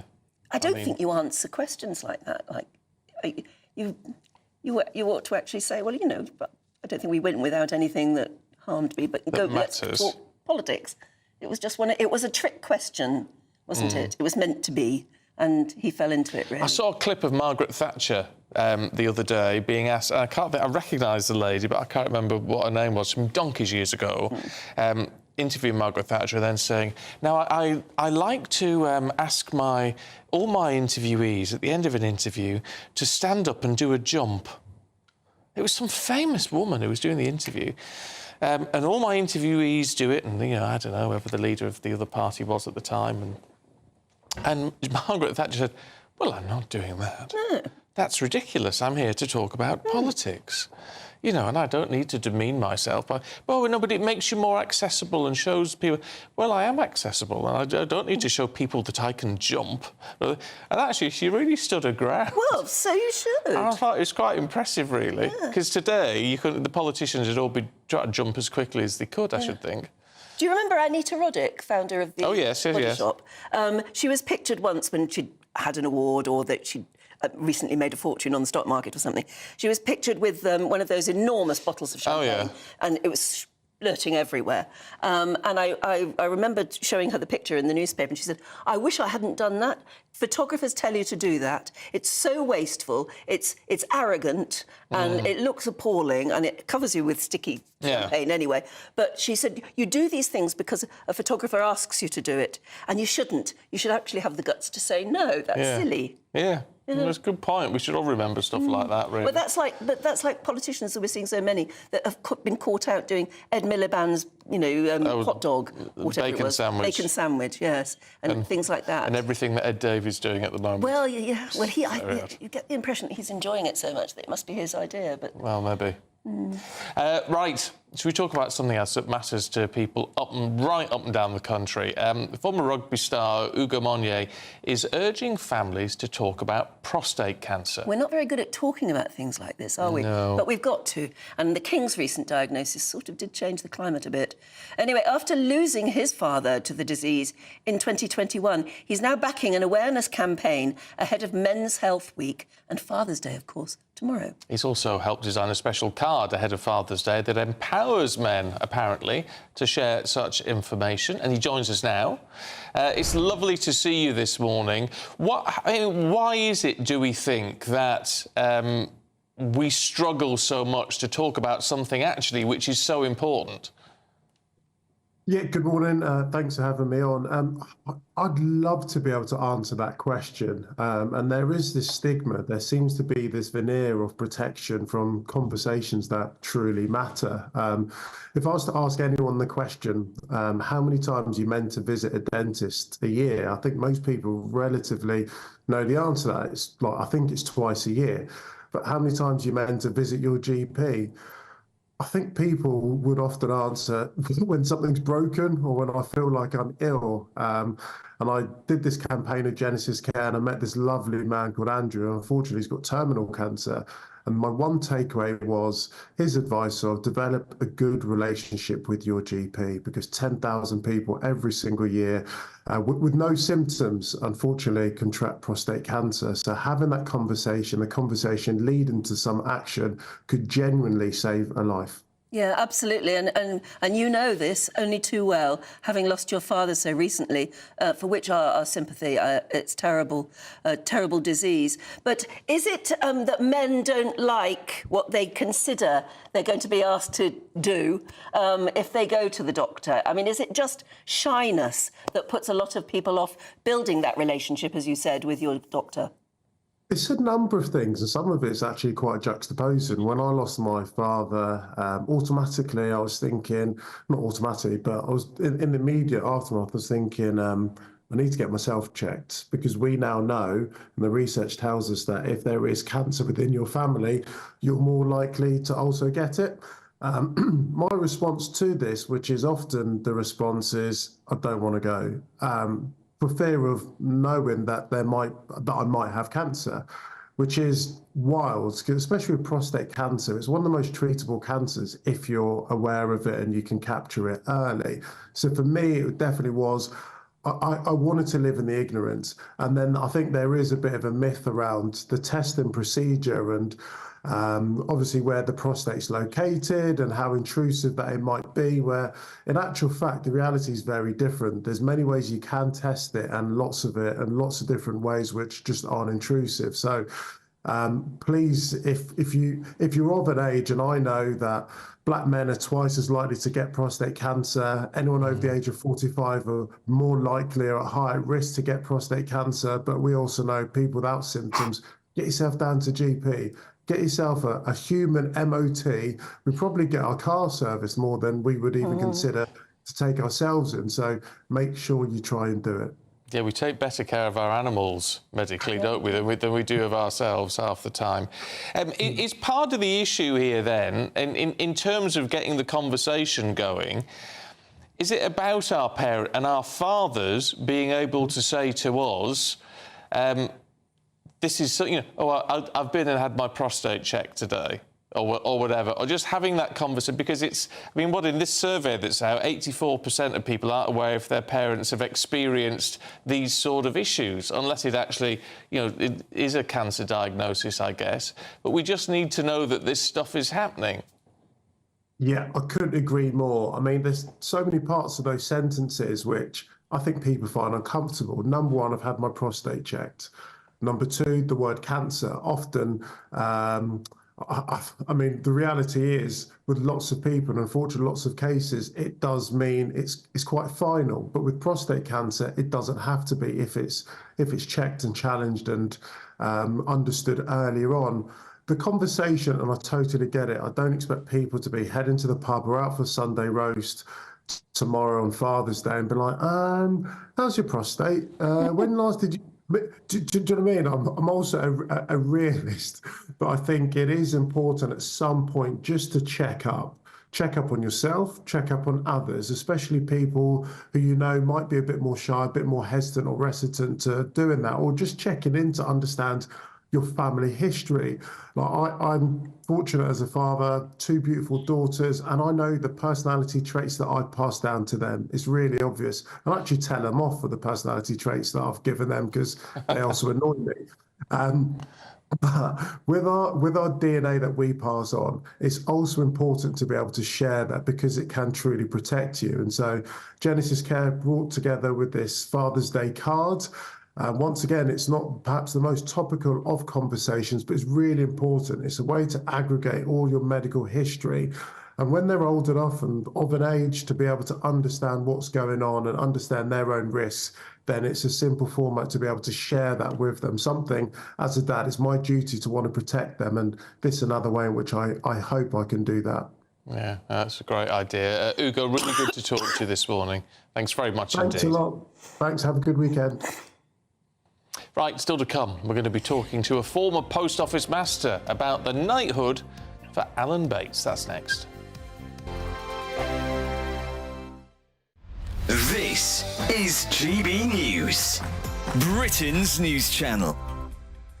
Today we've got 2 fantastic individuals who have invented a teddy bear to help children who are suffering with mental health. Yes, so Lynn and Samantha Crilly came up with the idea for the Trouble Muncher toy following Samantha's own battle with an eating disorder and OCD. Yes, the teddy comes with a notepad and encourages its owners to write down what's troubling them, and then they can pop the note into the rucksack on the bear's back. I struggled with mental health most of my life, actually.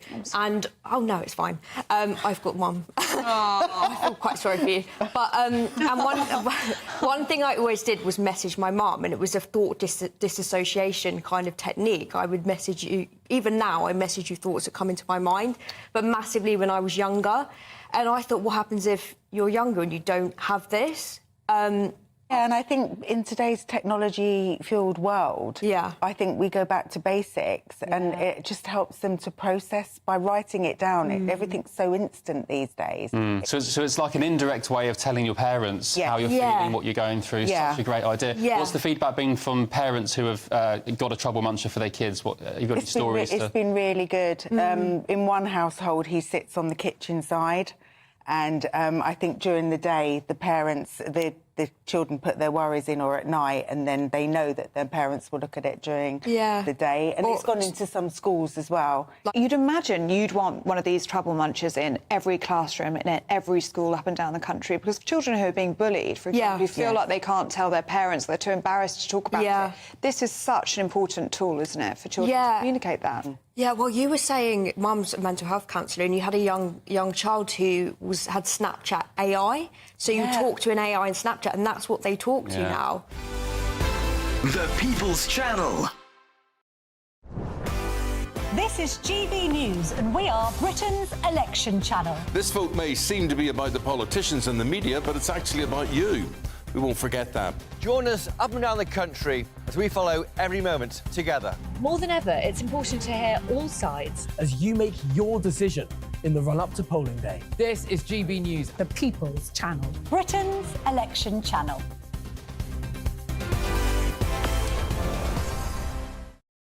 It's midday. Good afternoon, Britain. Your lunchtime update on the stories that matter across the UK. From breaking news and insightful analysis, inspiring stories and lively debates. Are you comparing yourself to a former Prime Minister? Which is it? Stay informed, stay updated, stay entertained. I just don't know how anyone would not want to be there. Every weekday from midday. We are Good Afternoon Britain, only on GB News. Britain's news channel.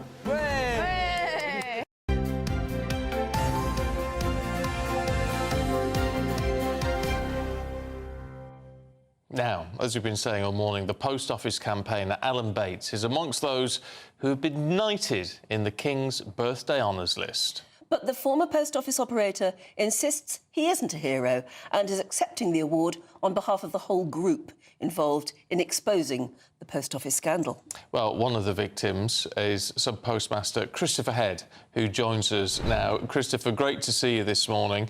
Good morning. A couple of points. Do you think he's a hero, and do you think that this will be accepted by all of you who've been affected by this? Yeah, look, he's definitely a hero. I mean, if it hadn't been for Alan and the group that he set up many years ago to take this fight both to the post office and ultimately the government over the time, then I don't think this scandal would have unfolded in the way that it has, because, you know, as Alan rightly said in his earlier interviews, that the post office was always controlling the narrative about what was going on in the scandal. And it was only via, you know, the High Court where the post office and the government threw absolutely everything. You remember they threw £100 million of taxpayer funds at the case to try and derail it. And had we not had those two judgments handed down, which has really opened the floodgates to everything else that's happened since, because, you know, once they were handed down, that led to the landmark day of 39 convictions being overturned in one go. It's now led to the mass exoneration of, you know, hundreds of wrongly convicted postmasters, and it's opened the door to compensation for all them people. So, you know, without Alan in that group, we wouldn't be where we are today. It's interesting that Alan has said in a number of newspapers that this knighthood is another weapon in his arsenal, because the fight isn't still over, really, is it? No, the fight is ongoing, because, I mean, as Alan and everybody knows, that, you know, the next stage of the process is that we make sure that everybody gets fully compensated and that nobody's left behind. And, you know, with Alan, my own, and many other people in the group, that battle is ongoing in terms of compensation, because, you know, the government's mantra that, you know, they're paying full and fair compensation, where the reality on the ground, as you've seen, you know, Alan's own offer, you know, I think his original one was about 16% and his second one was 30% that's been rejected. I had the same in December, offered about 12.5%, and the second offer of about 21% in early April. And this is what we're up against, you know, so that you have in one where they're saying that they're paying full and fair compensation. On the other hand, the offers that are coming out is just not that. And we have to remember that the claims that we put together are not claims that ourselves have put together. The government asked us to appoint forensic experts, medical experts, and the government had to pre-approve and pay for those. And then now we've submitted them into the scheme. They are using every trick in the book in legal terms in order not to pay. Yeah, I mean, it's just absolutely crazy. I tell you what it strikes us as unusual. We go through these honours lists, you know, twice a year, sometimes more. And it's very rare that you see a name in there and everywhere, there's almost just sort of a universal cheer to see someone being honoured. And yet this is what has happened with Alan Bates, which in itself is remarkable. Yeah, I mean, look, Alan, you know, as you know, he likes to stay out of the limelight. He just likes to get on and do the job that he's been doing all this time. But I think, you know, as I said on X this morning, I think there's not a more deserving person of this award. You know, massive congratulations for all that he's done, and I know that he will continue to do it behind the scenes, and he just tirelessly gets on with it, you know, completely selfless work. And I think until the drama in January that obviously put it into the forefront of the country's minds, I think now obviously he's recognised up and down the country, and I think there'll be very, very few people who are not supporting of Alan. It's just the whole nation's behind him now and behind all of the postmasters to get compensation and ultimately accountability for those responsible. Yeah. Well, as he said, it's another weapon in his arsenal. Let's hope it really does help move things on. I rather liked it as well when he said it's also lovely for his wife, who is now a lady. Yes. And she said, I'm just glad, I can't believe we're still here. Yeah, but it's say, a good tool in their arsenal, and long may they fight on. Good to see you, Christopher. Thank you. Thank you. Going to take a short break. Back with trains in a moment.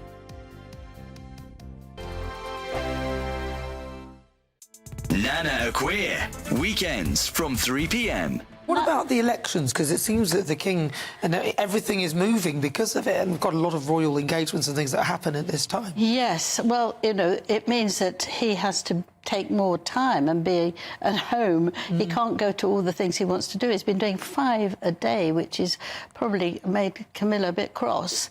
But what they still hope is that they can get the Japanese Emperor and Empress over. That's in July.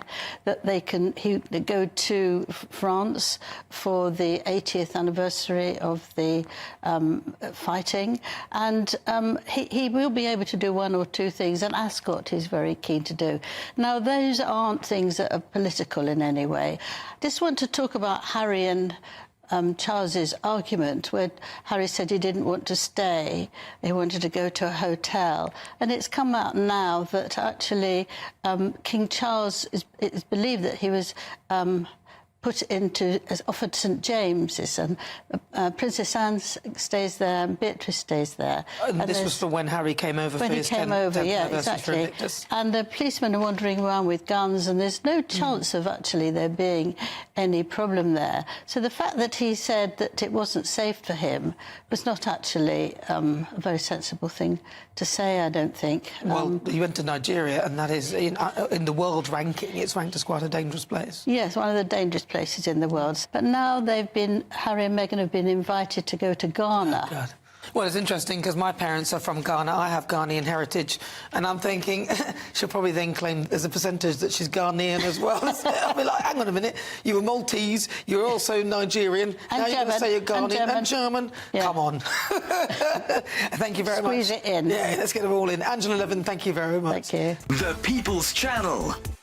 Sunday nights on GB News. From 6, Neil Oliver. At 7, it's Free Speech Nation with Andrew Doyle. At 9, Mark Dolan. And at 11, get set for the week ahead with headliners. Tomorrow's papers tonight. GB News, the People's Channel, Britain's news channel. Every Saturday, 10 till 12, we'll bring you all of the news that you need to know. We'll also remind you that there is so much to smile about. It's my favourite time of the week. I get to relax, enjoy some light-hearted stories, and let Ellie teach me about fashion too. That's Saturday Morning Live, every Saturday, 10 till 12. Only on GB News, Britain's news channel. We're proud to be GB News, the People's Channel, and as you know, we always love to hear your views. Now, there's a new way of getting in touch with us at gbnews.com/your say. By commenting, you can be part of a live conversation and join our GB News community. You can even talk to me, Bev Turner, or any of the members of the GB News family.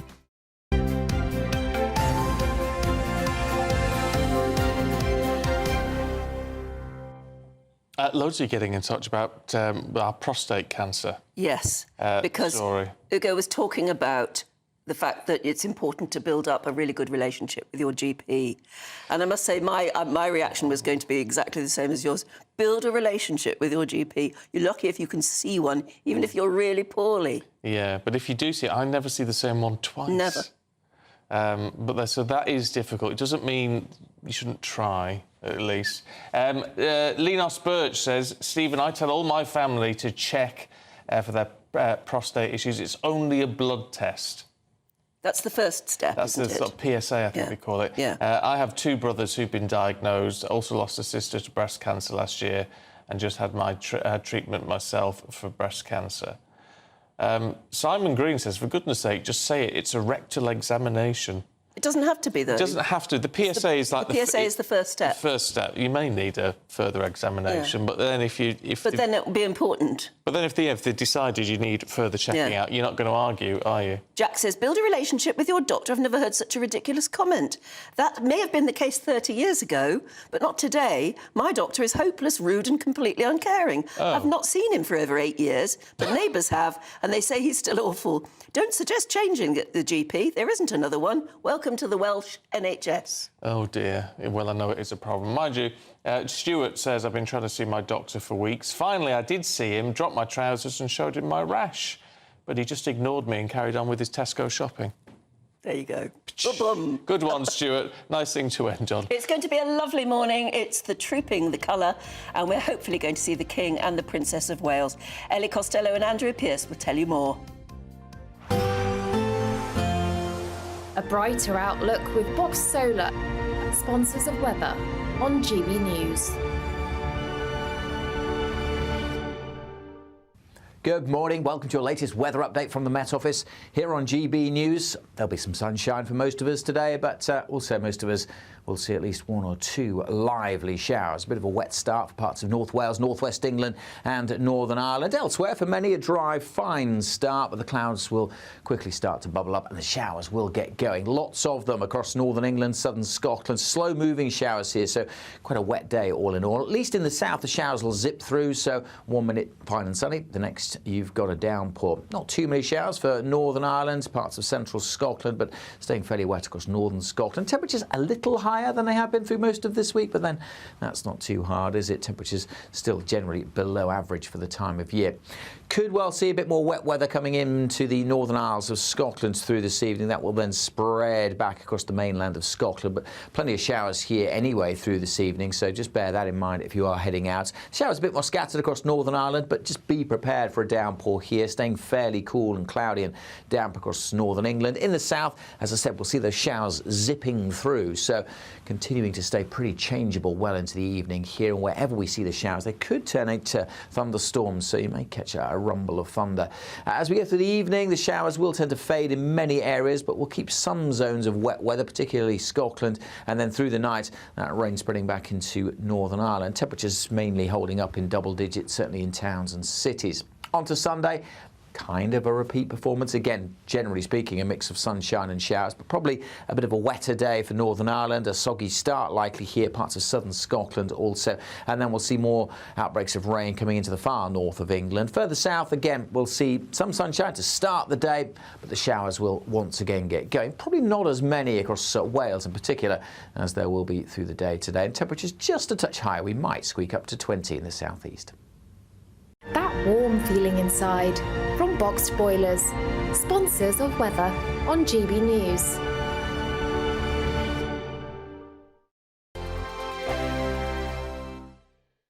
Don't miss out on your chance to win our Summer Spectacular. And have we got a prize for you? First, there's a totally tax-free £15,000 in cash to make your summer spectacular. Spend that extra cash however you like.